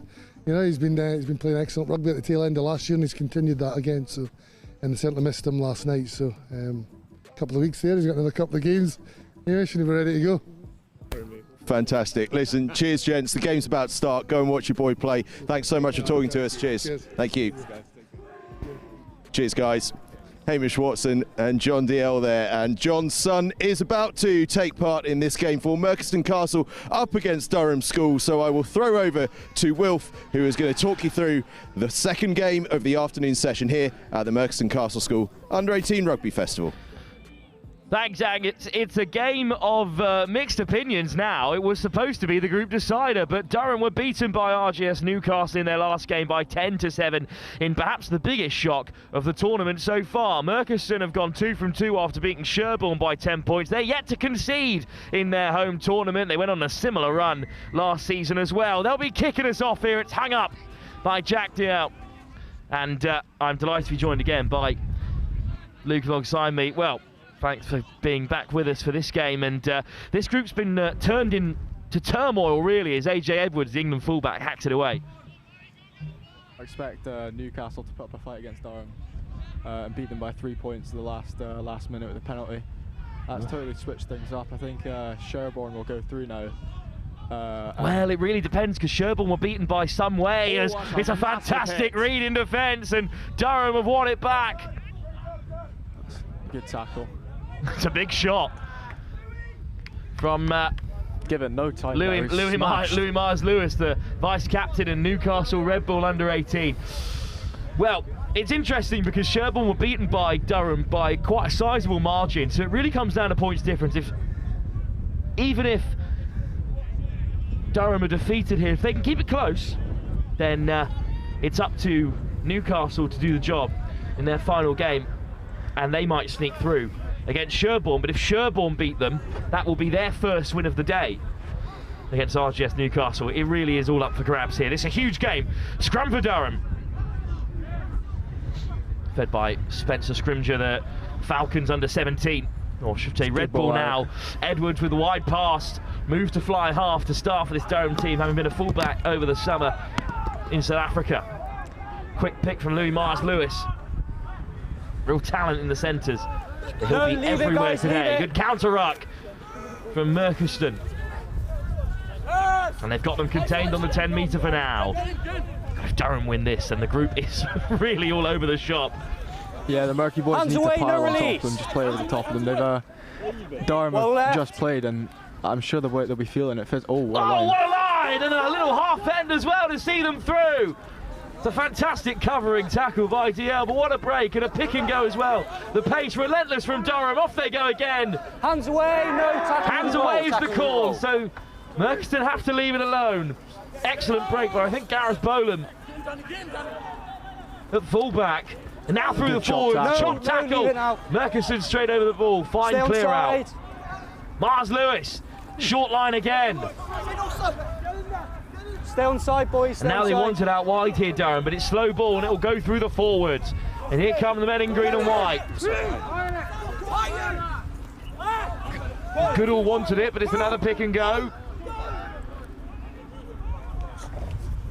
Oh, great line speed from Merchiston, but they're inching ever closer here. Quick ball for Scrimmager to the open side. Edwards stepping back inside. AJ Edwards opens up the scoring. Big time.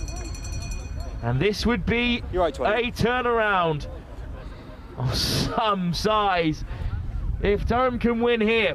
In fact, if Durham can win here, it's the simplest solution of any, because both Merchiston and Durham will very likely be through if this is a close game that goes in Durham's favour, given their big scorelines elsewhere in the day. And we're expecting Sherborne to beat Newcastle, but who knows anymore? Too early to make predictions like that. Nice step, and he just had the power to get over. That's Paddy Thompson coming on now. I think, don't know who's injured. Waiting for the flag, but not coming, so it's off target. Just 5 points to the lead for Durham Cathedral School. Often guilty of that, not starting from minute 1, especially last year, but yeah, we'll bounce back, I know we will. Plenty of time for the hosts, but they concede their first try of the competition. Jake Diel with a high kick, and it's chased well. Durham are secure in possession for now. Back. Edwards hangs retreat, it up. Retreat. Oh, just one bounce, and it's come off a Merchiston Castle hand. That's unlucky. Sam Lauer's eye just came really quickly to him as he outstretched the right arm. Really good outcome from Durham there. In their own 22, and they've got the ball back on their halfway. Guys, meter gap, Durham, meter gap, Durham. You can take this is now a Durham line out right on halfway. 6, I put them on halfway. Oh, this is that line break that eventually led to the try. What a ball from Edwards. What a game he's already having. Well, not straight, but there was no contest from Merchiston really, and that's the new rule. It's another good line. Edwards. Switch for his vice-captain and Newcastle teammate, Louis Mars-Lewis. Durham are bringing it here physically. And then Edwards over the top, in control. There's no one home really, so racing back comes Cully. Try score in their opening game. Wasn't a worst option. They'll take a line out. But just couldn't get enough distance on it from the charge down, so thankfully they will have the line out. Well, it's a shaky start for Merchiston, but more so, it's a fast start for Durham. They're just playing at pace, and that's something that Merchiston do so well. Yeah, definitely. They've just come off the back of playing like 20 minutes ago. Did not expect them to come out full blast, you know. Oh, it's been overthrown at the line out. And it's back with Durham Cathedral School again. That's a pick and go. Here goes Goodall. Tackle. Grimger in control at the base, leaving it for his forwards for now. It's another great pick and go. Stay on side, Blue. From Titus Oshinowo. Boys need to be in that 3-point stance there. Still through the forwards. Sinclair. Oh, absolutely hammered back. No, you've come to the side. Leave it. He came through the side. But it's in from the side, so Merchiston have to leave it alone. Basti. Accident. Crossing is the call in the end. It was crossing. Well, that's a shame. There from Murky. Indeed it was. Right, some huge hits coming in there from the likes of Dylan Osborne. Possible heading. Take your time. But Osborne now down on one knee and will need some attention. He's holding his back of his neck. Looks like if he goes off, it'll be Oka coming on, number 19. Oka's on a Vigil. He'll definitely Netherlands under 18 international. Doesn't look like he's gonna stay on the pitch. No, I'd be surprised. Well, there's the vice-captain Louis Mars-Lewis of the Falcons, a real talent at 13. He links up so well with AJ Edwards. Of course, England under 18. Well, it looks like this might be the end of Dylan Osborne's day, unfortunately. Yes, the Edinburgh back rower, which is a shame. He's a fine player. Nice step from Edwards, and he just had enough to reach out and get away from. Yeah, shame last that. man for Merchiston.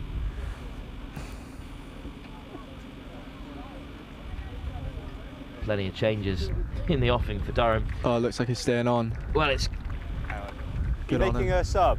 Well, Osborne is leaving the field. Yeah. Oh, is he? Leaving through the back of the pitch. He did, no, he was, no. And on comes... one more step, one big step back to me. Zonavagil, now wearing 19, having changed his shirt. Wait for my whistle because time's off. Still, it's a penalty for Merchiston for crossing. It's a mighty kick. Will it reach touch? Oh, it's just come off the left hand, outreached of Louis Mars-Lewis. The boys. What a kick that was. All the way beyond halfway. The boys look fired up now. Well, they've got to show some response. Trailing by 5, 8 minutes into this first half. First throw for the new man for Merchiston. Paddy Thompson. Wait. Let him match. Okay. Thompson That's a hangs good it up. throw. Good line out. De Villiers. Good ball. Out the back, and DL looking to make a bit of momentum for... Just brushing it there, man. Indeed, for Murchison, and it has been knocked on in the process. Well, as you said, they are rushing a little bit there. Yeah, a Lucas. bit too eager to keep on getting around that corner. Just hold on to it and build phases, build that pressure. Instead, it's going to be a scrum for Durham. A promising bit of attacking position for them. Crouch. Bind. Scrimgeour to feed. Okay, come back up, reset. Really good, George. Come on, boys, let's go through, come on. Now reset at the scrum. Not really what Murchison are after, just as the momentum starts to swing their way. Yeah, definitely. Bind. Bodies will be knackered. Last thing they want is another scrum. Set. Let's go. Durham with the feed. It's gone down on this near side. But it's at the back with Titus Oshinowo. And then good work to create a little bit of space. Finlay. Needs to get out of there though. He does roll away. Here's Oshinowo. Little pick and go. Big by the Newcastle number 8.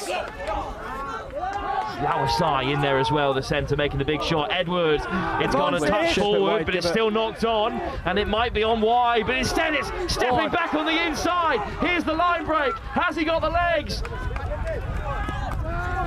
No hands now. Murchison come flying through in support, and De Villiers just about gets it away. Now it might open up. Good hands. McRae back off the wing.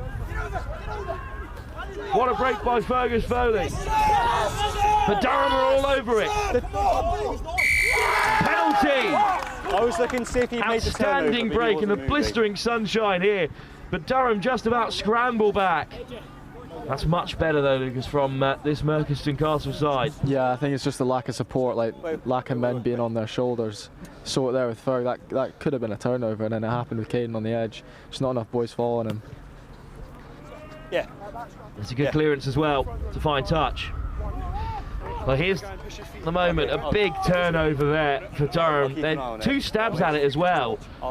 A roll in there, which here's the break. Oh, it's fine footwork from Foley, the Edinburgh centre. Both teams looking pretty knackered now, though. Well, it's been such a fast-paced game, and it is the end of a long day of rugby for these two sides. Line out of the tail, and it's been intercepted by Edinburgh and Murchison. Good release. Kicked out the back for DL. Oh, he's going to slide all the way through. Can anyone stop him? It's a fantastic try. Really good release from Ocker, and then Jake just slides through. Jake DL goes all the way through. Needs to make this kick now, though. Well, it was a good take by Ocker Zonavagil at the back of this line-out. Still a minute and a half. Still a minute and a half to go to half-time, but a kick would take them in front, and it's the try scorer who's going to take it. In line with me, Jake. Well, he's such a tall figure. He's like galloping through there. As soon as he gets going, as he reaches top speed, there's no catching him. International fly half on international fly half. And this time it's the Scots who get the better of Durham here. Oh, it's a brilliant nudge. Very simple from Jake DL. Starting to warm up now, though.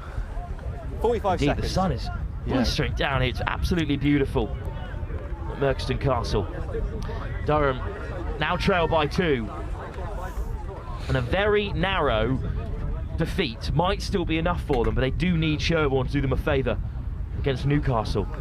Then it will just be 1 win apiece for all the sides in this pool other than Murchison. It's remarkable. 20 seconds when we get going again. So it really comes down to point difference. Absolutely. We'll get our calculators out, but there's still 1 more play in this first half. Hung up by Edwards. It looks like he's going to get hit here. Oh, good prediction there, because flying through comes the centre, Mars Lewis. Stay on side, Durham. Tackle, knees to the ground. latch. Little pick and go to get some momentum for Murchison.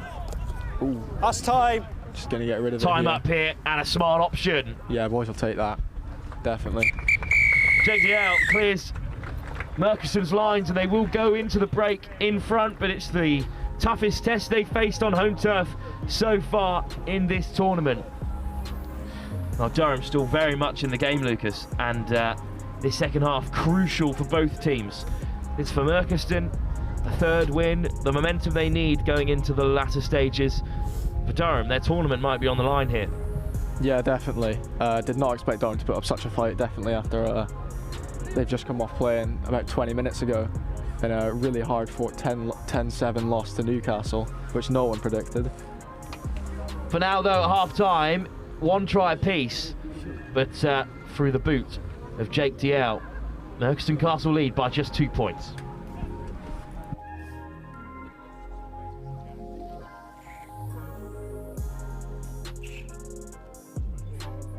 (7-5) to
Kick-off to come here from the England man, AJ Edwards, who's starred in this game so far.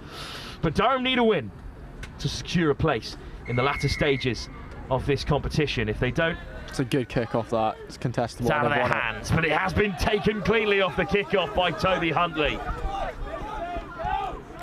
And in comes Scrumger. Big shot from Oakham there. But it's a great take. Great line speed. The snap goes on. Zonovan Gilles, the Dutchman, with a big hit. Slow ball. Looks like they're just building phases here, building pressure. Oh, that's turnover. Great turnover. It's been nicked at the base of the breakdown. It just came loose. I think Danny Roberts came away with it. Over, hands away, no release, no release. So I got to clear their lines here, give it to Jake, and he's going to take out the field. This is more like the Murchiston we saw in that first half. It's a great kick, but it's on the full for Edwards. Oof, bumps off the first man, AJ Edwards, what a carry. Now they'll go through the forwards. We need to fill the field here, there's a lot of gap out wide. But it's excellent defending from Murchiston, who's came close to stealing it there. Down the short side they go instead. It's another good carry over the gain line. Quick ball here. Needed for Durham if they want to threaten Murchiston. And as you said, there is a bit of pace out wide. Well done. Now Edwards might go cross field. Just hasn't got the width there. So up comes Lawasai, who chips it in behind. It's going to roll towards touch. What a nudge from Lawasai. 50-22 there, guys. That is amazing. Excellent. Unbelievable from the outside centre. Sam Lawasai. Blue line out. Natural position outside centre. He's had to move there from fullback, but yeah, he's definitely filling the shirt. Durham, your mark's here for me. Filling in for a certain Phyllis and doing an excellent job there with the kick through. And now it's going to be a line out for Merchiston, a chance for them to turn the game around. It's to the tail. Excellent line out, and the maul is formed, and Durham are short numbers there. They thought that Merchiston were going to wrap round the corner, but instead it's in possession of Paddy Thompson. Oh, it's just crashing over instead. Really, we tried that in the first game, didn't come off, and it's must have practiced it there, and it's come off. Merchiston's number 20 goes over. Paddy T.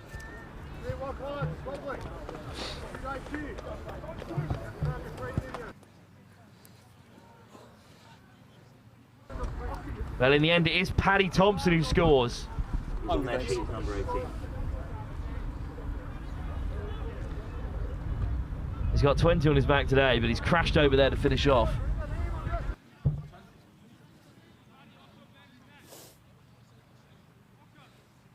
Well, it was Callum Robertson in the end who got the score. He's on the sheet at 6/25. Well, good to get that one squared away.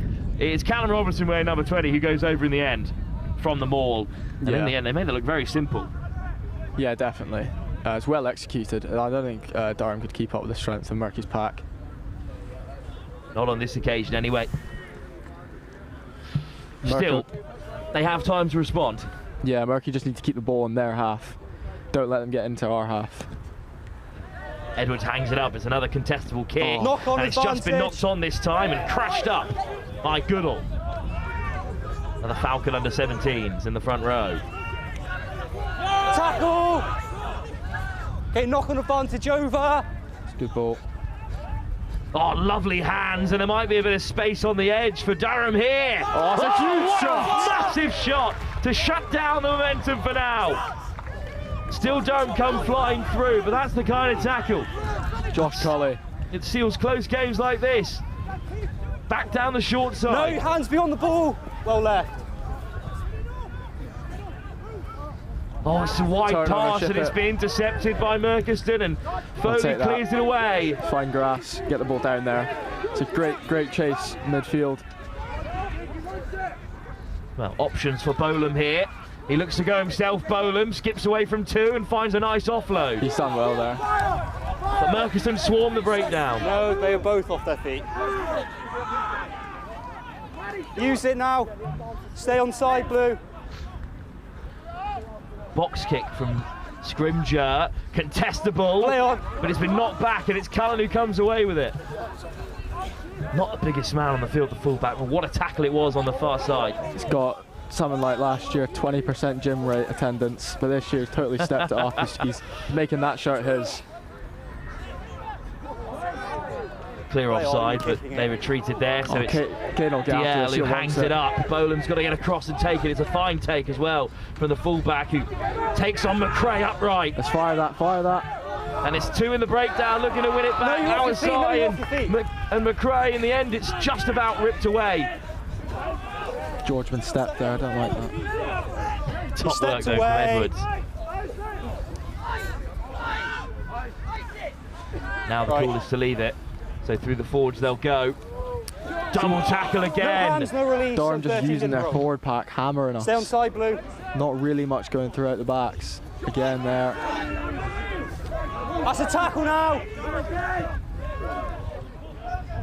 Slow ball.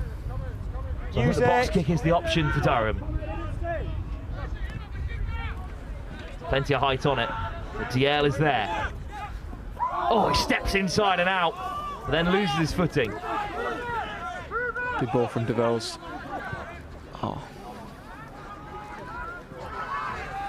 but it's come loose and it's come Durham's way, and I think it's Bolam on the end of it. Oh, this time, surely it's going to be Dan Kesa. good effort from Cully and DeVos there, but just not enough. Well, what on earth happened there? As the ball went into the backfield, the pass was behind, and Durham have come away with it, and in the end scored. Really good work rate from DeVos though, just got back, was unlucky with that. This is really interesting play here. Don't actually know how the ball spilled loose. No, there's a little bit of pressure there. Well, it's just a sort of lofty offload, and then it's chipped ahead. I think it might be Matthew Jones in the end, who goes over for Durham. 7. Your last tasty 5-10 minutes left. Certainly there's a game on here. I don't know the number, do you? 30 seconds. So Dan Cassav it is who goes over in the end. Couldn't tell if it was him or Matt Jones out on the wing. It's good thinking from Cassav. Well, there's certainly a game on here now with about 5 minutes left if this kick goes over. It's a brilliant nudge. Edwards keeps them within 3, and now a penalty will be enough. 4.5 minutes. So Merkson are going to be squeaky clean here. And Cassav, another Falcon under 17. It's quite a young team, this Durham Cathedral squad. Even without England's AJ Edwards next year, they'll be a formidable outfit when they return to Merkston Festival. But got to stay in the here and now. And it's a Merkston kickoff, and what a nudge it is. Who wants to be under that? Great take from Miles Pearce-Lynch, but he's huge shot. Fired back by Callum Robertson. Stay on side. Yes, are you, Academy man?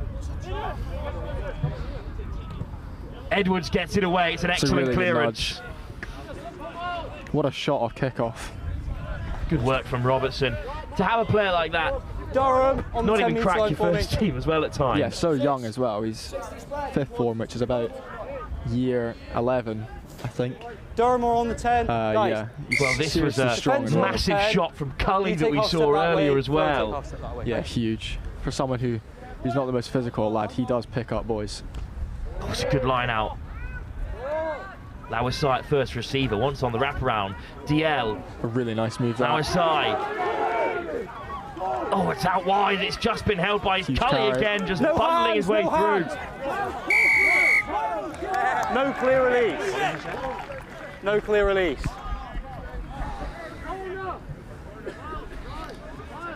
Well, it's a penalty as well out there. Yeah, I wouldn't kick for post. I'd kick for corner here. Well, I think that's what they're going to do. 3 minutes. Wind down the clock, perhaps. Yeah, exactly. And they've already scored from a maul. Get you! A few moments ago. A huge moment in the game here. Durham, that's your mark really there. Nice, well-executed set piece as well.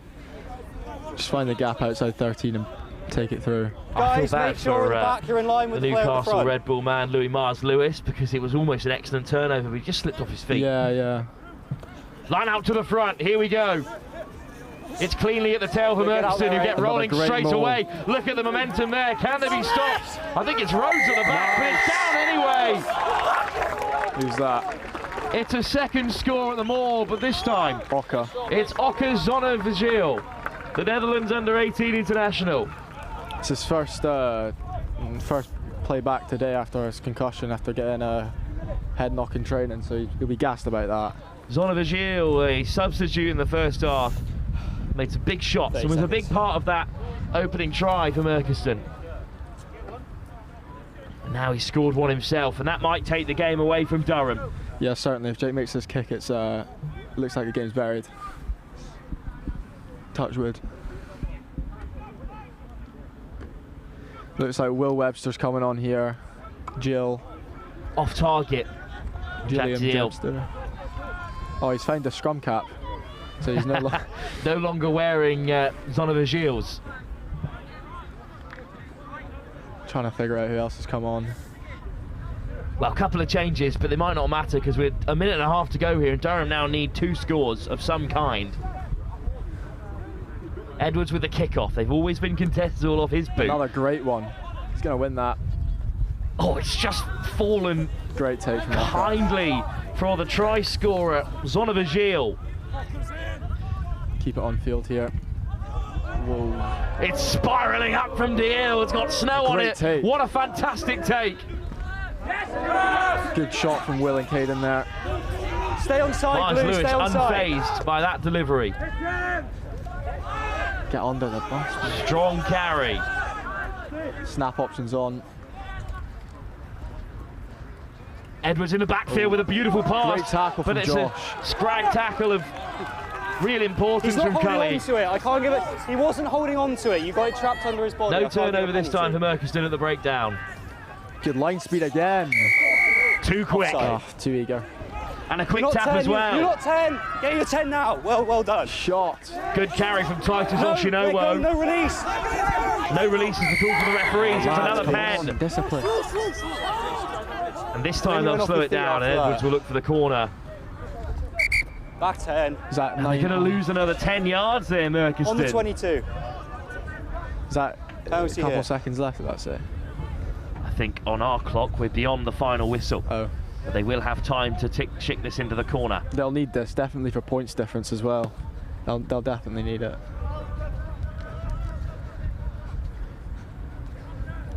Well, a converted try will level this game up.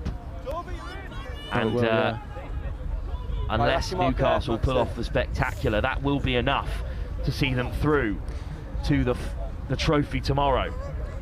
If you're going to let them in anywhere, let them in on the edges so they don't make the kick. Don't let them through the middle. We're going to have to wait and see here. It's a clean line out. It's a good sack from Merkiston, and it's legal as well, so it's a quick pick and go from Oshinowo instead. And now we're in the red zone. Nice carry over the gain line here. Use it. Durham needs to be patient. They will not be given another opportunity here. Gonna play it. It's fizzed across by Edwards. It's a good take. Can fire that. There's one. But it's quick ball in behind. Great shot from Samu. Edwards has got to go flying in. So close to a turnover there. 1 on 10. Okay, use it now. Scrum half John Scarrett leaves it for the forwards. Just picking and going through the forwards. Yeah. Kassap, try scorer already today. Oshinowo. Tackle!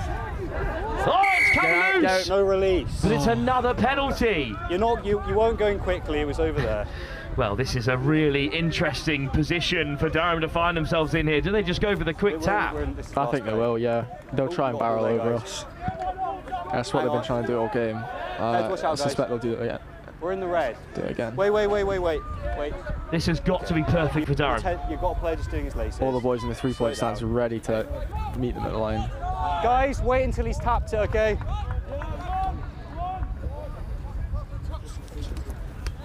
Well, here they go. Driving close to the line. Oshinowo. Clattering through navy shirts. Back foot, Still guys. Merkiston hold firm. Quick pick and go again. Inches short. Now it's with the scrum half. Edwards. What an offload indeed. Good tackle from Jake there. He's win that. Marr Lewis dragged down.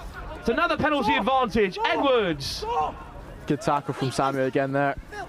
Been really sound defensively, Samu. Hands away! Hands away, says the referee. Well met there. Okay. Hang on. The Murky supporters spilling onto the pitch as well. Right. Jake, can I just have you in a second? Well, I think there might be a card here. Too many penalties in the red zone. That's 2 penalties down here, okay? Team warning. Looks like it'll be the next one that's a yellow. Okay. Penalty here, offsides, back to the mark. Like I said, keep them out of the middle and keep them on the edge. Wait until he's tapped. It's going to be another quick tap here. Off they go.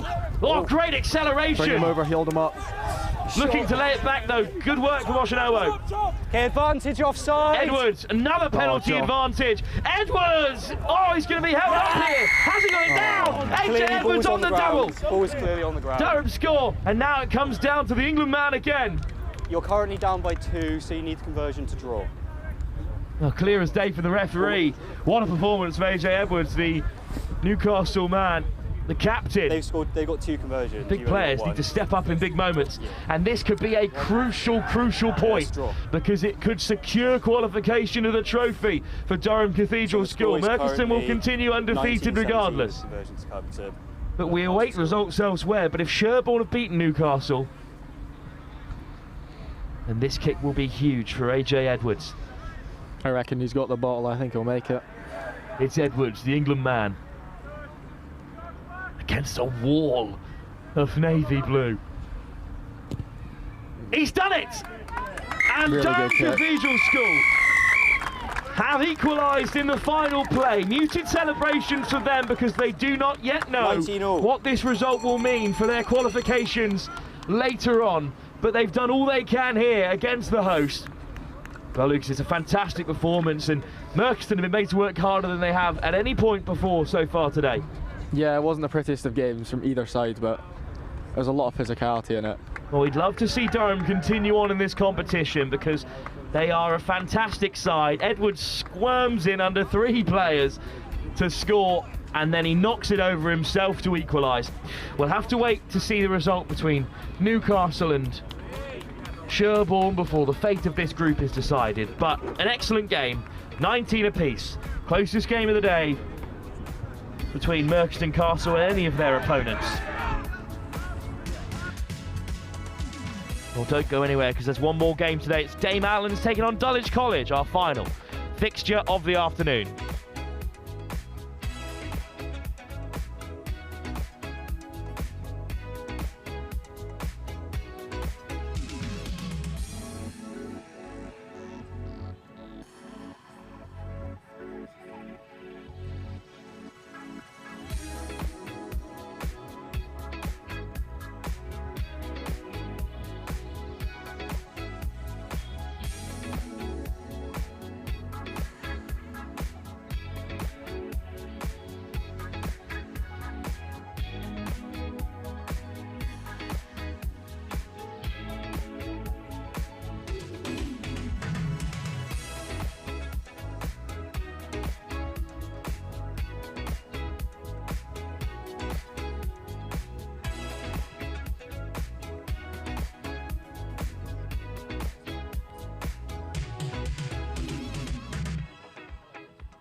Get ready for the ultimate international showdown. This December, the Global Schools Challenge 2025 is heading to the Mediterranean Sports Hub in Salou, Spain, located just an hour outside of Barcelona. From December 14th to 19th, the world's top student athletes will compete in rugby and a range of new sports. Hosted at one of Europe's premier facilities, you'll experience world-class pitches, state-of-the-art equipment, and a vibrant atmosphere designed for excellence. Off the field, explore the beautiful coastal town of Salou, enjoy golden beaches, and take a trip to Barcelona for iconic landmarks like the Sagrada Familia and the Nou Camp. Every game will be streamed live by NextGen 15, bringing the action to a global audience. Don't miss your chance to be part of this incredible event. Register now at globalschoolschallenge.com and rise to the challenge.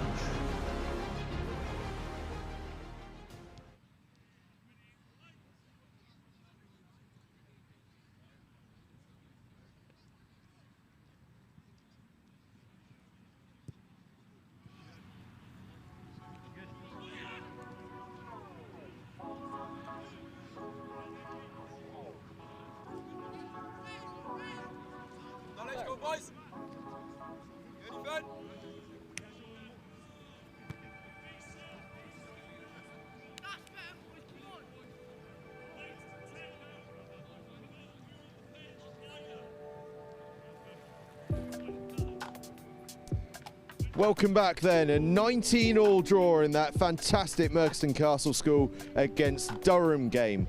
Right, a little update for you. There's been an injury over on pitch 4. So they are going to move that game from pitch 4 over here to pitch 1, where we will finish off the remainder of Oakham against Scarborough College. We're just going to update you with the score and the timing on that. In fact, you watching at home probably know more about that than us, because you'll be watching it live on Merchiston Rugby Festival.tv is where you'll be able to get the score and the time from that. In fact, it sounds like that game has now been called off, although we're getting conflicting messages. I'm going to ramble on while we find out if that game's moving or whether it's been called off. And we're gonna come back. We're gonna come back for after a short advert break, and I'll be back in just a second.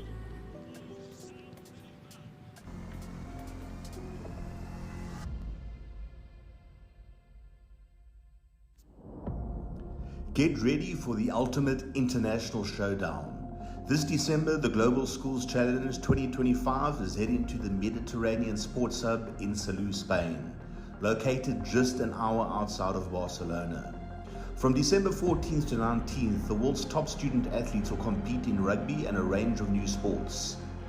Hosted at one of Europe's premier facilities, you'll experience world-class pitches, state-of-the-art equipment, and a vibrant atmosphere designed for excellence. Off the field, explore the beautiful coastal town of Salou, enjoy golden beaches, and take a trip to Barcelona for iconic landmarks like the Sagrada Familia and the Nou Camp. Every game will be streamed live by NextGen 15, bringing the action to a global audience. Don't miss your chance to be part of this incredible event. Register now at globalschoolschallenge.com and rise to the challenge.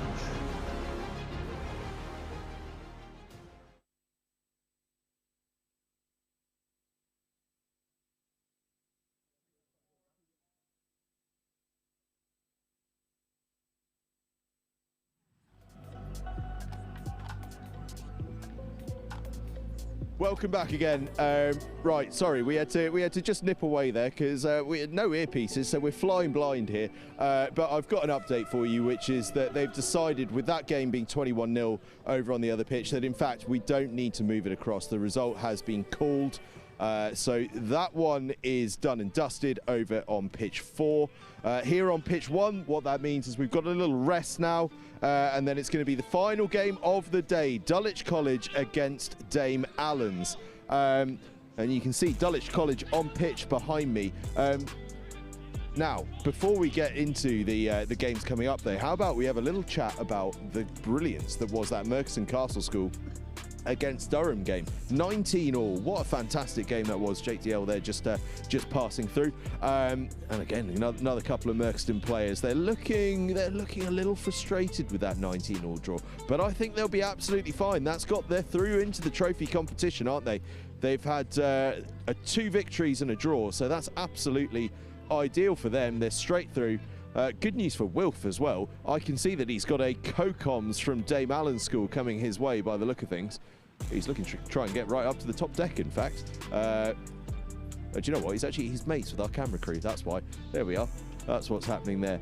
Referees on the field for this one. It's Dulwich College against Dame Allan's school, kicking off at 2:45. Final game of the afternoon.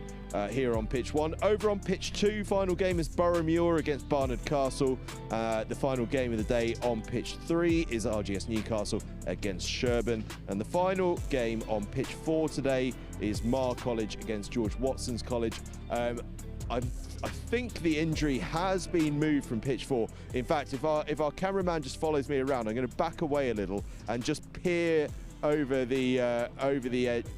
I'm going to just peer over the edge a little bit and see if I can see what's happened over on pitch 4, if they have indeed cleared the injury and they're going to be able to get that Marr College versus George Watson's game underway. In fact, why don't we just take a little walk over? We don't want to find the injury, but we just want to check if that game can go ahead.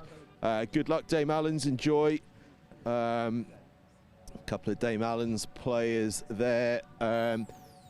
You can see Dame Allan's over here. I'm just going to walk past the camera. Dame Allan's over there getting their warm-up finished up. Over on pitch 4. Pitch 4 is going to be able to go ahead, I believe. which is great news because that means that Marr College against George Watson's College, which was what we were trying to find out the answer to there, is going to be able to go ahead as planned. And Dulwich College against Dame Allan's is going to be the final game on pitch 1. In fact, if we spin around, we can get ourselves in amongst the Dame Allan's players heading across to pitch 1, as you can see there. That game is kicking off in about 4 minutes' time, which is going to be an absolute ripper of a game, isn't it? Shall we make our way back pitch side? Because we've got some fantastic action ready to come up. Just to let you know, ahead of tomorrow, 10 o'clock start tomorrow, we will be updating the schedule and everything to let you know who's playing and at what times, etc. Look out behind you, sir. Sorry, we're just about to go crashing into people. Sorry, the wind is up. The wind is up here in the windy city that is Edinburgh. But the good news is we've managed to collect everything, although I've lost my paperclip that was holding everything. Disaster. Absolute disaster. Right, Dulwich College are just about ready to go over here on pitch. They're ready to go. They'll be in blue and black, and Dame Allan's in what I would tend to call Richmond colours. But if you're in Scotland, it's Greenock Wanderers. It's the gold, red and black hoops that we see here. Greenock Wanderers, fantastic club over on the banks of the Clyde, by the way. My father played for them back in the day. Dame Allan's running through their final prep. Wilf is up in comms with his co-comms as well. So it's over to commentary for the final game of the day here on pitch 1, Dulwich College against Dame Allan's.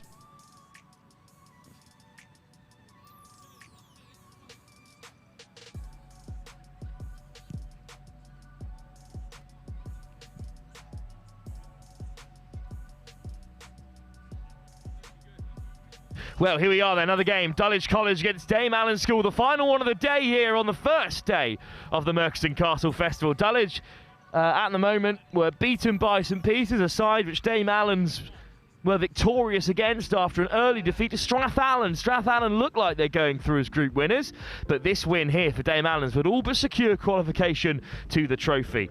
I'm delighted to be joined by the Newcastle Red Bull second row, Charlie Kidd. Charlie, thanks for joining us for this one. Dame Allan's must be confident going into this game, having already beaten St Peter's, who themselves beat Dulwich. But it's a tournament, things can change on the drop of a hat. Yeah, the lads have been they've been pretty hyped about this game ever since we found out that they got beat by St Peter's. We obviously beat in our second game, so they're really excited to see what we can do. And it will be Durham who kick us off the boot of Michael Beacon. Plenty of distance on it. Got a backtrack there, Jack Watson, but in the end it's rolled all the way dead. What a nudge from Beacon, just too much on it, unfortunately. But in the end, it will be a scrum on halfway. Well, an interesting start to the game for Dame Allan's, but you won't complain, Charlie? Yeah, we like taking the scrums in the middle of the pitch. We have quite a few number of moves that our coach has drilled up to just disorganise our defence. Scored a few tries off it last game actually against Harrogate. Of course, Adam Hay, who will be coaching Team Next Gen out in Barcelona come December, which is really exciting for all of us here. But let's see what Dame Allan's can create. Split in the field, but at the moment it's going to be pulled up for a reset at the scrum. Ian Marr starting on this near side in the front row. Some unit for Dame Allan's. Yeah, he's one of our bigger lads. Always puts a good shift in. It never seems to go down on the first tackle. Should have this on lock. And indeed, it's going to be clean at the back, and it's taken away by the skipper, Will Graham, who gives the offload. Here goes Forbes. Great carry from Forbes beyond the gain line, and it's quick ball for Brett. Oh, it's just about held onto by Jack Watson. Dame Allan still have it. Marr stands keen at first receiver. But they skip out him this time. It's a nice ball out the back, and it might open up for Swatton. Dulwich looking to get over it, but they're not on the ball. Brett. Oh, great line, straight through the outside channel. Dulwich backpedaling now. That's an excellent chop tackle from Mo Chowdhury. Well, pick and go, might just open things up. Tom Wilson, but now slow ball. It's a show and go by the fullback, Jonty Davis. That was Aaron Swatton. Oh, it's Swatton again going after it, and now it's the second row and the vice-captain, Brathwaite. Oh, it's just been put down.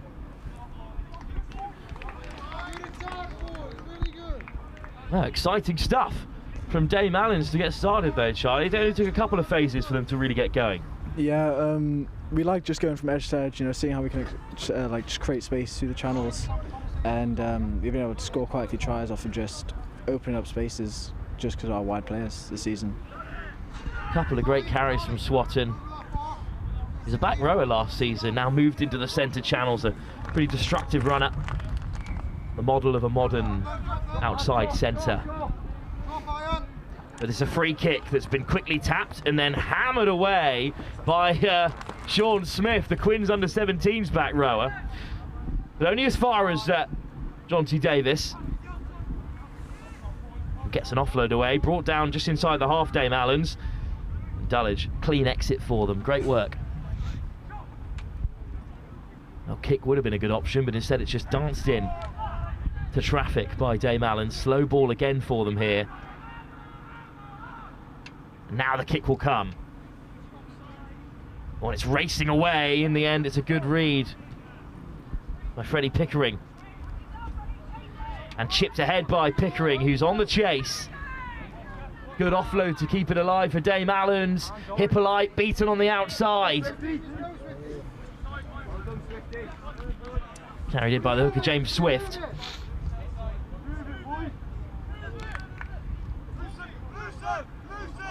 Another good carry from Dame Allan's. They do get over the gain line when things get moving for them here. Oh, it's a difficult kick for Beacon, but he is on it. And racing back onto the inside, chopped down. Dame Allan's over the ball on halfway, but it's quick ball instead for Noah Corns.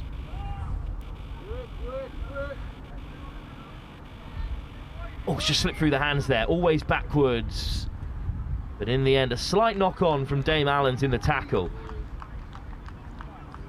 So we're at time off as the referee does his laces. We're pretty congested in this middle third of the field, Charlie. Yeah, well, I know I said I'd like to take out wide, but we like to do a few phases through the middle first, just like suck the defence in, and then we exploit the space out wide with our quick wingers. Well, let's see if what Dulwich can create. Bit of set piece opportunity. We've got Hippolyte in the centres there. He's a light outside centre compared to the big back rower in Dame Allan's channels, but he might just have the legs on Swatton. Have to see that battle and rage. For now, though, it's Noah Corns. And it's out the back for Dulwich, but put down. And now it's Ratman looking to get onto it. In the end, a couple of knock-ons mean it's going to be a changing of possession here. Well, Louis Ratman had an excellent tournament for Dame Allan's last year here at the Merchiston Castle Festival, where things didn't really go DA's way for most of that contest. But so far this season, we're looking a little brighter with a real opportunity to qualify in this contest. Yeah, well, after looking at the scores from last year, it's the squad we've taken and just the games, like the quality we've played at is just so much better than last year. Scrum to be fed by Brett, one of the twins that operates at 9 and 10. That's pretty special at schoolboy level. Yeah, well, they have great chemistry on the field and they're always like messing up the defences. It's really cool to see how they like link up on the field. You'd hope to say they have good chemistry, to be fair. As yeah, unfortunately Eddie's injured at the moment, done his shoulder a little bit. That's right, because Ratman stepped up pretty well off his wing to start the first receiver. It's another powerful scrum from Dame Allan's. It's going to be a reset here. Again, we're getting a bit bogged down at scrum time at the moment. I'd like things to kick on a little bit here. Still time for the game to open up for either team. Dame Allan's, though, seem to be on top. It's good defence at the moment, Charlie, just keeping Dulwich in their own half. Yeah, well, defence has been one of our strong suits this season. It's just been levels above last year, and we've been able to keep quite good teams to really low score lines. Looks like Ratman's going to hang it up again. Oh, he just drills it in behind this time, and it's Zach Shaw supporting Pickering in the backfield. Pickering goes down, Shaw wants the offload, here's Hippolyte. Going to get away from Ratman. Dame Allan's over the ball. Driven off well this time. Good work from Harry King. Again, chop tackle from Marr. Out the back from Ho. Oh, and it's just been through the fingers there and intercepted. And off Dame Allan's go, and it should be a run in here for Zach Hall, but great covering defence from Dulwich. Still Dame Allan's have it. Back into traffic they go. Plenty of big runners in the midfield for them here.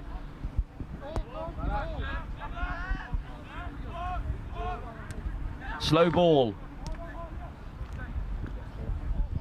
It's direct again from first receiver. Dulwich over the ball. Denied this time. Graham, good hands. Marr flicks it over the top. It's going to bounce up here. And the knock on there from Dulwich. So close to an interception. Instead it comes back for Dame Allan's. Oh, and then it's put down. But the first knock on was coming off a man in blue and black. So will be a scrum. A little bit better from Dame Allan's there, but the speed of ball is just a little bit slow at the moment, Charlie, and it's stopping Dame Allan's from really getting going. Yeah, we like to slow it down, the breakdowns. We like to make teams play on our time, so if you can slow them down, we get to run our shape properly, and it just ruins teams sometimes, which is what we're hoping to do. Obviously, it hasn't quite clicked yet, but it will soon. So, a set-piece opportunity for Dame Allan's if they can get this scrum right, but it's yet another scrum that we're resetting here. And the pace of the game has been hampered by the set-piece. Not that we don't all love getting technical at scrum time, but we'd like to see Dame Allan's open up a little bit here. They've certainly got the size on the Dulwich back line.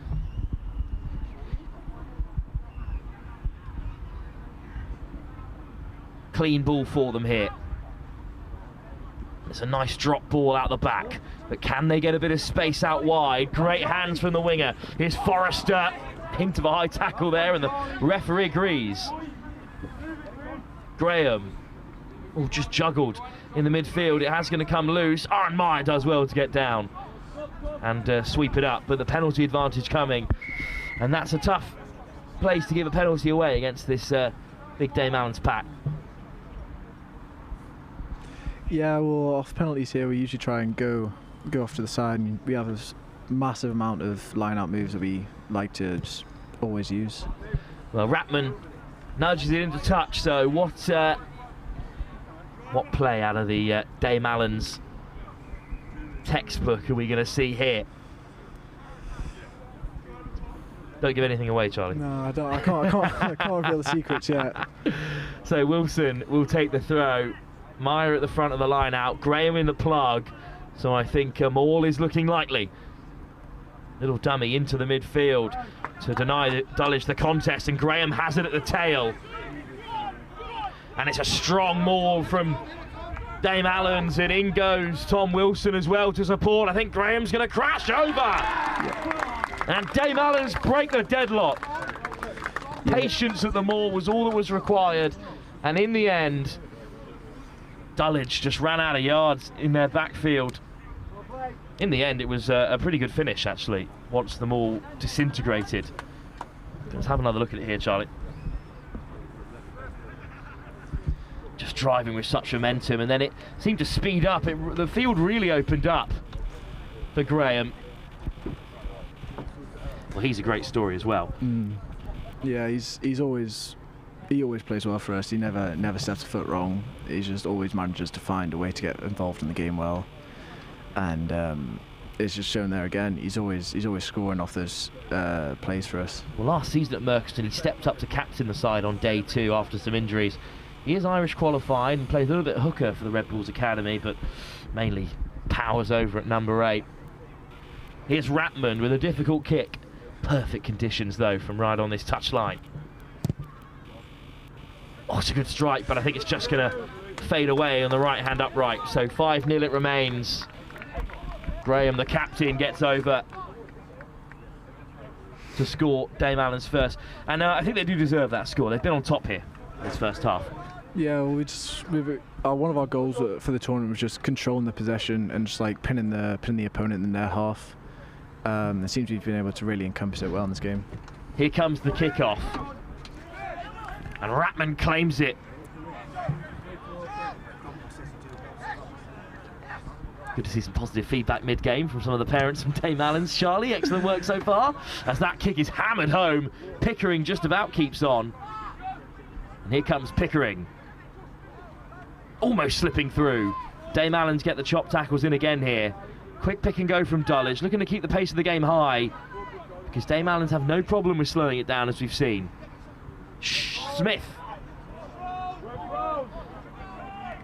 Great carry from Sean Smith.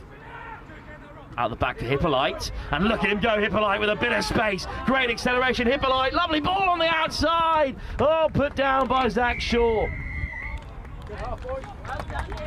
Dulwich right on half-time, came close to picking the lock here, and Dame Allan's could well have been going into the break level pegging. Instead, they maintain a one-try lead after the carefully constructed Moore went crashing over, with the captain Will Graham coming up the other side. Hippolyte for the first time given a bit of space to run into. Shaw just couldn't keep pace with the outside centre, and that means at half-time Dame Allan's lead by 5. We'll be back for the second half to see if Dame Allan's can secure qualification to the trophy on day 2 here at the Murchison Castle Festival.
Louis Ratman will take the kick off for Dame Allan's, and he's put everything he's got behind it. It's right in the sun for Hippolyte, but a good take by the centre. And that's our microphone that's just collapsed. It's broken. Can some of you go get the microphone? And the referee's microphone unfortunately has just come unstuck. Yeah, the thing just sheared. The thing just snapped when I was running. Well, producer Richard doesn't look too happy about that, but we'll get it fixed up in no time at all. So a slight delay to the start of the second half, and a very deep kick-off from Louis Ratman. I think we'll see another one of those. It says that he's a sort of South African style player. That's the initial description we were given last season as well.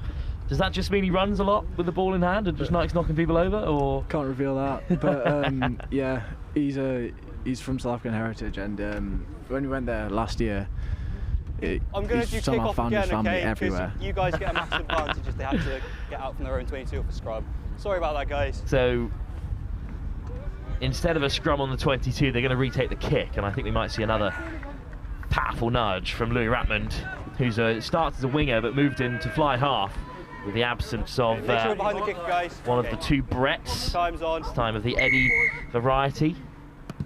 And he's put everything behind it again, and Hippolyte steps up a second time and cleanly takes it. Nice offload off the deck from Hippolyte as well. High tackle, guys. And a high tackle is the call, unfortunately. So an easy exit for Dulwich. Yeah, but I wouldn't count their chickens. You know, our line-out defense this season's been pretty special. Being able to collect quite a few of the opposite team's balls, especially Tom Lewis, number 6. He's just been picking them off. Yeah, it's just a little bit high there. Nothing dangerous about it from Zach Hall. Scored 2 great tries already this season, having stepped into the first team. You're just ahead of him as well, slightly. And now it's going to be a line out as Dulwich come rushing in. Oh, so close to a steal indeed, it's not straight. Good work in the end from Tom Lewis to get up in the air. Got my line out. Guys, just be careful, because you ran in there, you ran past the mark, and then the throw wasn't straight, okay? So all in all, not a great line out from Dulwich, is the referee's assumption. Well, it's a big moment in the game for Dame Allan. It took you perhaps too long to break through in the first half. You want to secure this game from positions like this, Charlie? Yeah, usually well, Graham usually gets involved a lot earlier in the game with a score or an assist, something like that. Unfortunately, it's taken a while with a few subs coming in. A few of our starting players are obviously on the bench or injured, me and Eddie being two of them. And Ratmond on the inside, he might make a line break there. As you said, there's plenty of depth in this Dame Allan squad. Yeah, we've got a few lads playing our position in this game, like Owen. He's usually our centre, but he's had to step in for 10 because Eddie's injured. He's just a great lad, always manages to do well. Stay on side, Dulwich. And he's in charge at the moment now, Owen Forbes. Oh, what a great carry that is. Well left. Good momentum for Dame Allan's. Forbes. Again through the forwards. Strong clear out. And now Forbes might go himself, just a missed tackle. Might have landed behind. Quick ball. Dame Allan's hit. More direct carrying. Never a lift, never a lift. Dulwich go fishing for it again, but it's whipped away by Brett. That's an excellent ball, and what a carry through the midfield. Graham gets the offload. Brett still going in the scrum half. Yeah, just Will Graham, he always manages to bounce at the middle and get people out the way. He's and just another line break here for Dame Allan's. And now they're inches away. And they've got the momentum. Oh, what a carry from Graham! Looking for a second. Goes to lay it back. Always backwards. Brett lifts it off the deck. Still Dame Allan's here looking to crash over. And I think they've got an advantage too. Big pick and go. Surely they can't be too short now. Try your offside, Twitty. Scored!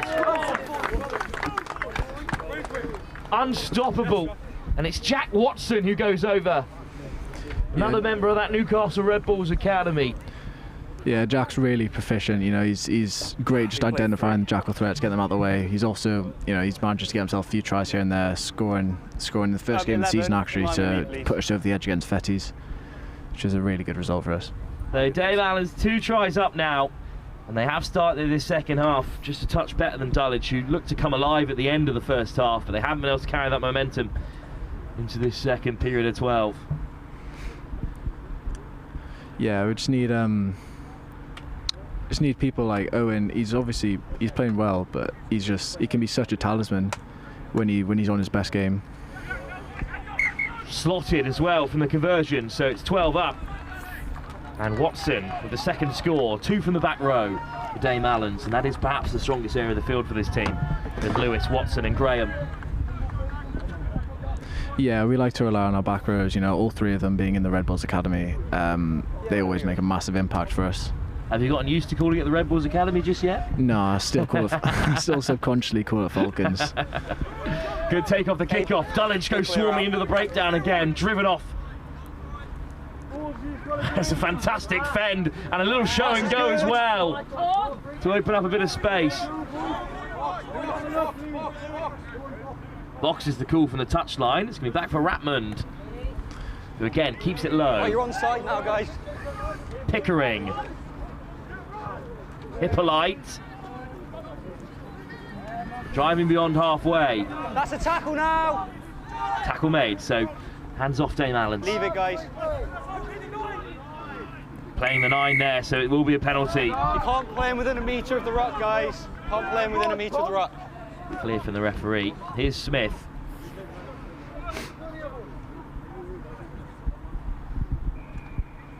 I've yet to see any sign of Isaac Chapman, the captain at the moment, in this game. So it's falls to Hippolyte for the kick, but he can't find touch, unfortunately, there. And Dame Allan's can return fire. Pickering again in the backfield.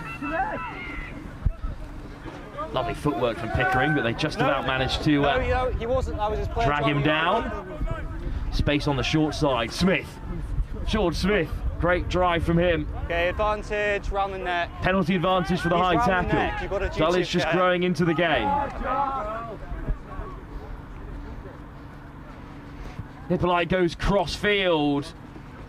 And it's just been knocked on there. Oh, goodness me, a real coming together there. Between the two 22s. Surely yellow, he's only year 11 as well. Well, I'm not sure how old he is going to help him out there, Zach Hall. Thankfully, he's straight back to his feet. I need you and I need the captain. Well, there was already a penalty advantage for high tackle. But now the vice-captain, Luca Dormer, standing captain today, called over. That tackle's a lot worse, okay? Let me just explain, okay? So you've ran from distance. There's a late drop in height that you've made, like head-to-head contact, which is a high degree of danger, but there's a late drop, so that's going to take it down to a yellow card, okay? So yellow card that penalty is the call. Supersedes that one, so we're going to restart the penalty here today, Matt Evans. Because as the referee very clearly explained, the second high tackle was, in his view, significantly more dangerous than the high tackle to begin with. Yeah, I think that's a good call. It's just way too high for it to be deemed safe, and it had to be, you know, justifiable punishment for that. Yellow card for Dulwich, and just as they were starting to build into the game, Charlie, an unfortunate time for them to have a sending off. Yeah, well, fortunately for us, it just means we can hopefully build on our lead and just continue to disrupt at the midfield, then spread out wide. And you just half step that way. Well, indeed, the midfield has been a congested area today. I think this is the game in which we've spent the most time in the middle third. But a chance for Dame Allen's, now up by a player with a line out inside the Dulwich half. Good dummies, to the front they go. In the end, it was tapped back for Dame Allen's. Stay on side, Dulwich. Yeah. Oh, Graham just gave the no-look pass, and it was read by Ho, who stole it back for Dulwich. Yeah, that's very unlike him. Stripped in contact, but no release. So Dulwich down to 14, but they do have a penalty. Well, it's a well-weighted ball from Graham, but it was equally well read by Ho. And now Hippolyte does find touch, which is what matters. There comes the traditional call of nowhere from the Dame Allen's bench. Yeah, you know, the lads like to disrupt the game, you know, mentally, physically, anywhere they can. So we like to get our bench involved and just upsetting players and seeing how we can just annoy them. Bigger gap. Talk to me about the substitute scrum half in a moment as well. He's wearing 23, but for now it's Dulwich. With an overthrow, but well claimed at the back of that line out. They've done really well to keep a hold. Harry King. Stay on side there, guys. A little bit slow to get round the corner here, but off goes Joe Putnam. As well. Putnam does really well. No, he didn't roll. He was too slow to roll. Hands away now, Roxford. Hands away is the call from the referee. Dame Allen's have to be more disciplined here. Corns, Ho. Goes to the vice-captain, Luca Dormer. No tackle, it didn't roll. No roll from Surrey under 18s. Smith. Chopped down. Straight over the ball go Dame Allen's. Jack Watson always likes to get involved in the Jackals. He's just... But Ho puts it in behind. It's been claimed at fullback. So Dame Allen's have possession again. But inside their own 22. Right, stay on side, Blue. It looks like the substitute some halves looking to box kick here. Yeah, Rory, you know, he's not really our substitute. It's just because we have two, we obviously like to split the minutes with them. So it really doesn't matter who starts. They usually get equal game time. In the end, Rory Cartmill leaves it for Ratmond, who puts plenty of distance off. It's a great clearance. And Dame Allen's now just looking to see out the game up by a man.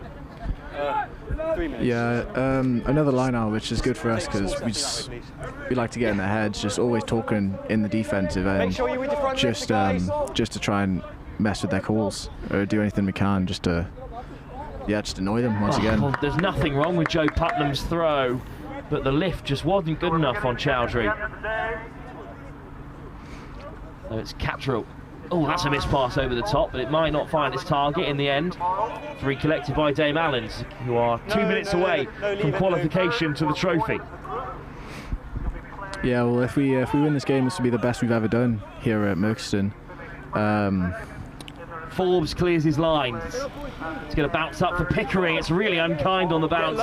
Pickering has it, but he's absolutely swarmed. Tackle! By the black, red and yellow. Smith, another good carry. A nice little offload for Chowdhury. Tackle is the call. No clear release. Stay out for. Dulwich have it back, but Dame Allens won't mind playing in this area. Smith with a big fend. Intercepted. Incredible. Nicked away by Swift, who just stayed up in the defensive line. And it's an excellent carry as well by the substitute Magnus Dawson. Yeah, it's one of Swift's first games in the team this year, but every time he gets on the pitch, it just seems to make a difference. Good carry from Forbes. And to the short side they go. It's Swift again, stepping back against the grain.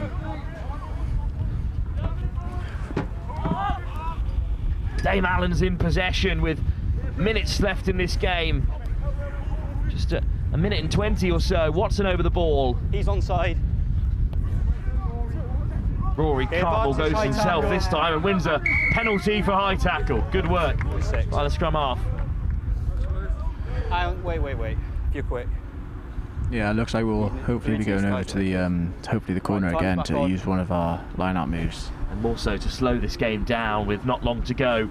Already being up by 12. It's a great defensive shift as well from Dame Allens. We haven't really spoken much about it, but they have really not been threatened by Dulwich for most of this game. Yeah, well, Mr. Hay, he's completely changed how we've played this season. It's the defence, everything we've Dulwich, just done this is a your lot mark, better. this is the middle.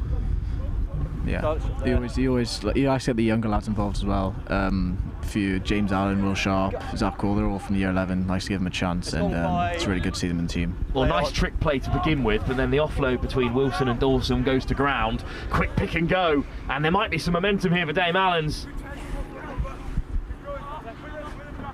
Stay on side. Dawson. Good work, lads. Backwards. Always backwards. But on the turn, oh, lovely take. Almost through James Allan. That's a good turnover. And Dulwich have nicked it back. It might be too little too late for them, but it's another great defensive shift from Dulwich. So, offside. And an offside penalty gets them well and truly out of trouble. Hippolyte with a quick tap. Let's just get things going, he says. That's an excellent carry. Oh, but what a turnover. First player. Waiting to see if Forbes was going to be given his rewards there. It's full time if you want it. And it's full time here. And Dame Allens have qualified their best ever result at the Merchiston Castle Festival. Ratman has final say. 2 tries from the back row. 2 Newcastle Red Bull youngsters getting involved to separate the sides. First Will Graham, then Jack Watson. But Charlie, it's an outstanding performance from Dame Allens and a good day overall because they are through to the trophy tomorrow. Yeah, well, absolutely incredible. Just play that standard of rugby. I can't wait to play it tomorrow. Just a shame I was injured in this game. Looks like quite a lot of fun. Well, we'll hopefully see you back tomorrow, Charlie. Charlie Kidd from Dame Allens, thanks very much for joining us for this game. And well, we'll leave you with all the tries in this fixture before we are down pitch side in just a few moments' time to talk through the ramifications after a long day of pool action with the trophy to come tomorrow.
As in, I don't need a cap.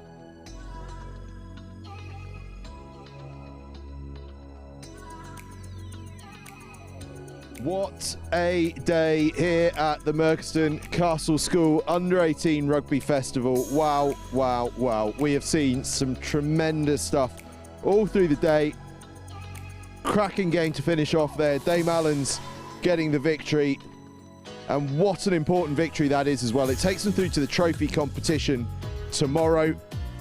They are joined in that trophy competition tomorrow from their pool by Strathallan School. And we are just trying to get a few updates on who will be joining them from other pools. I believe from Group 1 it will be Merchiston Castle School and RGS Newcastle. I'm also of the belief, but I will just say that I don't have these confirmed yet, but I've been keeping an eye on things, that Finborough and Marr College are going through from Group 2. And I believe from Group 3, it will be Barnard Castle and Oakham. Those are unconfirmed. We will get confirmation on those. In fact, I'll probably very rudely be furiously checking my phone as we do this little wrap-up of things. But I believe that is where we are. Wilf Kemsley is alongside me. And just to give you a bit of a sense of where things go, top 2 from each group today go through to the trophy competition tomorrow, quarter-final stage. Bottom 2 from each group go through to the bowl, again the quarter-final stage. It's basically at that quarter-final stage, Group 1 versus Group 2 in the trophy competition. So it'll be top of Group 1 against second in Group 2, and vice versa. In the bowl competition, it's 3 versus 4. Nonsense there. It's 3rd versus 4th place from all the groups. So we'll just try and run you through how all of that's going to work. What that should mean is that in the trophy competition, it's Merchiston Castle against Marr College and Finborough against RGS Newcastle. Barnard Castle School against Dame Allan's, as we wipe our lens here, and Strathallan against Oakham is what we believe we will be getting to. So thorough cleaning is getting It's all mod cons here at Next Gen. Wilf, while I have a little look at making sure that those updates are indeed correct, do you want to just talk me through how you found the day upstairs? We've had some cracking games, haven't we? Yeah, I'll let you get on the old mobile so we can double check exactly how things are going, because there are a few results still yet to come in. But yeah, it's been excellent. I think that there have been some huge shocks today, and hopefully you've all been watching on pitches 2, 3, 4 and 2 as well, where lots of that action has been unfolding. Because on the main pitch today, we've seen sort of run-of-the-mill fixtures. There's nothing that's happened that's really shocked us too much. Maybe that George Watson's game early in the morning where it was stolen away by Ampleforth with a last gasp conversion. As we get some more games thrown us on the other live streams, of course. Yeah, it's been a fantastic day of rugby, and I think that's exactly what we expected here. If the weather held, we said it this morning, if the weather held, it was going to be outrageously good, and the sunshine is beautiful here in the early afternoon, and we're hoping for exactly the same thing tomorrow. But I think, depending on results elsewhere, most of the sides who deserve to go through today have made it through to the trophy. I'm not sure too many can be entirely disappointed. And, well, as the stream is coming in, I think we have got some more updated results.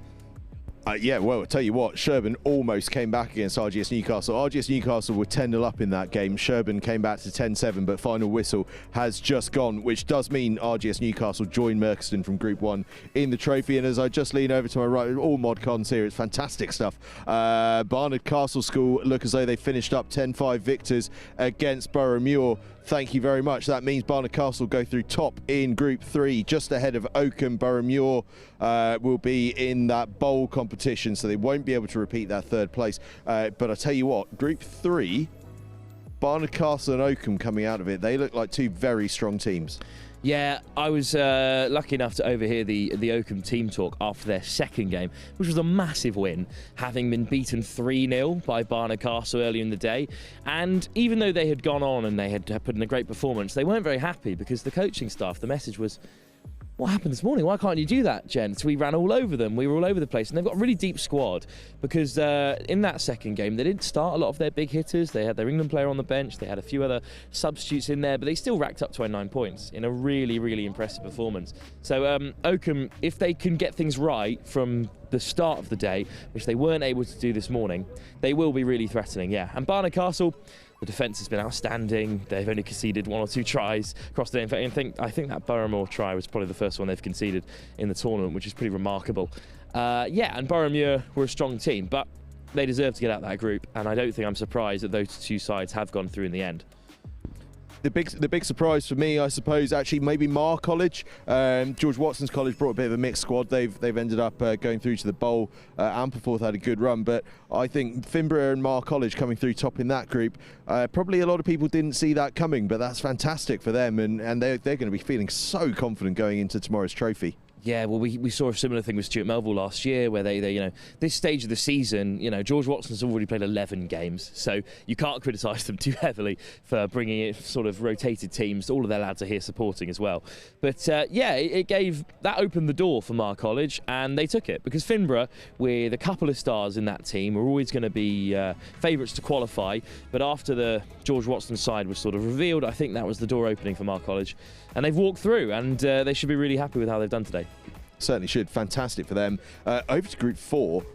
I loved this group from start to finish. Strathallan, Dame Allan, St Peter's, York, Dulwich College is how it's finished up. Strathallan unbeaten, going through top of the pool, one of the earliest teams to cement their place in the trophy. I've been really impressed with them. They're looking strong. Well, we want a good Strathallan side, really. We are slightly biased, not in their favour, but just for them being competitive, because they're here. We'll see them next week at St Joe's. We'll see them at the National Schools event out in Spain perhaps as well. So, you know, we want Strathallan to be a competitive side down from Scotland, because they're repping the whole nation at times with the tournaments that they enter, which is great to see the ambition from the coaching side, but also great to see them get results on the board today. And yeah, they were clean through top of that group. Dame Allans do look strong. They've got a young team, as they did last year, but they had an even younger team last year. Still a young side that Adam Hayes put together. But yeah, loads of Newcastle boys in there, and really strong core of the side. Full starting back row that are academy led. They've got a winger in Louis Ratmond who moves into fly half. Forbes who can move across the back line as well. Both really strong runners. Yeah, they're a strong side. And I'm excited to see how they both fare today, because they've got tough draws. Dame Allan's against Barnard Castle, who are great defensively, and then Strathallan against Oakham. That's a pretty horrid draw to get as a group winner. Yeah, it's a tough one, isn't it? Right, we're going to walk in a minute, but we're just going to wrap up Group 1 before we start walking. Merchiston Castle School, RGS Newcastle, who came into this with, I don't think they would be annoyed with us for saying, they came into this with no form. They've gone through to the trophy competition at the expense of their great rivals Durham, who must be the most gutted team in the entire tournament, because they took it to the hosts, got a draw against them, and find themselves in the bowl competition. They must be gutted. 2 10-7 wins for Newcastle after getting 33 points put on them by Merchiston Castle in day one. That, I wonder what was said, in the team huddle after that game, because they've woken up well and proper, and 2 great results. A Durham side that drew with Merchiston were beaten by a Newcastle side that were thrashed by Merchiston in the opening game. I think it says a lot about the unpredictability of Scarborough rugby, of course, and there are some real leaders in that Newcastle team, and yeah, best of luck to RGS tomorrow when they take on Finborough. That'll be a great game, I think. Absolutely. Right, we're going to walk, because I'm hoping that we're going to be able to pick up a couple of these Marr College boys, I think they are in purple, for a little chat while we wrap things up. But just to run you through what those fixtures are going to be tomorrow then in the trophy, Merchiston Castle will be in an all-Scottish affair against Marr College. Finborough will be in an all-English affair against RGS Newcastle. And if I can sort out my wind issues, genuine wind, not internal, I do apologise. It'll be Barnard Castle against Dame Allan's, a northern clash in the trophy competition as well. And then how about this for an Anglo-Scots clash as well in the trophy? Strathallan versus Oakham. They are going to be tomorrow your 10:30 kickoffs. The first games of the day, they are going to be at 10 o'clock, which is going to be the bowl quarterfinals. But before I tell you about the bowl quarterfinals, I'm going to talk to some people who aren't in the bowl. They're in the trophy, I believe, because you boys, Marr College, yes? Yeah. Got the victory in that last game? Yeah, we did. It was a good game. Yeah. I've got very good news for you. That victory means you're in the trophy competition tomorrow. You are through to the top end. I don't know if this is good news or bad news. You're probably going to be playing Merchiston Castle. How does that sound? All right. That is the sort of answer we like. Yeah, I'll be fine. That'll be fine. Listen, I'm going to hop over to the other side. I'm going to run behind the camera. Magic of TV. Come around and chat to you boys as well. Been a good day so far? Yeah, it's been good. Good to be invited. Enjoyed the rugby? Yeah, really good level. Enjoyed a bit of, what would we call it, Indian summer? Something like that. It's been nice and warm, hasn't it? Yeah, really nice day.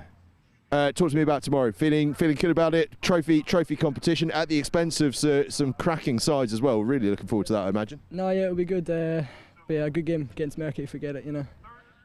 Good games, you know. Good competition. Should be fantastic. Listen, lads, thanks so much for joining us. Best of luck tomorrow. Go and smash it. Rest up tonight.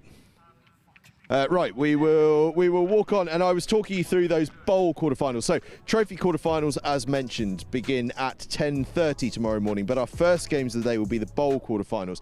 And I believe now, again, do check the website in an hour or so's time once I've updated all of that. But I do believe that those bowl quarterfinals will be Durham against George Watson's College. There'll be a bit of spice on that one, I should imagine. And Ampleforth College against Sherborne. We'll also have Boroughmuir against Dulwich College and St Peter's York against Scarborough College. A bit of a Yorkshire derby, that one. So that's going to be an absolute cracker. So a lot to look forward to. It's been a great first day here at the Merchiston Castle School Under 18s Rugby Festival. I'm just going to gather Wilf back in and get some final thoughts before we wrap on the day in what is glorious sunshine.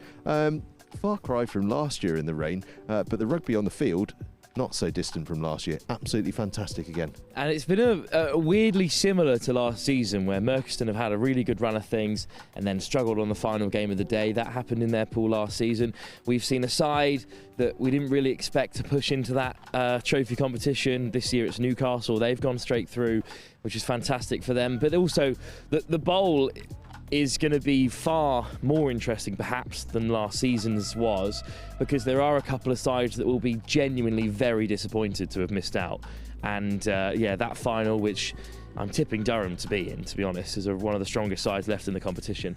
Can you imagine drawing with the two-time defending champions and hosts and then having to drop into the trophy competition? It's a ruthless tournament, just like St Joe's next week, just like you know, a lot of the other short-form tournaments that we cover. They are ruthless, and yeah, that sets up a really exciting day tomorrow. Certainly does. It's going to be absolutely massive. As you say, Durham must be absolutely gutted, but they will definitely be very competitive in that bowl competition.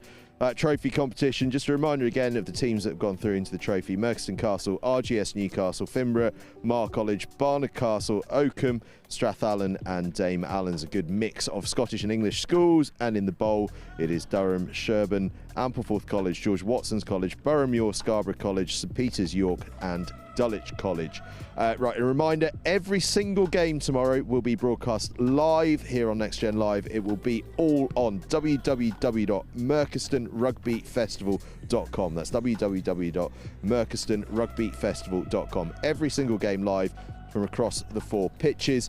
You can also go back and relive every single game of today's action, including some of those games that we had some issues with on pitch 4. They will be uploaded, so you will be able to watch all of those throughout the course of, well, in perpetuity. They're there on demand for as long as you like. So that's all to come. Kick-off tomorrow, 10 o'clock. We will be live at 9:45 to build up to a huge day's play. It's going to be an absolute ripper of a day. 10 o'clock till 1 o'clock. It is short, it is sharp, it is going to be intense, and you're going to catch it all live on merchistonrugbyfestival.com.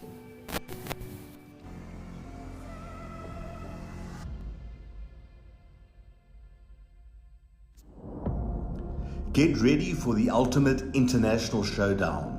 This December, the Global Schools Challenge 2025 is heading to the Mediterranean Sports Hub in Salou, Spain, located just an hour outside of Barcelona. From December 14th to 19th, the world's top student athletes will compete in rugby and a range of new sports. Hosted at one of Europe's premier facilities, you'll experience world-class pitches, state-of-the-art equipment, and a vibrant atmosphere designed for excellence. Off the field, explore the beautiful coastal town of Salou, enjoy golden beaches, and take a trip to Barcelona for iconic landmarks like the Sagrada Familia and the Nou Camp. Every game will be streamed live by Next Gen 15, bringing the action to a global audience. Don't miss your chance to be part of this incredible event. Register now at globalschoolschallenge.com and rise to the challenge.